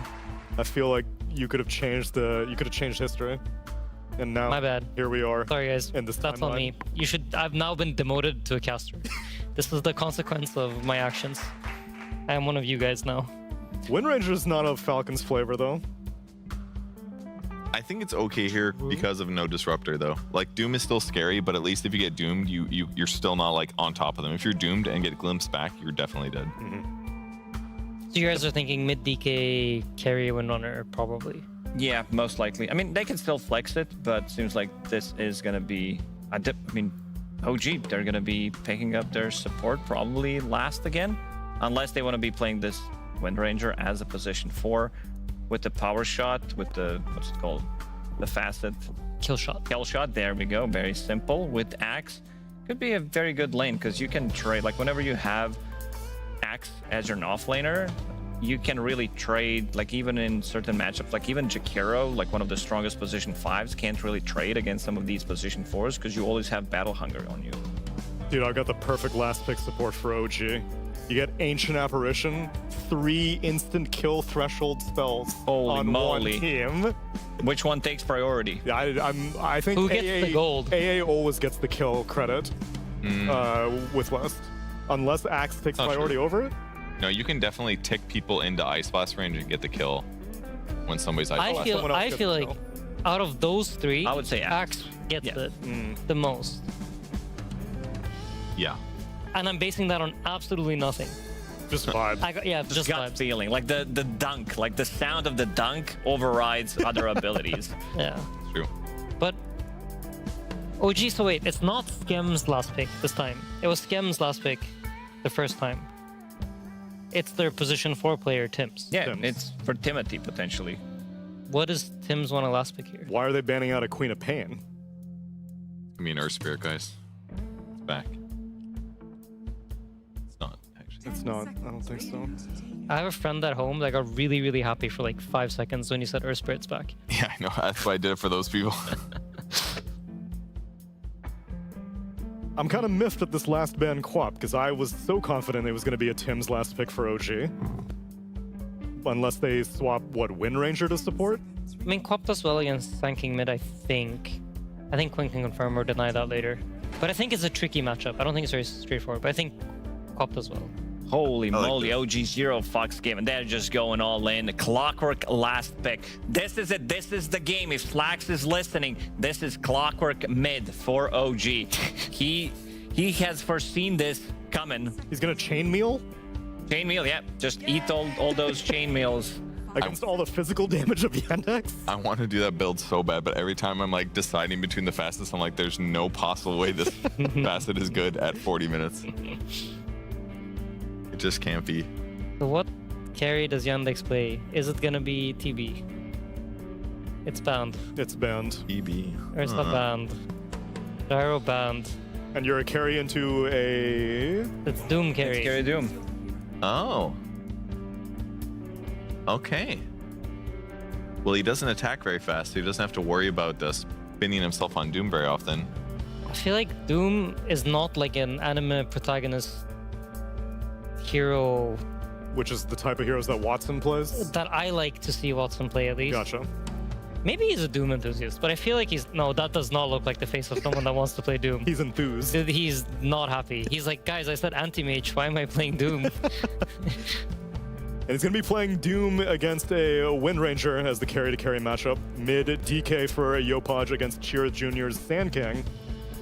And the offlanes of the Mars and the Axe. What's the vibes looking like, gentlemen? I think it looks fine. Like, as long as he dooms the Wind Ranger, I'm not that worried about the other heroes. And he's got BKB, of course. I'm not that worried about the other heroes on the OG squad if I'm Watson. So he just wants to get tanky, get his Radiance, get a BKB, and then run into the enemy squad and not get Focus Fired. If Focus Fire is certainly a threat, but the other heroes, I'm less worried about him. Yeah. Yeah, Natsumi 3 times in a row. Wind Ranger. First one, it did look good. Second one, not as good. This third one, I would say slightly better than the second one, but still not the biggest fan because you're playing again into Doom, into Mars. I think not an easy way for him to come into the fight and deal damage again. And I think the viewers are going to enjoy this game. Oh, wow. You learn fast, my friend. All right, well, if you don't want to make a prediction, then we'll just watch it all play out in game number 3.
Just about getting ready to get into the action of this game 3 up between OG and Yandex.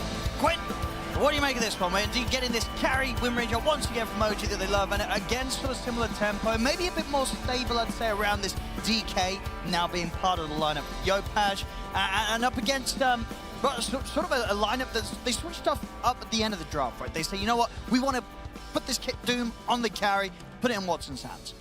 Yeah, I think it's a much more even draft than both of the prior two games, but I think changes at the end. I think Clockwork is a hero that I personally just don't think is very good at all. We've not seen much success in the hero.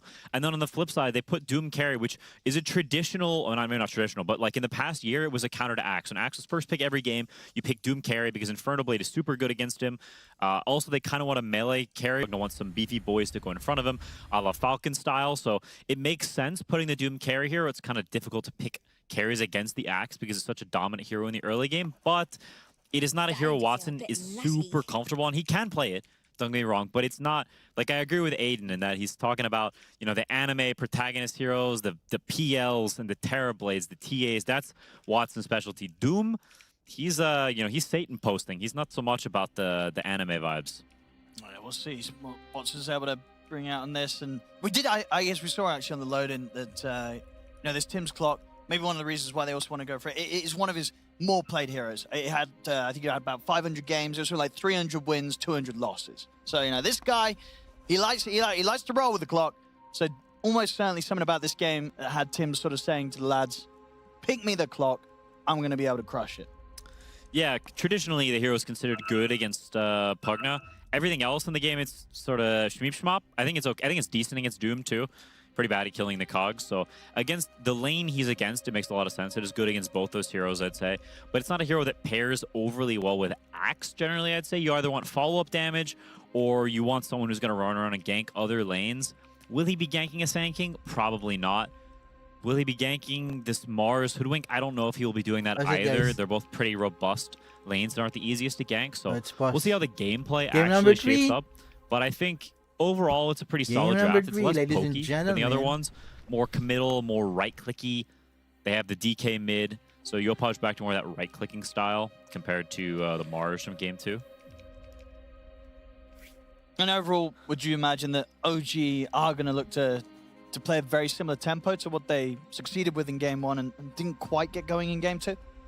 I think they will try to play fast, but I think it's difficult to play as fast as when you have Nature's Prophet. I think it's going to be somewhere in the middle. They're not going to get trounced in lanes, I don't think. But they also, like, DK is a slower hero, right? You know what DK is going to do. He's going to sit mid. He's going to hit the tower. He's going to farm until he gets Blink. And then once he gets the Blink, then... Bakit kaya nila mag-pick ng stance, guys? Bakit pinig nila yung Chen? Pusang alam gagawin yung Chen? Ano kung sino man nag-coach dito, guys. Napakaganda ng first pick nila, guys. Promise. Nag-pick sila ng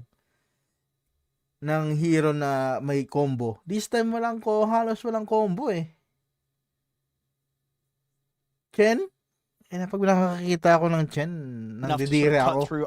Sabi ko, napapaisip ako, easy win. Nandidire pa. Out of towers. It'll be a little bit, I think. Sand King as a hero is not super Sino down bang at coach TP ito, guys? anywhere Pwede until he's at a palitan minimum natin. 6. But even then, Sand King is generally a hero that's... He's kind of farming his stacks. He's doing his thing. You know, he's pressing W on the wave. He's pressing W on stacks, and everything is dying. So there's like some interesting dynamics between him and DK, and the DK is pressuring his tower like crazy, but Sand King is one of the hardest heroes to pressure against. So how those early waves go, how the Sentry Wars go, things like this can determine a lot. I think generally it's a matchup that's pretty good for Sand King because you just defend your tower, you defend your areas, you apply this mischance to DK, you can farm the stacks and play on economy, something that is oftentimes very good to do against DK is just get really farmed until you get to the point where you have enough damage to cut through him. So I can see the rationale. And overall, what does sort of both teams support duos say to you? OG, I mean, OG supports are very low damage. They're very sort of, we sit in our lane, we pull waves. Like they're not fighters, not rune fighters really. So I envision them sort of just sitting in their lane and doing their thing for a while. Maybe Clock could look at the safe lane if Yannick does something silly, but they're very stationary. They're sort of just dudes who just do their thing, especially the Chen. And then on the flip side, they kind of are full damage bros, right? It's full follow-up. It's full, I sit behind my cores go in. Their lineup is very Falcons. I think if you if you look at this draft, There's there's a a lot of decent beef, chance right, you'd yeah. say Falcons. It's the 3 melee bros, it's the Chads, Yeah. and then behind them, You got the snaking the 2 partner nerds. and the crit hoodwink. That's right. Yeah. The adults behind the 3 kids. Or I guess Skitter's not a kid. Anyway, 2 kids and Skitter. Right? That's what this looks like. But it's different. It's like Si Skitter eh, parang 40 years old na, guys. it's similar. Let's see if they can get the job done. I mean, obviously in that game too, Yandex did look very, very good. And yeah, all 3 of their cores got insanely farmed. OG not able to keep up with them that time round. Yeah, do apologize for the pause, just waiting for everyone in Yandex to get connected. Hopefully they should be good to go shortly. Yeah, it looks like everyone's back in the lobby, so should be able to get the game underway very shortly. Just get all the players ready. Yeah, I wonder why it's just him, because they're at boot camp. So I'm a bit surprised that not everyone, maybe his PC blew up. Maybe, you know, sometimes you, as a kid or something, you're like leaning back and you like turn the Xbox off with your toe. Like you accidentally press the power button. Yeah, yeah, sure. Yeah, maybe it was one of those things. He might- He's leaned back and turned might the have PC kicked it. off with his toe. He's back in now. Here we go, ladies and gentlemen. Game 3 time between OG and Yandex.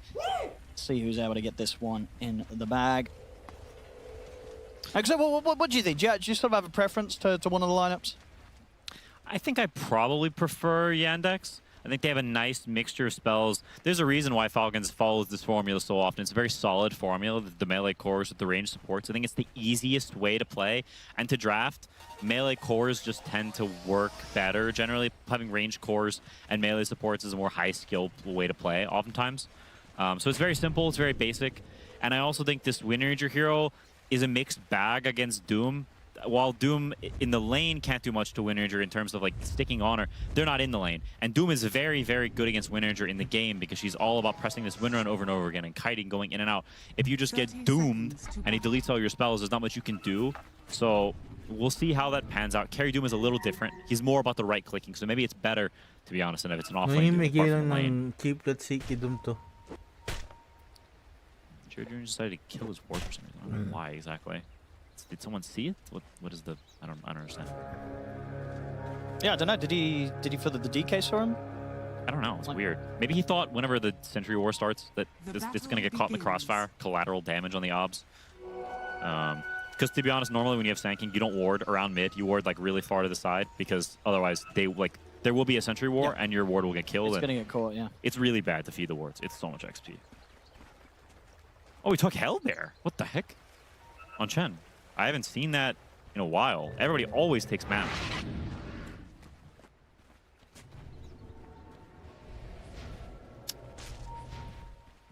I mean, is there anything about this game that sort of would say to you to go for that change? Not really. Normally you would take it against... I mean, the thing is, Doom's not in his lane. Normally you take it against Doom or heroes that can eat your creep because, you know, they're going to eat... Holy crap, he's taking so much damage. What the heck? Yeah, that was half his HP gone. What are these right clicks? What does his creep do? It just gives attack speed and stuff when it... Oh, gives attack speed aura. Okay, maybe it's cute with Wind Ranger. Maybe they just click the crap out of it. Maybe that's the rationale. All right, there you go. Yeah, no, it's getting quite the punching there from the 2 of them. Dude, they're beating them up. Good. Marunong What is the mag-chin to, damage? so. Holy crap, Tangled is a broken facet. My gosh. All right, today I learned. So with that sort of playing out, this should be what, pretty nice lane for Natsumi, pretty safe lane. Yeah, I imagine so. Mars, I think against this lane in particular, I mean, Chen is just such an oppressive hero. A little bit of a pause again. I mean, he's got to put shoes on. I think. He touched he turned the PC off with his toe again. Oh no. We need shoes on this man. I mean, no one's disconnected yet, so. Lag. It'll just be the old lag. I see. That's unlucky. Oh.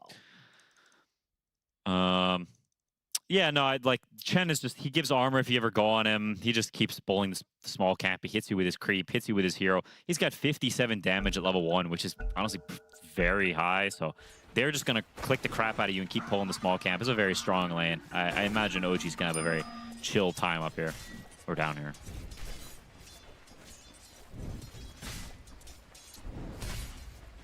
Curious how this mid lane goes. DK, we talked about it before. It's a very, very powerful hero early in the lane, but Sand King is the kind of the king of drawing the lane. of just saying, I'm going to chill because I'm invisible and I make you miss when you're standing in the sand. So I'm just going to vibe, I'm going to push the wave, and I'm going to farm stacks. So I'm curious how much Yandex plays for the off lane, how much they're stacking, you know, where their priorities lie on how they want to play this early game. Do they want to just play chill and get their gold up, or are they looking to make moves of their own? Tim's trying to do his best there to keep Malady at a distance. So it's the moment between Watson and Nico. Pretty even right now between the two cores on this lane. Level 2's hit. Trying to go for the setup onto Watson, but Watson stopped it to sort of stand his ground. Tim's falling very low, only just surviving there, Tim's. Watson should be fine. Another blast comes in onto Nico. I mean, OG, they did try and go immediately for that move there when level 2s were hit, but the trade definitely not favoring them. Yeah, he does not have much HP on Axe. He's got tangos coming, but this is really low HP. And that's a problem. This Axe hero is a hero that needs to get off to a good start. He can farm stacks and come back, but so much of that hero's power is different from what it used to be, especially the way that Nico likes to play it. It's about the auras, it's about the battle hunger spam, it's about that skirmish. And when you're behind early, the power of that skirmishing falls behind quite a bit. The enemy can avoid you and not get caught in these in-between areas where the spam of that annoying pesky poke irritates you.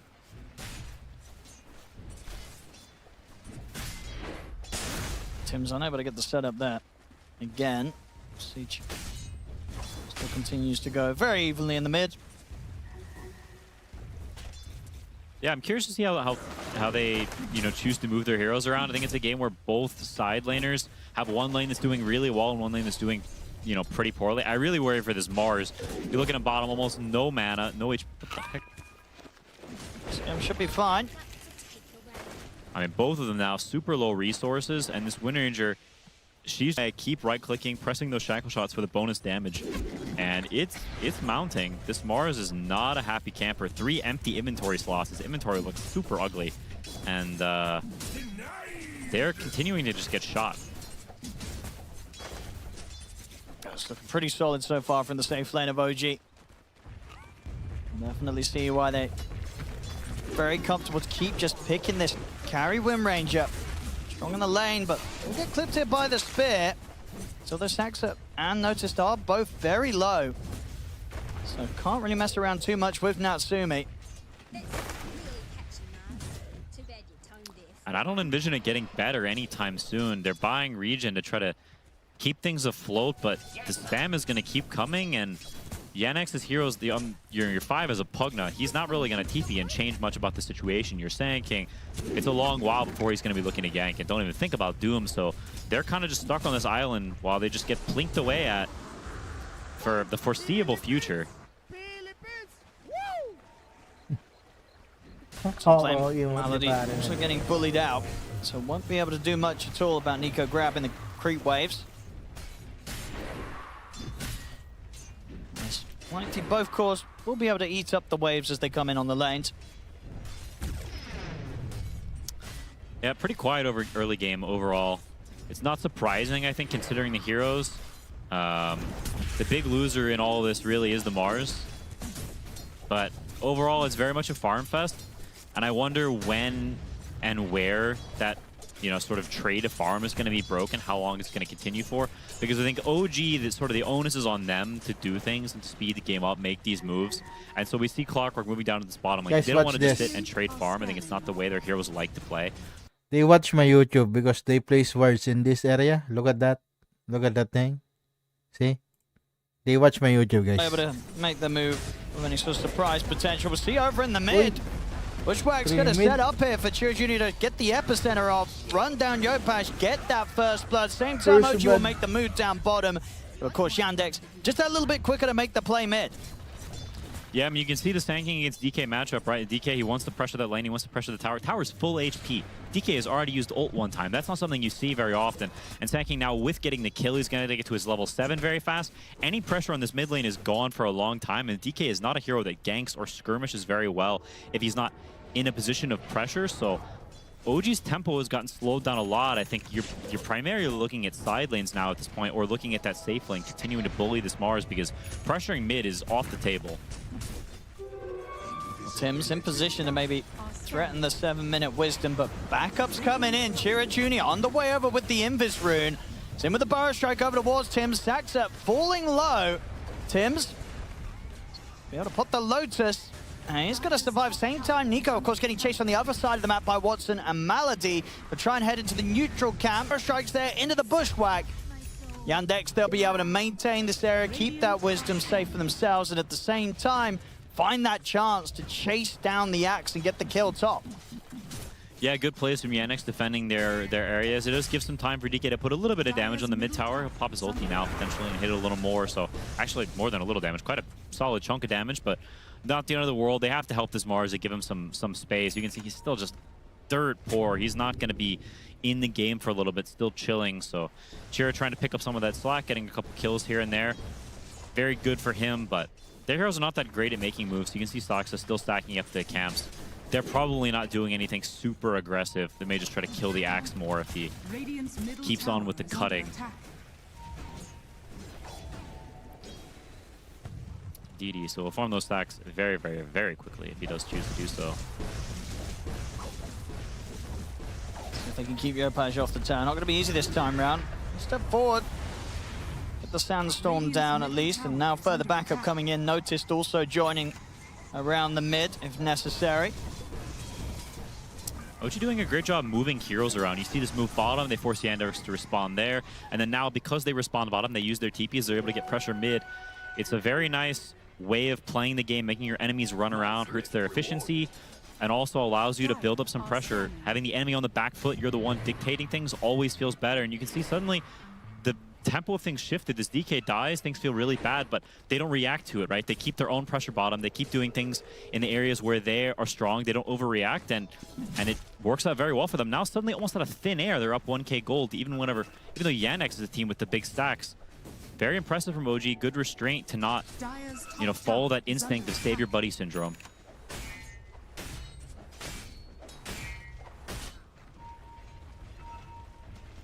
Watson. He's going to step in and drop down the Doom.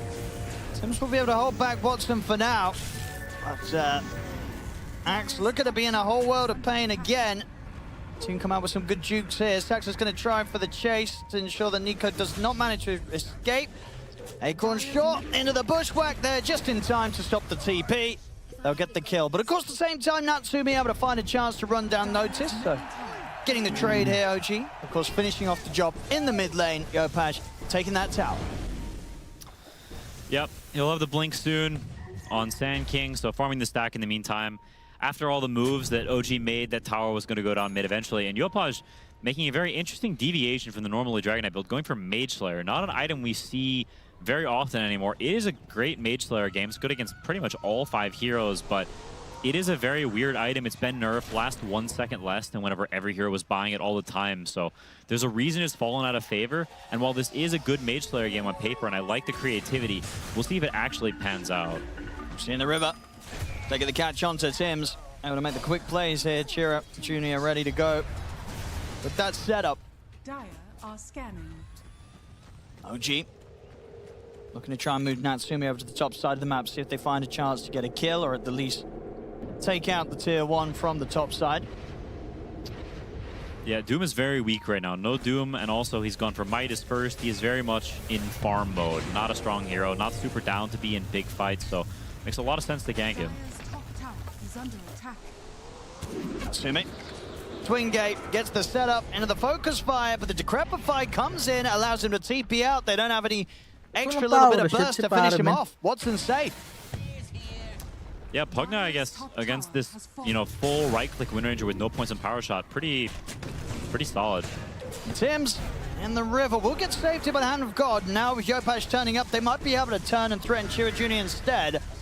Nico as well. Last time he got away with that jump on and was Tims. This time around, Tims, he's got the backup. That was kind of shocking. I didn't expect him to just die like that, and I don't think he did either. He was kind of just standing there chilling, and then suddenly DK just beats him to a pulp. Super farmed in Yopaj, and he's going to farm this Ancient stack now, so going for more of that farming route, not buying the blink first, And I like it. If you look at OG's heroes, there's very little follow-up damage. If he does buy that blink and he tries to make too many moves early, there's a pretty decent chance he overextends, he feeds. So going for the safer route, buying the farming item first, we'll go for the blink after whenever the timings align a little bit better. I like the conscious decisions. I think Yopaj has impressed me a lot as a player recently. He's improved a lot. He plays very much for his game, and he's not overreacting to things. And I like these decisions. I think making smart choices. 2K lead at the moment here for OG. All in all, a bit of a quieter early game, 12 minutes in, but still very much with that focus on trying to get Watson a sort of safe area on this topside Yandex so he can make his way towards the Radiance on top of the Midas.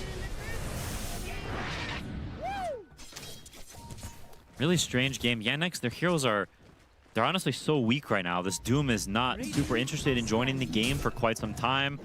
Mars is about as weak as can be in Sanking. Sure, he's got his Blink, he has his Epicenter up, but are you really going to be able to kill the OG cores if they're not out of position someplace? Axe has Blade Mail and a Cloak. It's a Mage Slayer on the DK.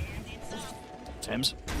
Oh, it's going to be off the mark, but it doesn't matter. Still able to get in with the Dragon Tail connection. Nowhere for Saxa to run. Can they take some of these stacks here with the Dragon Fall? Without a contest, absolutely. We'll see if Yandex wants to TP more heroes, but Sanking is not enough. Mars is looking over. He does have Arena. Looks like OG might feel that they don't want to try and push it. They might not get the chance though, because the catch is already there. They jump in with the Boa Strike. Notice will get the Arena locked down on towards Yopaj. Yopaj backups coming in the form of Natsumi, but they cannot get Yopaj out of here. Yandex will be able to punish Yopaj there for sticking around a little too long. Yeah, that's honestly a bit of silly greed. You know the Mars has got Arena. You know you can get Blink stunned. That's what happens when you buy these tanky items. Sometimes you can get baited by yourself, that you're like, I'm tanky, I'm strong, and you stand in front, they go on you, and you're not as tanky as you think you are. This Mage Slayer item can be a little bit deceptive in how tanky it actually makes you. Sort of why I question if it was the right choice here, if something like the Armlet would have been better if you want to go for that farming route, but he's stuck with it now, so we'll see how it changes things in the future. But OG throwing away a little bit of their lead. The Doom is getting closer toward that Radiance. Mars getting closer to Blink, right? Like, Yandex is very okay with a chill game. They need to get closer to their timings because they're not quite at a position where they're ready to go all out and fight yet. Yeah, very much getting these minutes to breathe on Yandex. OG. Radiant's middle tower is under attack. So what they do next is the pressure coming in onto the tier 1 mid. Fortification is there, and they do have Yopaj and Tims coming in from the side. Hookshot comes in. Look at the catch on a Saxa. Should be a quick and easy grab onto the support. The Crepify not going to do too much there as the cogs come in. We'll push them away for now. So at least I'm not actually able to get the tower denied there. Creeps end up finishing off the job, so Yandex, they'll succeed in taking the tier 1 mid.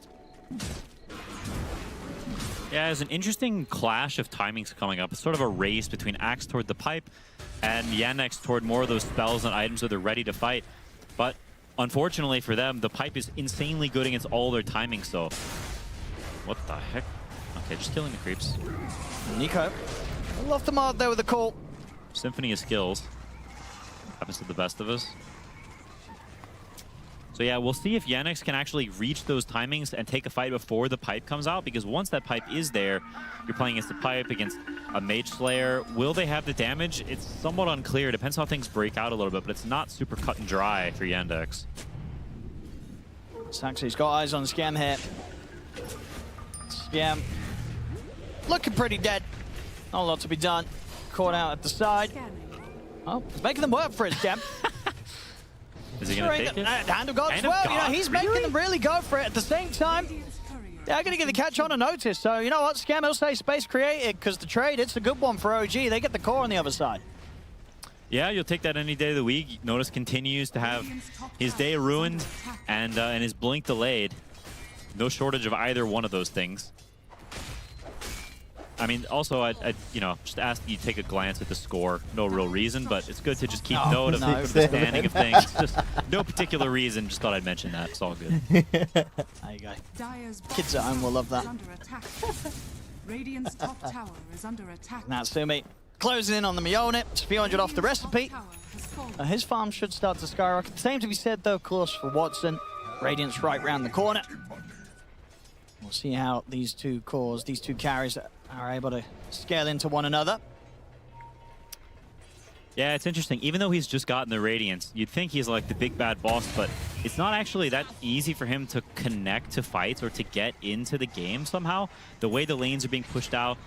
And I think part of it is that Sand King is off the map wanting to catch heroes all the time. Mars is doing similar. They've got all these blinks. It's not actually that easy to connect. Watson sort of needs to show and push these lanes so the move is injured. But he knows. He smokes, or he scans rather, and slips away into the night. Dire are scanning.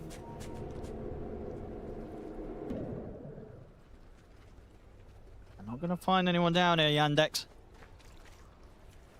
And the Lee should be able to push forward for the tier 1 tower. Unlikely that OG will look to turn up and defend that at this point. A very different showing than what we saw from the prior two games where it was sort of go, go, go from both teams. In the first game, OG, the second, Yandex.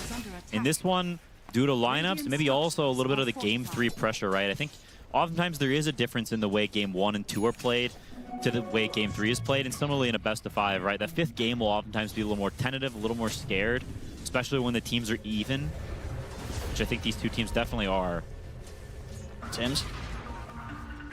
If we can get the grab onto Malady, and easily with the Dragon Tail coming in, but the Arena Spit does come out in response from Notice, trying to help fight back against them. Buys time for Watson to get in on this, but Malady's already gone. Watson turns, drops the Doom down onto Nico.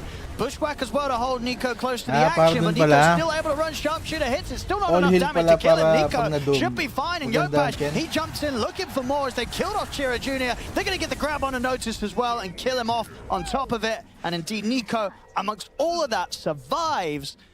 I mean, Yandex, they signed themselves up for that fight, Quinn. Yeah, they thought they were stronger there, but honestly, super disjointed the way the spells were cast, the way the heroes combined. It felt very forced almost, like one person is making a call and everyone else is like, yeah, sure, I can go in, I can fight. Like the way Watson ran in and doomed the guy felt as the right thing to do. And I think how stagnant this game is, how stale it is, this weirdness of your Mars continuing to get ganked, you have no pressure on the other side, no counterbalance. It feels like OG has almost been in control the entire game, even though Yandex has been getting kills here and there. There were some pickoffs, Yopaj dies earlier in the game, but it hasn't felt like they've really had much momentum. Tim's keeping the action going, spots the freebie in the mid, stacks up. You hate to see it if you're a Yandex fan. It's, I mean, this winter is absolutely going to get to this BKB timing very well. So is the DK, and you've got the pipe coming online very soon. With all those 3 items, the fighting for pipe, you kite these BKBs because running headlong into them is going to end really poorly for you. OG in position to go straight for the Tormentor here, 20 minutes in. Nothing to be said about this by Yandex.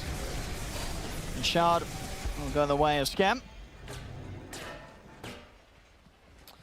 I think this game is a bit of a testament to Yandex looking a little uncomfortable. I think Watson's hero is so pivotal and core to the way this team plays, to their identity, that he is playing the super hard carry. And when he's playing something like the Doom, it's a little off, it's a little odd, kind of kooky, and it changes the way that their heroes play and move. I can just feel a difference whenever he's not playing these hard carries. Something about the way he farms or how fast he's able to push lanes. I can't put my finger exactly on what it is, but you can feel a difference, and you can feel that Yandex is not super comfortable in this game.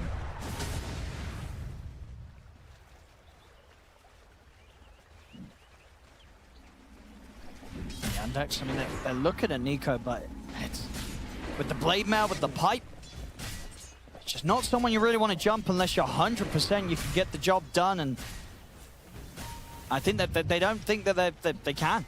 Yeah. They know that that's not something to do. They spent a bit of time down here with the 3 of them, but nothing to be made out of that move. That's really interesting. I'm not actually even sure if they can kill him or not. I think it's kind of close. It's on the fence. There's a Solar and a God who's got an Essence Ring. Yeah. I think they probably made the right call. They do have a DD on Sand King. It feels... Yeah, even with that, they sort of questioned whether they could go for the play. Yeah, it surprises me a little bit. I'm surprised they didn't even try and like force TPs, you know, stun him with the Mars and hold the Sand King stun to stun out, but they decided it's too scary. Pretty surprising. Oh. And the micro there for Scam just in time. Comes in with the stun. Free dunk there for Nico. And same time in the mid now, Sumi's just found Chira Jr.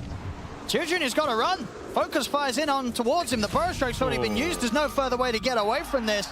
Yandex starting to look a bit lost at this point in the game.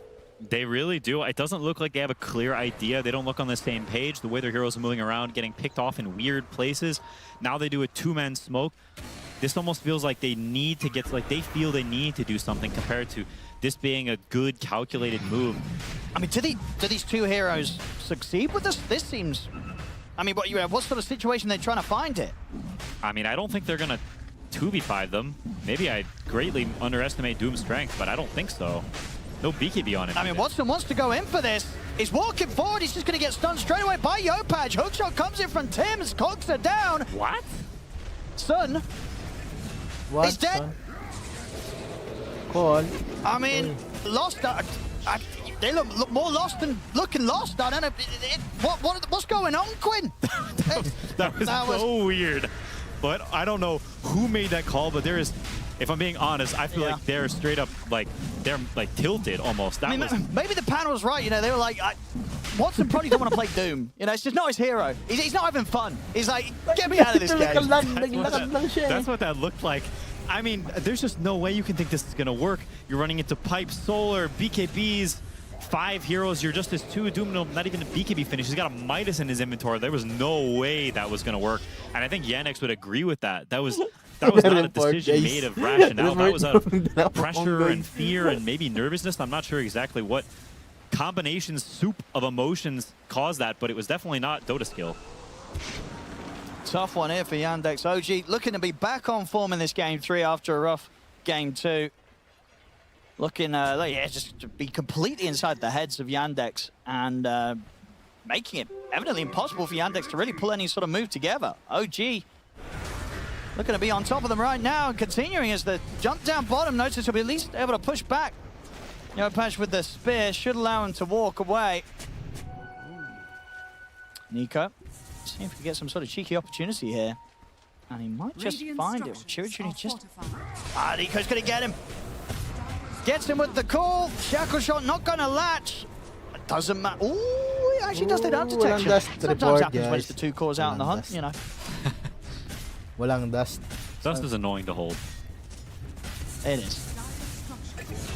See, guys, even the pros saying dust is annoying. Here with the help of Tim. Dust is annoying to hold. That's why sometimes you need to force your enemies to bring dust. There's no business taking a fight, and they... As a support, you need to force them to bring dust. Look at these 2 core right here. Don't have any dust. So, easy escape. On the other side, they are full farm, full rat mode. They have no interest in fighting until they get to at least the BKB on Doom, but they probably want 2 more after that. Look at this again, Tim's. He's just everywhere with Yopaj. This time round, Notice is not going to be able to walk away.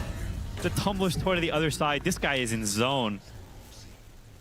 OG is not a team that you want to fall behind against. We've seen it time and time again. When this team is in a position of strength, of power, they're honestly really good at building leads, at picking you off and not letting you sneak down these side lanes. One of the better teams, I think, of sort of the mid-range teams, maybe even the best of the mid-range teams at closing out the map and actually building that gold lead. And it just keeps going.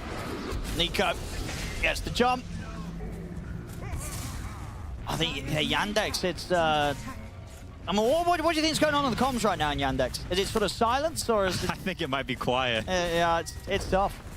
I'm not sure there's much to say, you know? This is one of those moments where someone has to step up, and there has to be some sort of comms. I don't exactly know what needs to be said, but something has to be said to right the ship, to calm people down, and to find a way or an idea for people to follow. Get people on the same page, and let's at least try something, you know? Let's practice resilience as a team, playing from behind, playing in hard circumstances. This is not going to be the last time that they play a hard game, and so picking yourself up and actually giving it a fair try and not just completely crumbling is very valuable. Thames. Find him here out at the side, but he gets the chance to get the cogs and the hook shot off. Watson will drop the Doom down, but Nico's in with a call onto the 2 of them as Chira Jr. dead. He's going to go for the BKB TP out Watson and will make it away at least, so that this time will survive, but it's still, of course, not a trade that Yandex will be happy to take. No, definitely not. Also, the Doom BKB used, and the Doom.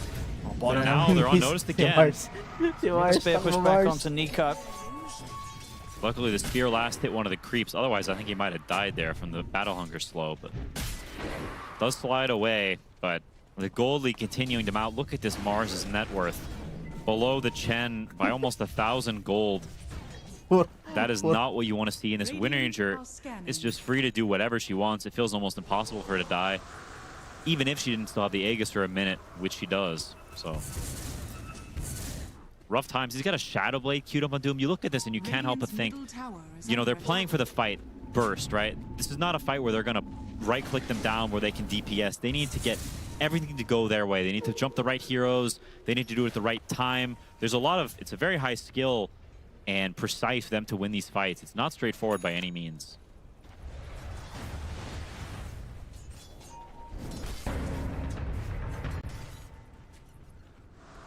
Coming towards the end of the Aegis. Maybe. G. Watson and Malady on the way back. He's got Gem on DK. And they'll get the grab on a Malady. Watson should be fine and out of this at least. So, same time, Tibbs. He's got eyes on Saxa. Saxa on the run. Should be okay. And into the trees and out with the TP. Survive. Yeah, I mean, back to wave cutting it is. Watson's pushing out pretty far here. He's going to go for the TP. Nico very close to having a read on him. A close escape.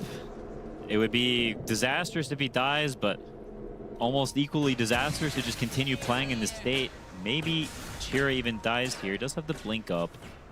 Close to that BKB. They're not bleeding too many more kills on Yandex, which is promising to see, and they've got a nice defensive ward up here they placed recently. So there is a world, you know, we saw it happen in the first game, and at different points in the second game too, where sometimes OG can get a little too over-aggressive, bite up more than they can chew, and go a bit too deep into potential vision and take a bad fight. And I think that's what Yandex is hoping for, right?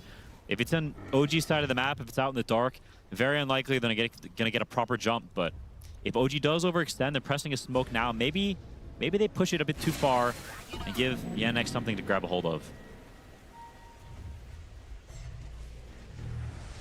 OG still very much happy to take the fight off the back of whoever they get the jump on at the start.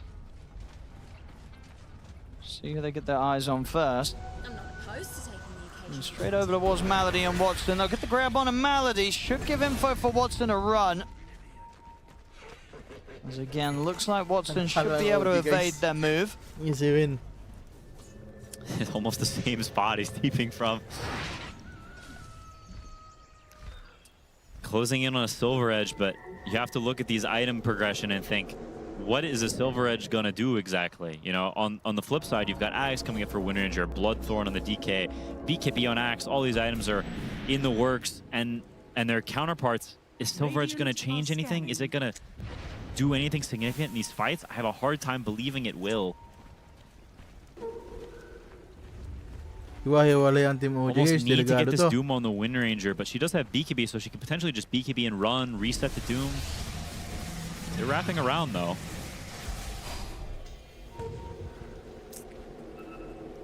Yandex, what can they find?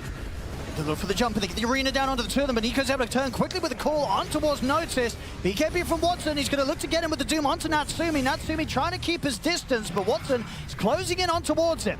Natsumi, can he play his way out of this? Another call from Nico to control the Doom. Natsumi falling low, but Watson's going to go down first. And Natsumi, can they actually keep him alive? They can't. Notice gets him with the God's Rebuke. They're able to kill off the Wind Ranger, but it's going to cost them so much. Call on to Notice.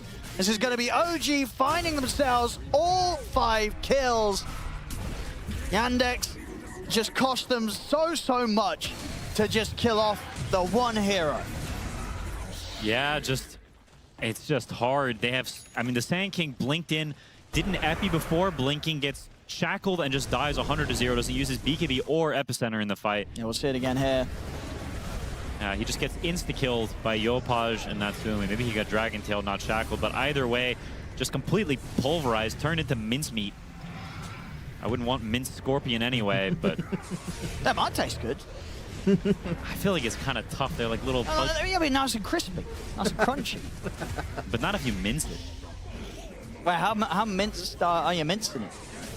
Well, I guess there's like when you like mince like little pork bits, they can be crispy like in a pan. Maybe a scorpion's good actually. I've noticed.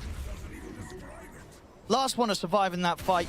Did get off a decent arena, but the fight just ends up too split. And any time now that OG have the full 5 of them around. Magaling pala Sure, mag-chen to si pare ko Yandex eh. might kill one of them, but then the rest of them definitely going to get the cleanup on the team fights, OG. Yeah, and they can smell blood in the water. Arc. And they're coming for you.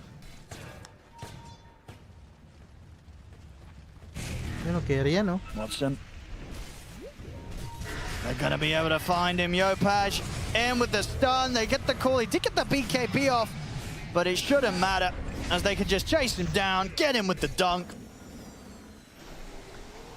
And even if Yandex gets a perfect fight, a perfect initiation, you look at these heroes, Pipe, Vlad's, Glimmer, Solar, it's just the whole fleet of defensive items between Nico and Scam. They've really been itemizing great, I think, this series, and in general, they really prioritize these tanky items on the 5 and offlaner. Scam finds a way. Somehow, he's almost higher net worth than Doom. Oh, and look at that. The setup once again coming in from Tim's. The arena will come out and return, but Natsumi immediately pots the BKB, focuses down Malady. Both supports dead on Yandex, and Chira Jr. having to put the BKB to just try and scramble back towards the fountain. Notice dying underneath the tier 4s. He'll put the BKB, but it will not save him. As OG, they're ready to close this game and this series up. As the pressure coming in now onto the tier 4s. They've got buybacks available on Yandex. We'll see if they give it one more shot. As the buybacks in from Notice. The tier 4s falling rapidly. As OG now onto the Ancient. Yandex, have they got anything more to throw out at them? They're going to try, but Natsumi's away. Watson can't even find the Doom opportunity on towards Natsumi. Watson trying to get in. He'll get the Doom off, but he is dead himself. This game, this series is over. OG to take it today, 2-1 against Yandex. And in these 2 wins that they got against them, it didn't really even look close. This game 3 in particular, it almost felt like OG just broke them. Yeah, that was more even an emotional victory than it was a Dota victory, and they won the series. It just felt like Yandex at some point in this game became lost and almost just like depressed the way they walked there on the map and fed kills. OG looked like the more resilient team, right, to win game 1. Then you lose game 2. Honestly, you get smacked around pretty good, but to come back with a better draft in game 3, better play, better moves. Noticed had an incredibly rough game this game, 1-8-2. They ganked him about 100 million times. I think he was dead more than he was alive, and I mean, OG looked really strong. Yes, they looked like they Let's could play contend Dota against the top teams, and Yandex, some inconsistency that is a little worrisome. I'm not sure. Easy win, guys. Easy win, Team OG. Durog si parang Yandex mga sir. Dinurog sila nung last time eh. Hanapin ko yung video, teka lang. Bago mag-final siya ng Blast Lam eh.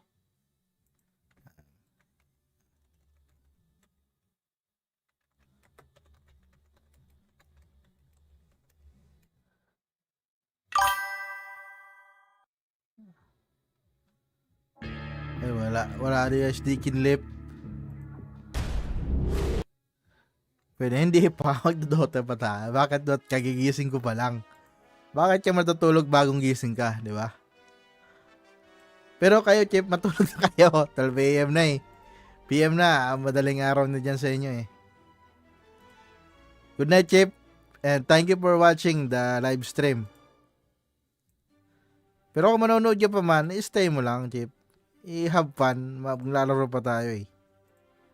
At pa matutulog. Kagigising mo lang. Ikaw ba yung sumasakay sa akin, Chip? Sangayon ka ba sa aking kasabihan? Hanapin ko yung clip, guys.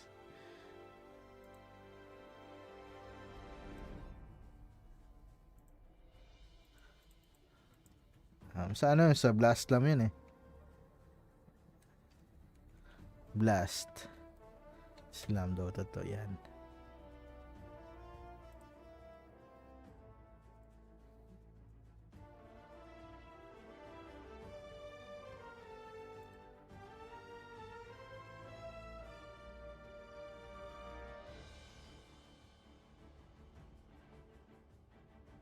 Bago mag-semis yun eh.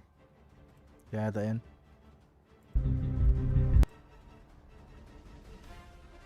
Blind, and they're just fine, chill dudes. Things you can do, that you can't be this tanky raid boss. You're playing against, so if they just kite the grave. To use the spirit. Bahala na to. Bahala na, Chip. Ang haba. Ang daming hahalongkatin. Maglaro na lang tayo ng ano.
Chip, welcome Chip.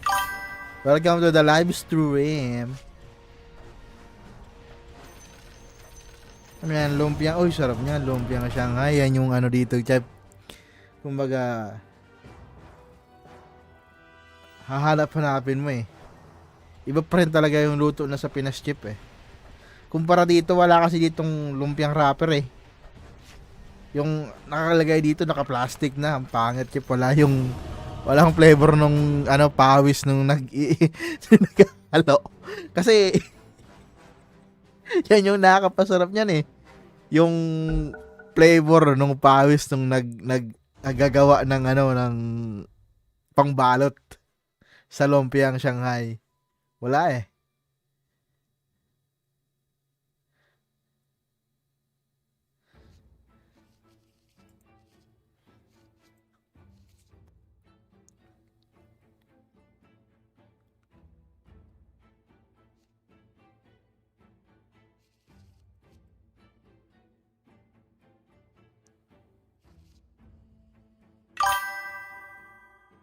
Yawa. Bakit yawa, sir? Dalawang ano na. Ito na lang, lich na lang. Yun, nice. Pwedeng bouncean yung dalawa. Wala eh. Hindi, kumbaga, hindi crunchy kasi walang pawis na naghahalo. Yung nakita kong paggawa niyan eh. Kumukuha sila ng ano, kukunin lang nila tapos papatalon-talon nila sa kamay nila. Tapos igaganyan nila sa malaking kawa. Yung rubber. Focus muna. Ganun ba? Kasi ikaw na eh. Nananahimik ako dito katatapos ko lang manood ng... Nanonood ka pala kanina nung OG tapos versus Yandex.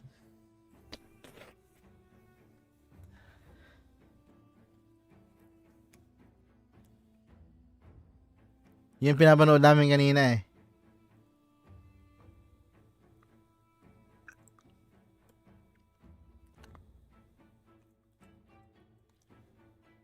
Mid Jakiro? Hindi, mid offlane ano? OGL ka. OGL ka ate yan. 99%. 99% of the germs.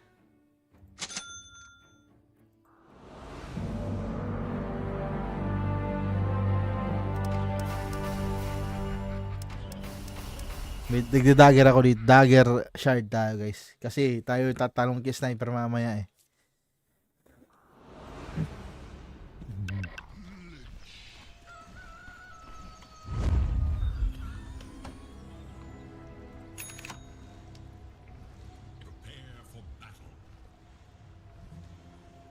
Uy, mid ano pala to? Marcy, oh.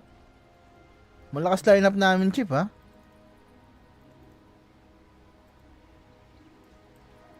Viper lang. Viper lang dito ang tagilid, guys. Di ako minsan tiwala kay Viper, eh. Nagpo-follow up yan, eh.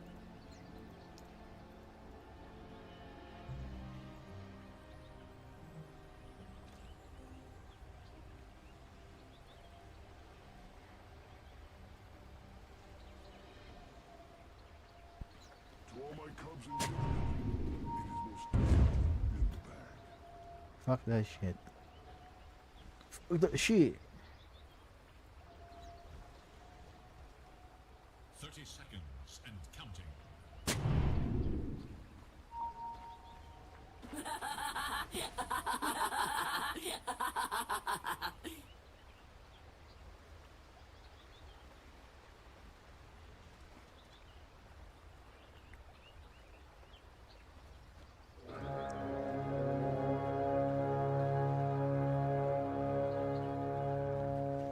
Right.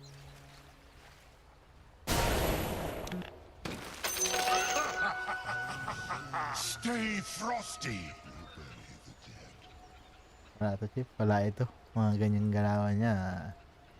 Bento. Sabi niya, wait. Tapos wala eh.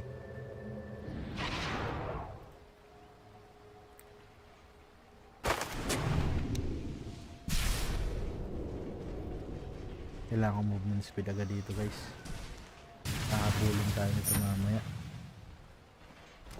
Offlane ano nga. Post for Jakiro.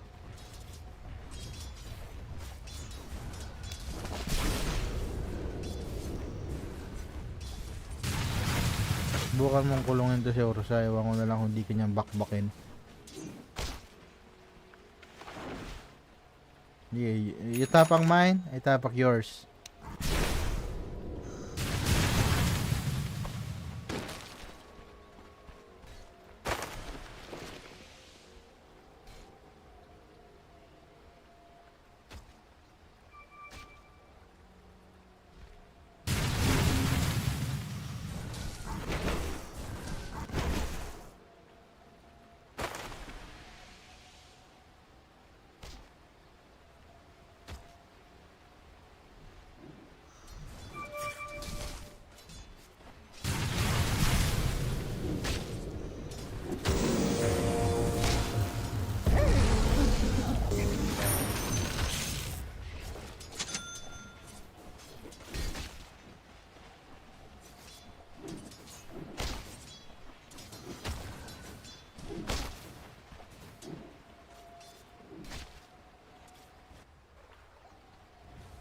Oh, galing ng Marcy, guys. Pick na ako ng Marcy. Magaling. Lumilipad na agad yung courier mo. Sige. Hindi. Bibigyan ko. Sa kanyo sa inyo. Sige. Sige. Harangan mo yan. Bibigyan ko kayo nito. Kukunin namin yung creeps namin.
Thank you.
Huli yata na dito, wala sila.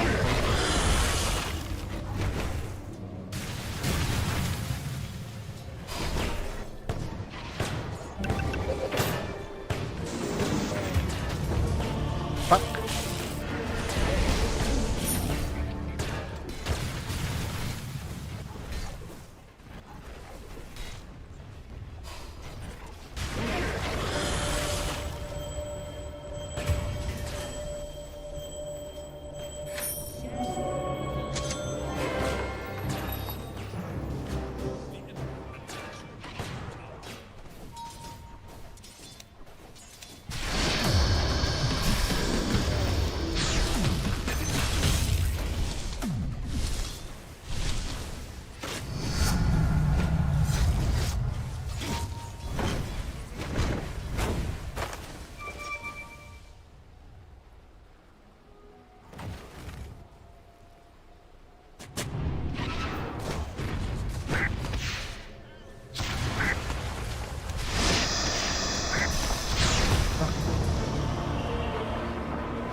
Medyo set later.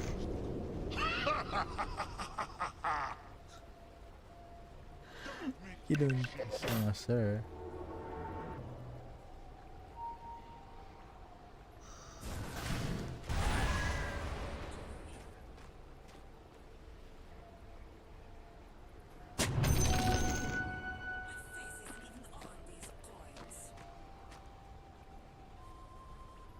I need my level 6.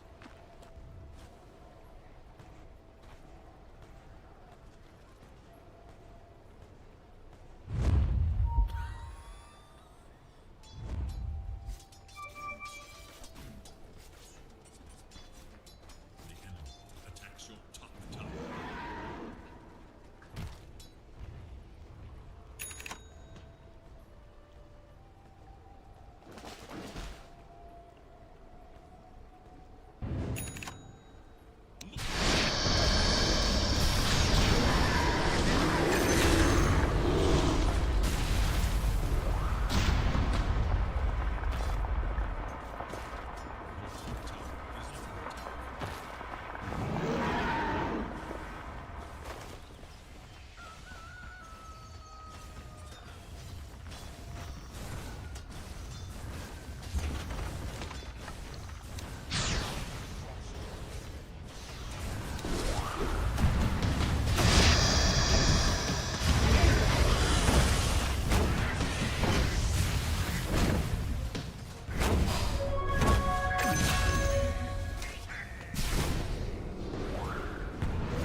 Look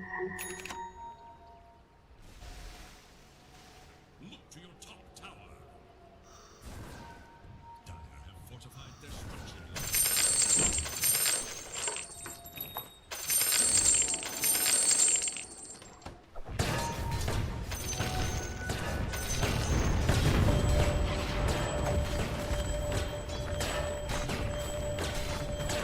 Second top.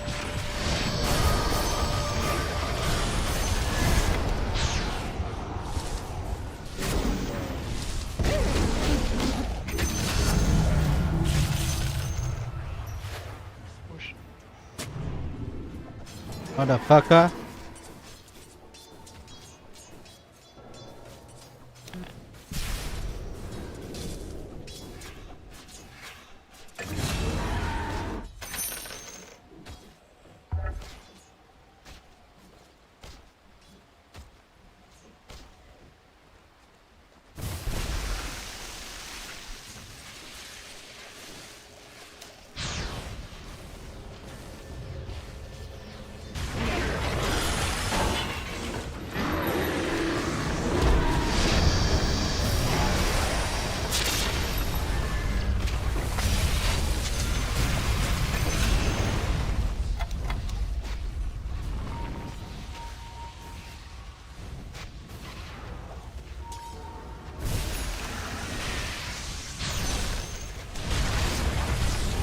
Nice meeting you here, sir. Nice meeting you here, sir. Nadali kami.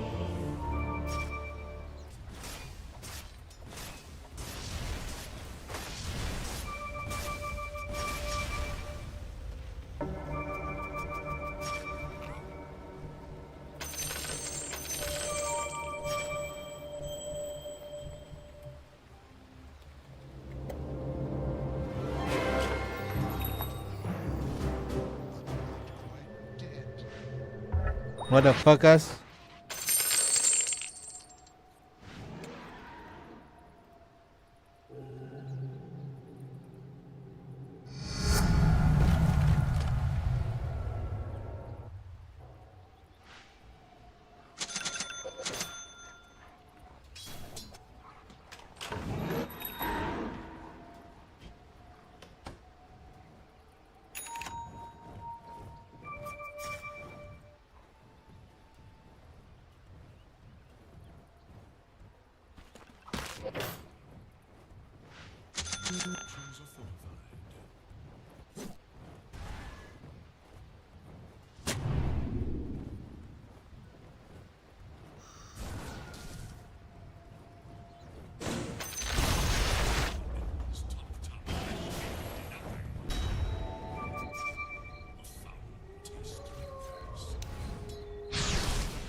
Heir support arrives. Close, but not quite.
Chip. Di nag-volleyball dun. Report. Di umuntol dun sa kabila. GG's.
54 na.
bomb.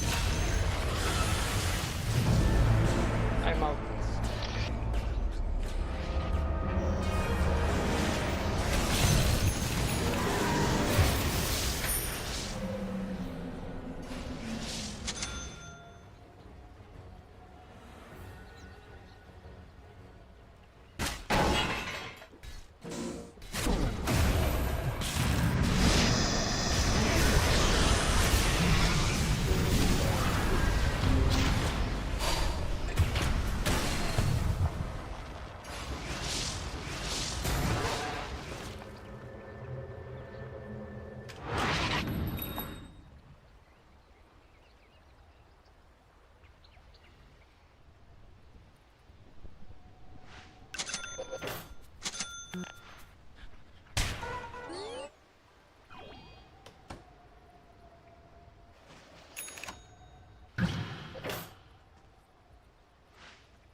Somebody do something!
Mautak yung alam niyo yung gagawin ko eh. Kumuha na siya ng shard.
Kahit nakapasok ko.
Wait for rush.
Uy, gagi! Ay, gagi, sir! Gagi, sir! Gagi, sir! Sakto ay spot, sir! Lagi tayong tobat, sir!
Well back guys, BRB.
Card support ulit.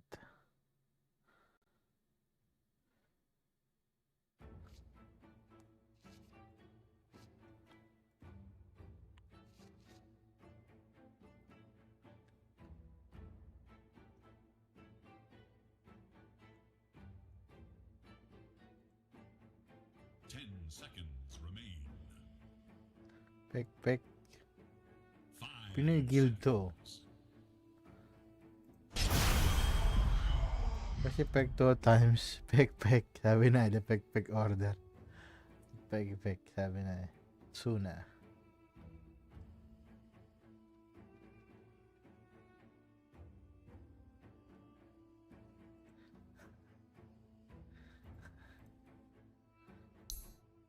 Brim.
Pwede kaming sapakin nito ni Elder Titan, guys.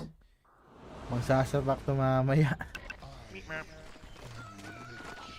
Sapak jutsu ang gagawin nito mamaya, sir. Palagitin nga natin. Unahan na natin bago pa tayo sapakin mamaya. Ano ba naman to? May magic resistance.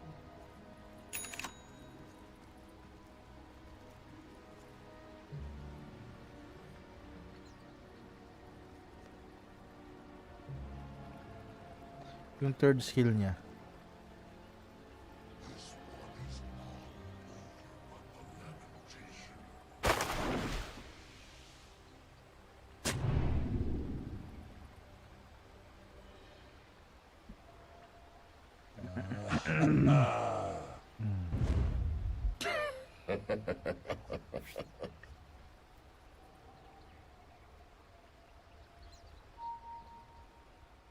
Seconds to battle.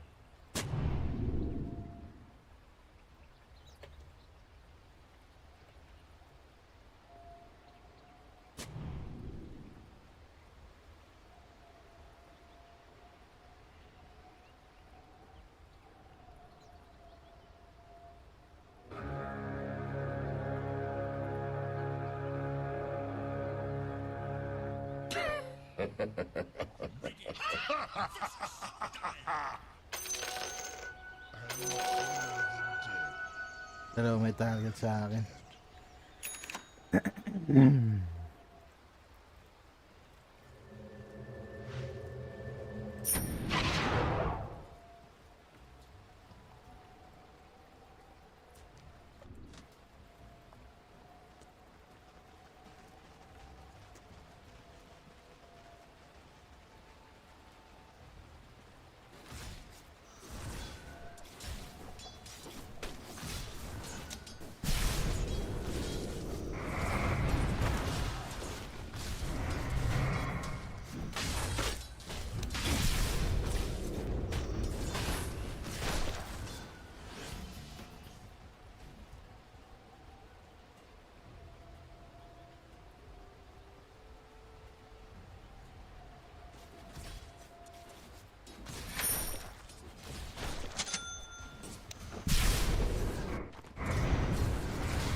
Estimate ko siya kanina.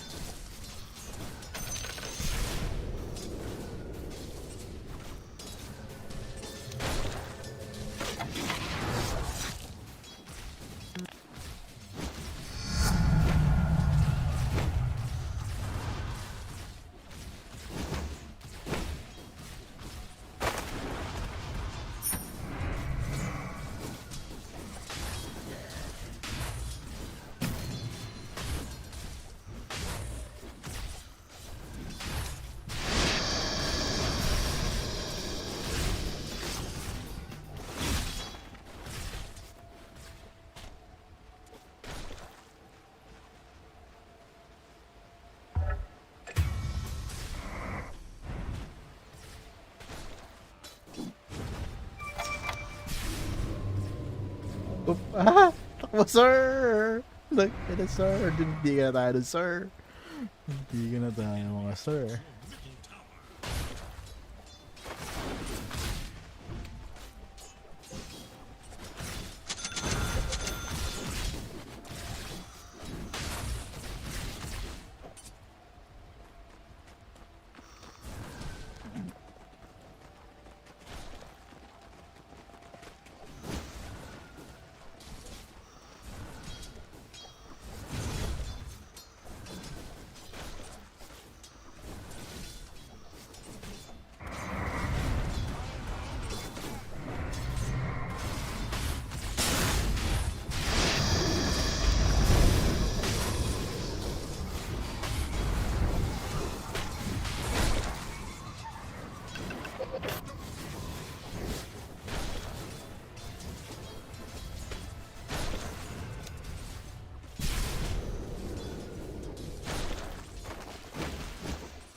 Kuga's coming.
Anybody?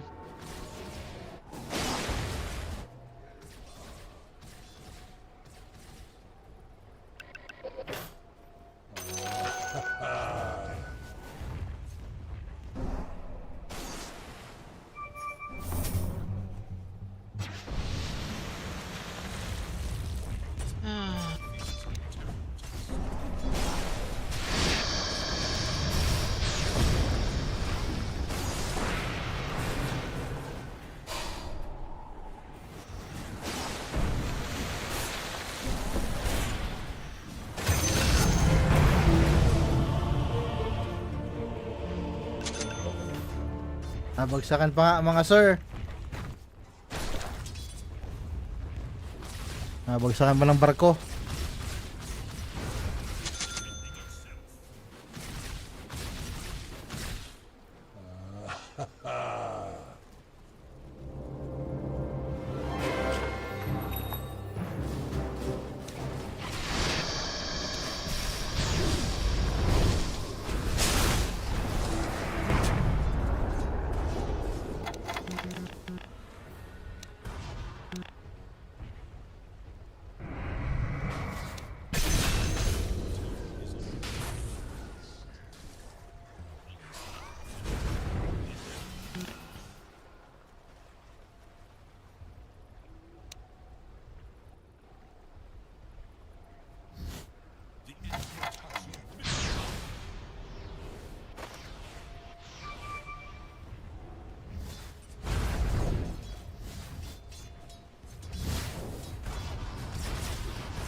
The rotation.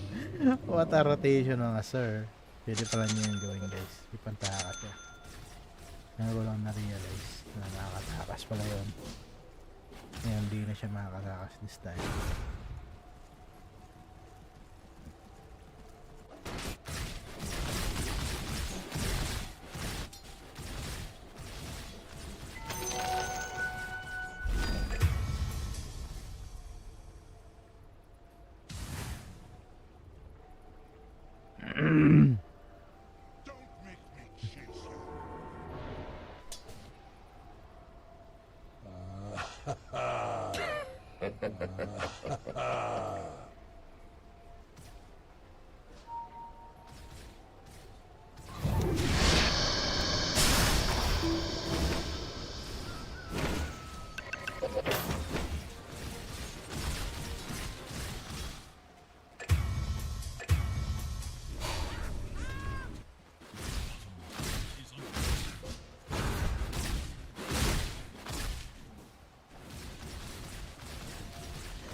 Ganda ng bouncer. Ganda, ganda. Gusto ko yung bounce.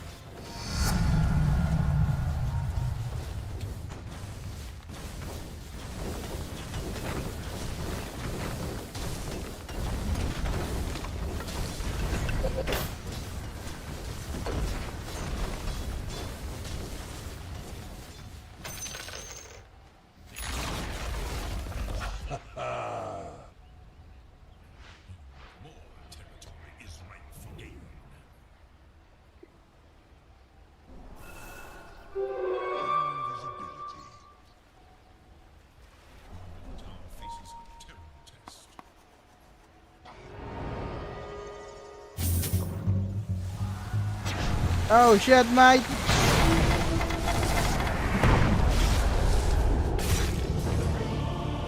Fuck. May dust. Meron siyang ganun, sir. Ibang klase to. Nagdadala ng dust.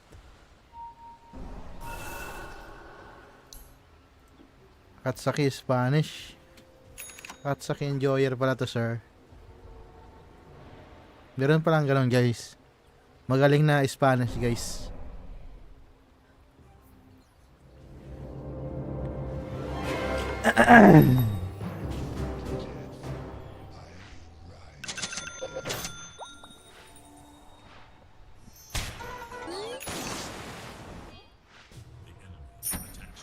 Hindi, south dito ay Yulos ba? Or stop? Dust, kailangan ko ng dust. Ano lang.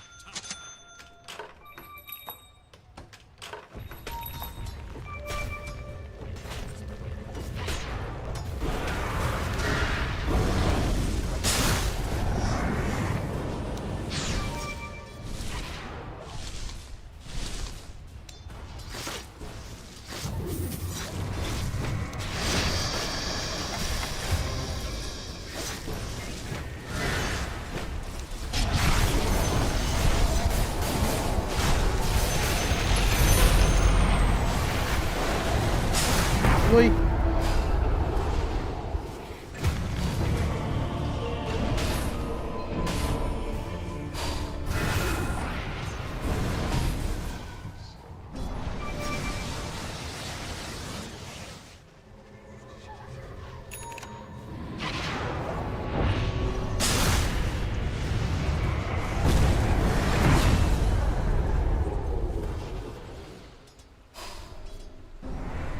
Bogar. Yung pinayang-bogar to. Ano ginawa ko nito ni Baraman? May Tornaros naman.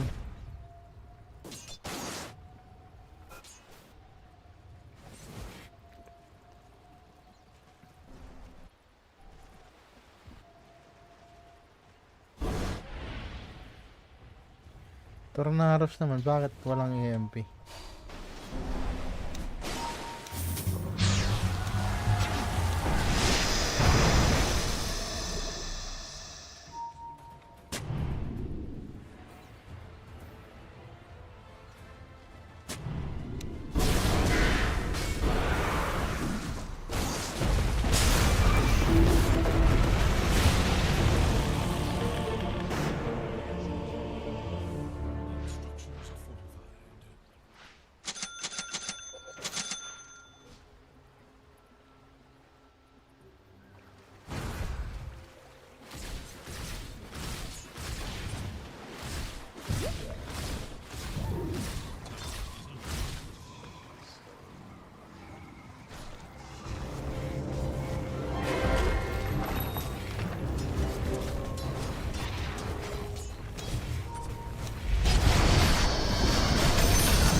Ganda ng bounce, guys. Pinapaboran tayo ng bounce.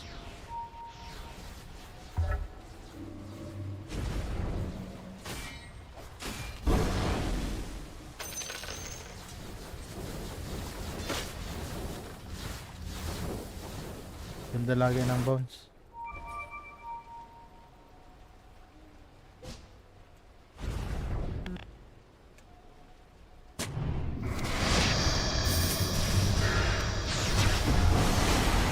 Oh shit, mate. Agay. Nice. Thunderport, well played. Agay. Kulang ang vitamins.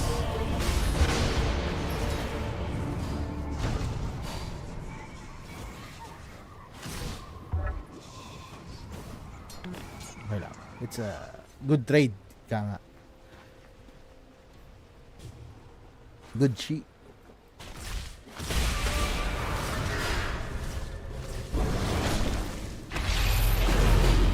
Yung sinandar si Chip.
Yaman naman ito, sir.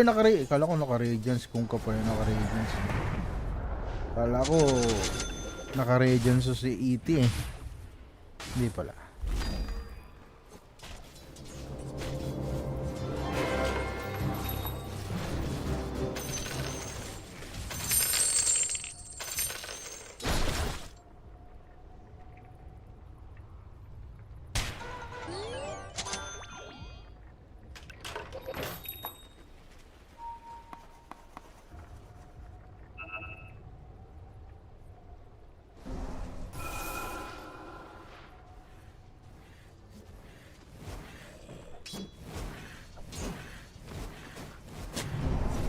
Mali pa.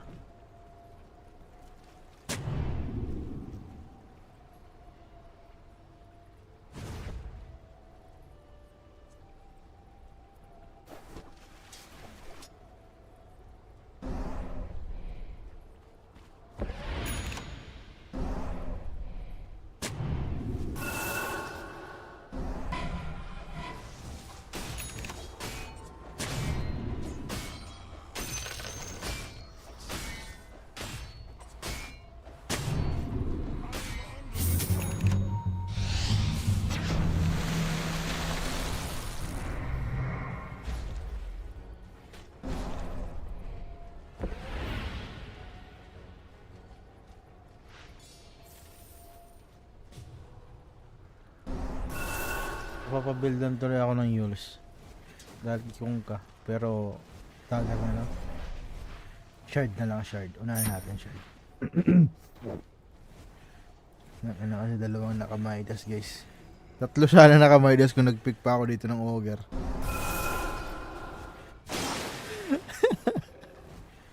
Buti na lang hindi din nagmaidas to.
Stop.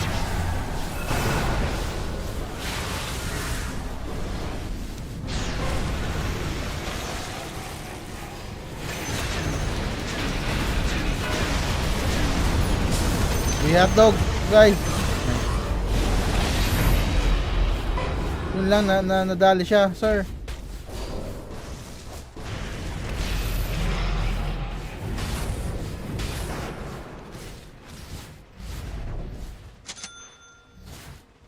Hindi ako aabot.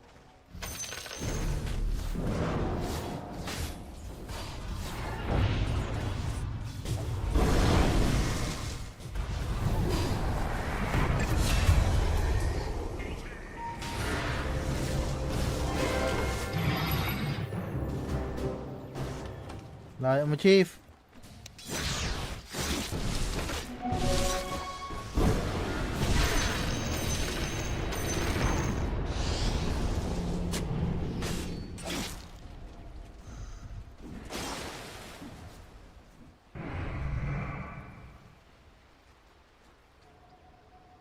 Kailangan ko ng shard para may bouncean.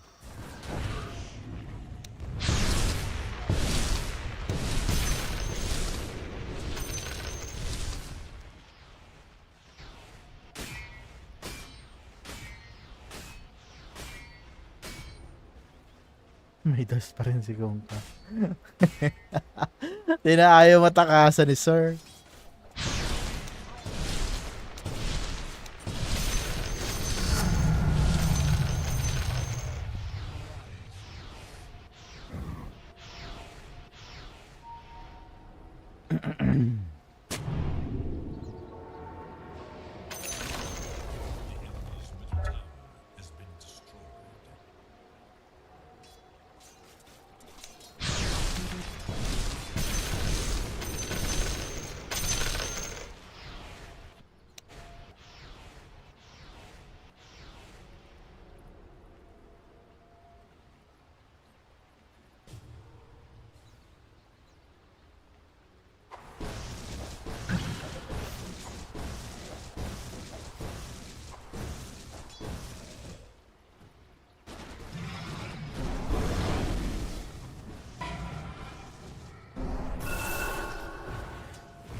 What a fast ride.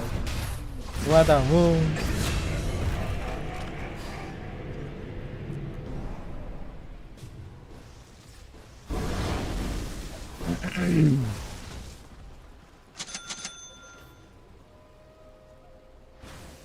First up.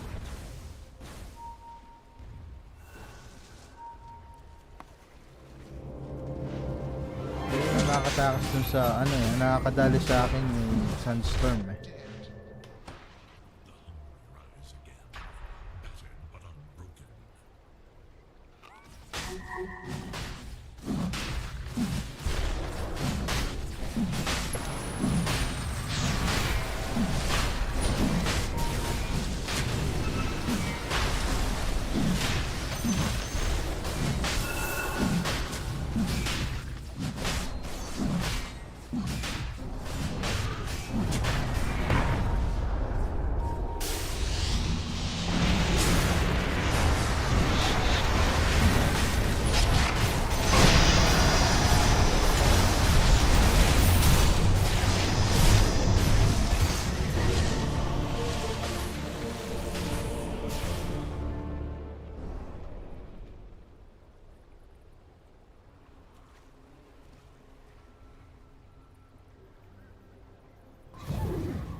Kahit sa mata tignan naman yung boka.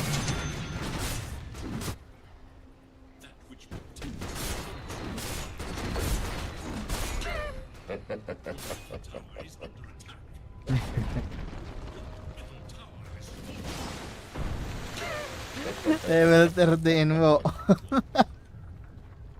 You almost had that.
Lotus.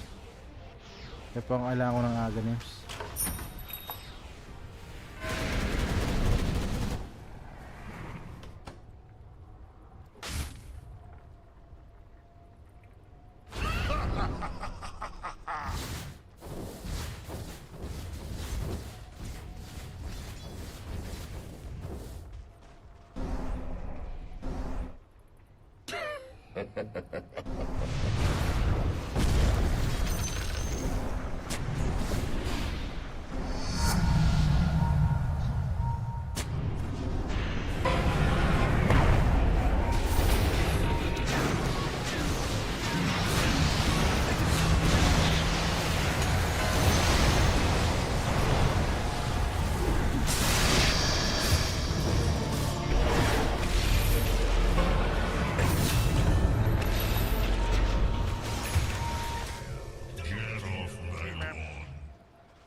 Yes.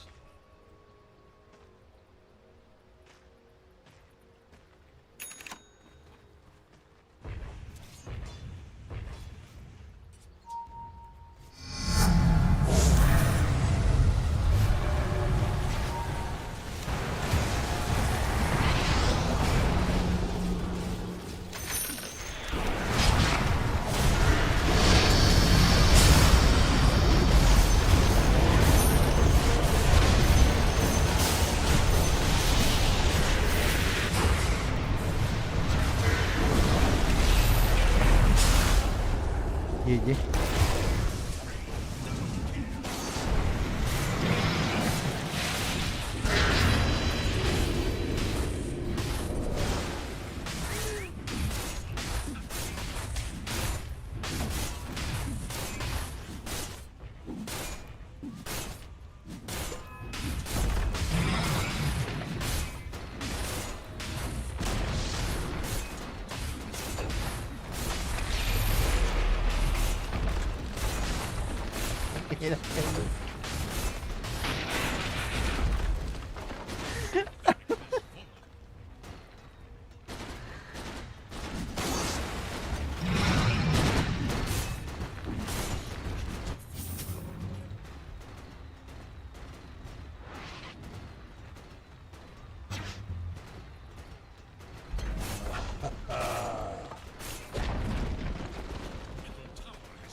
Isang bagsakan tayo, sir. GG.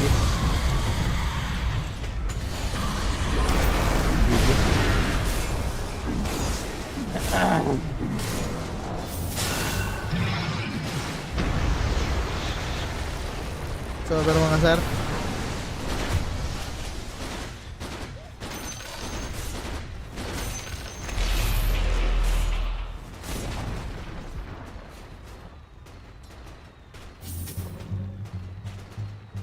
this is a good opportunity to learn.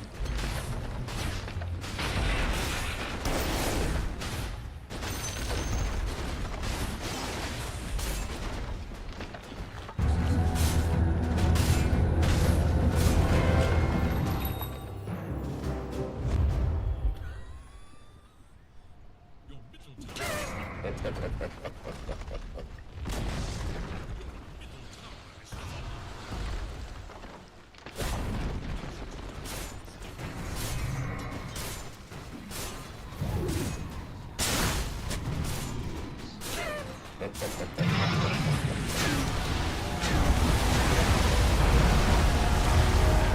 guys, we're ending the live right there. That it is for me today, as always. It's Peace Bomb, guys. Thank you for watching until the end. Peace Bomb. GG's. And thanks for watching.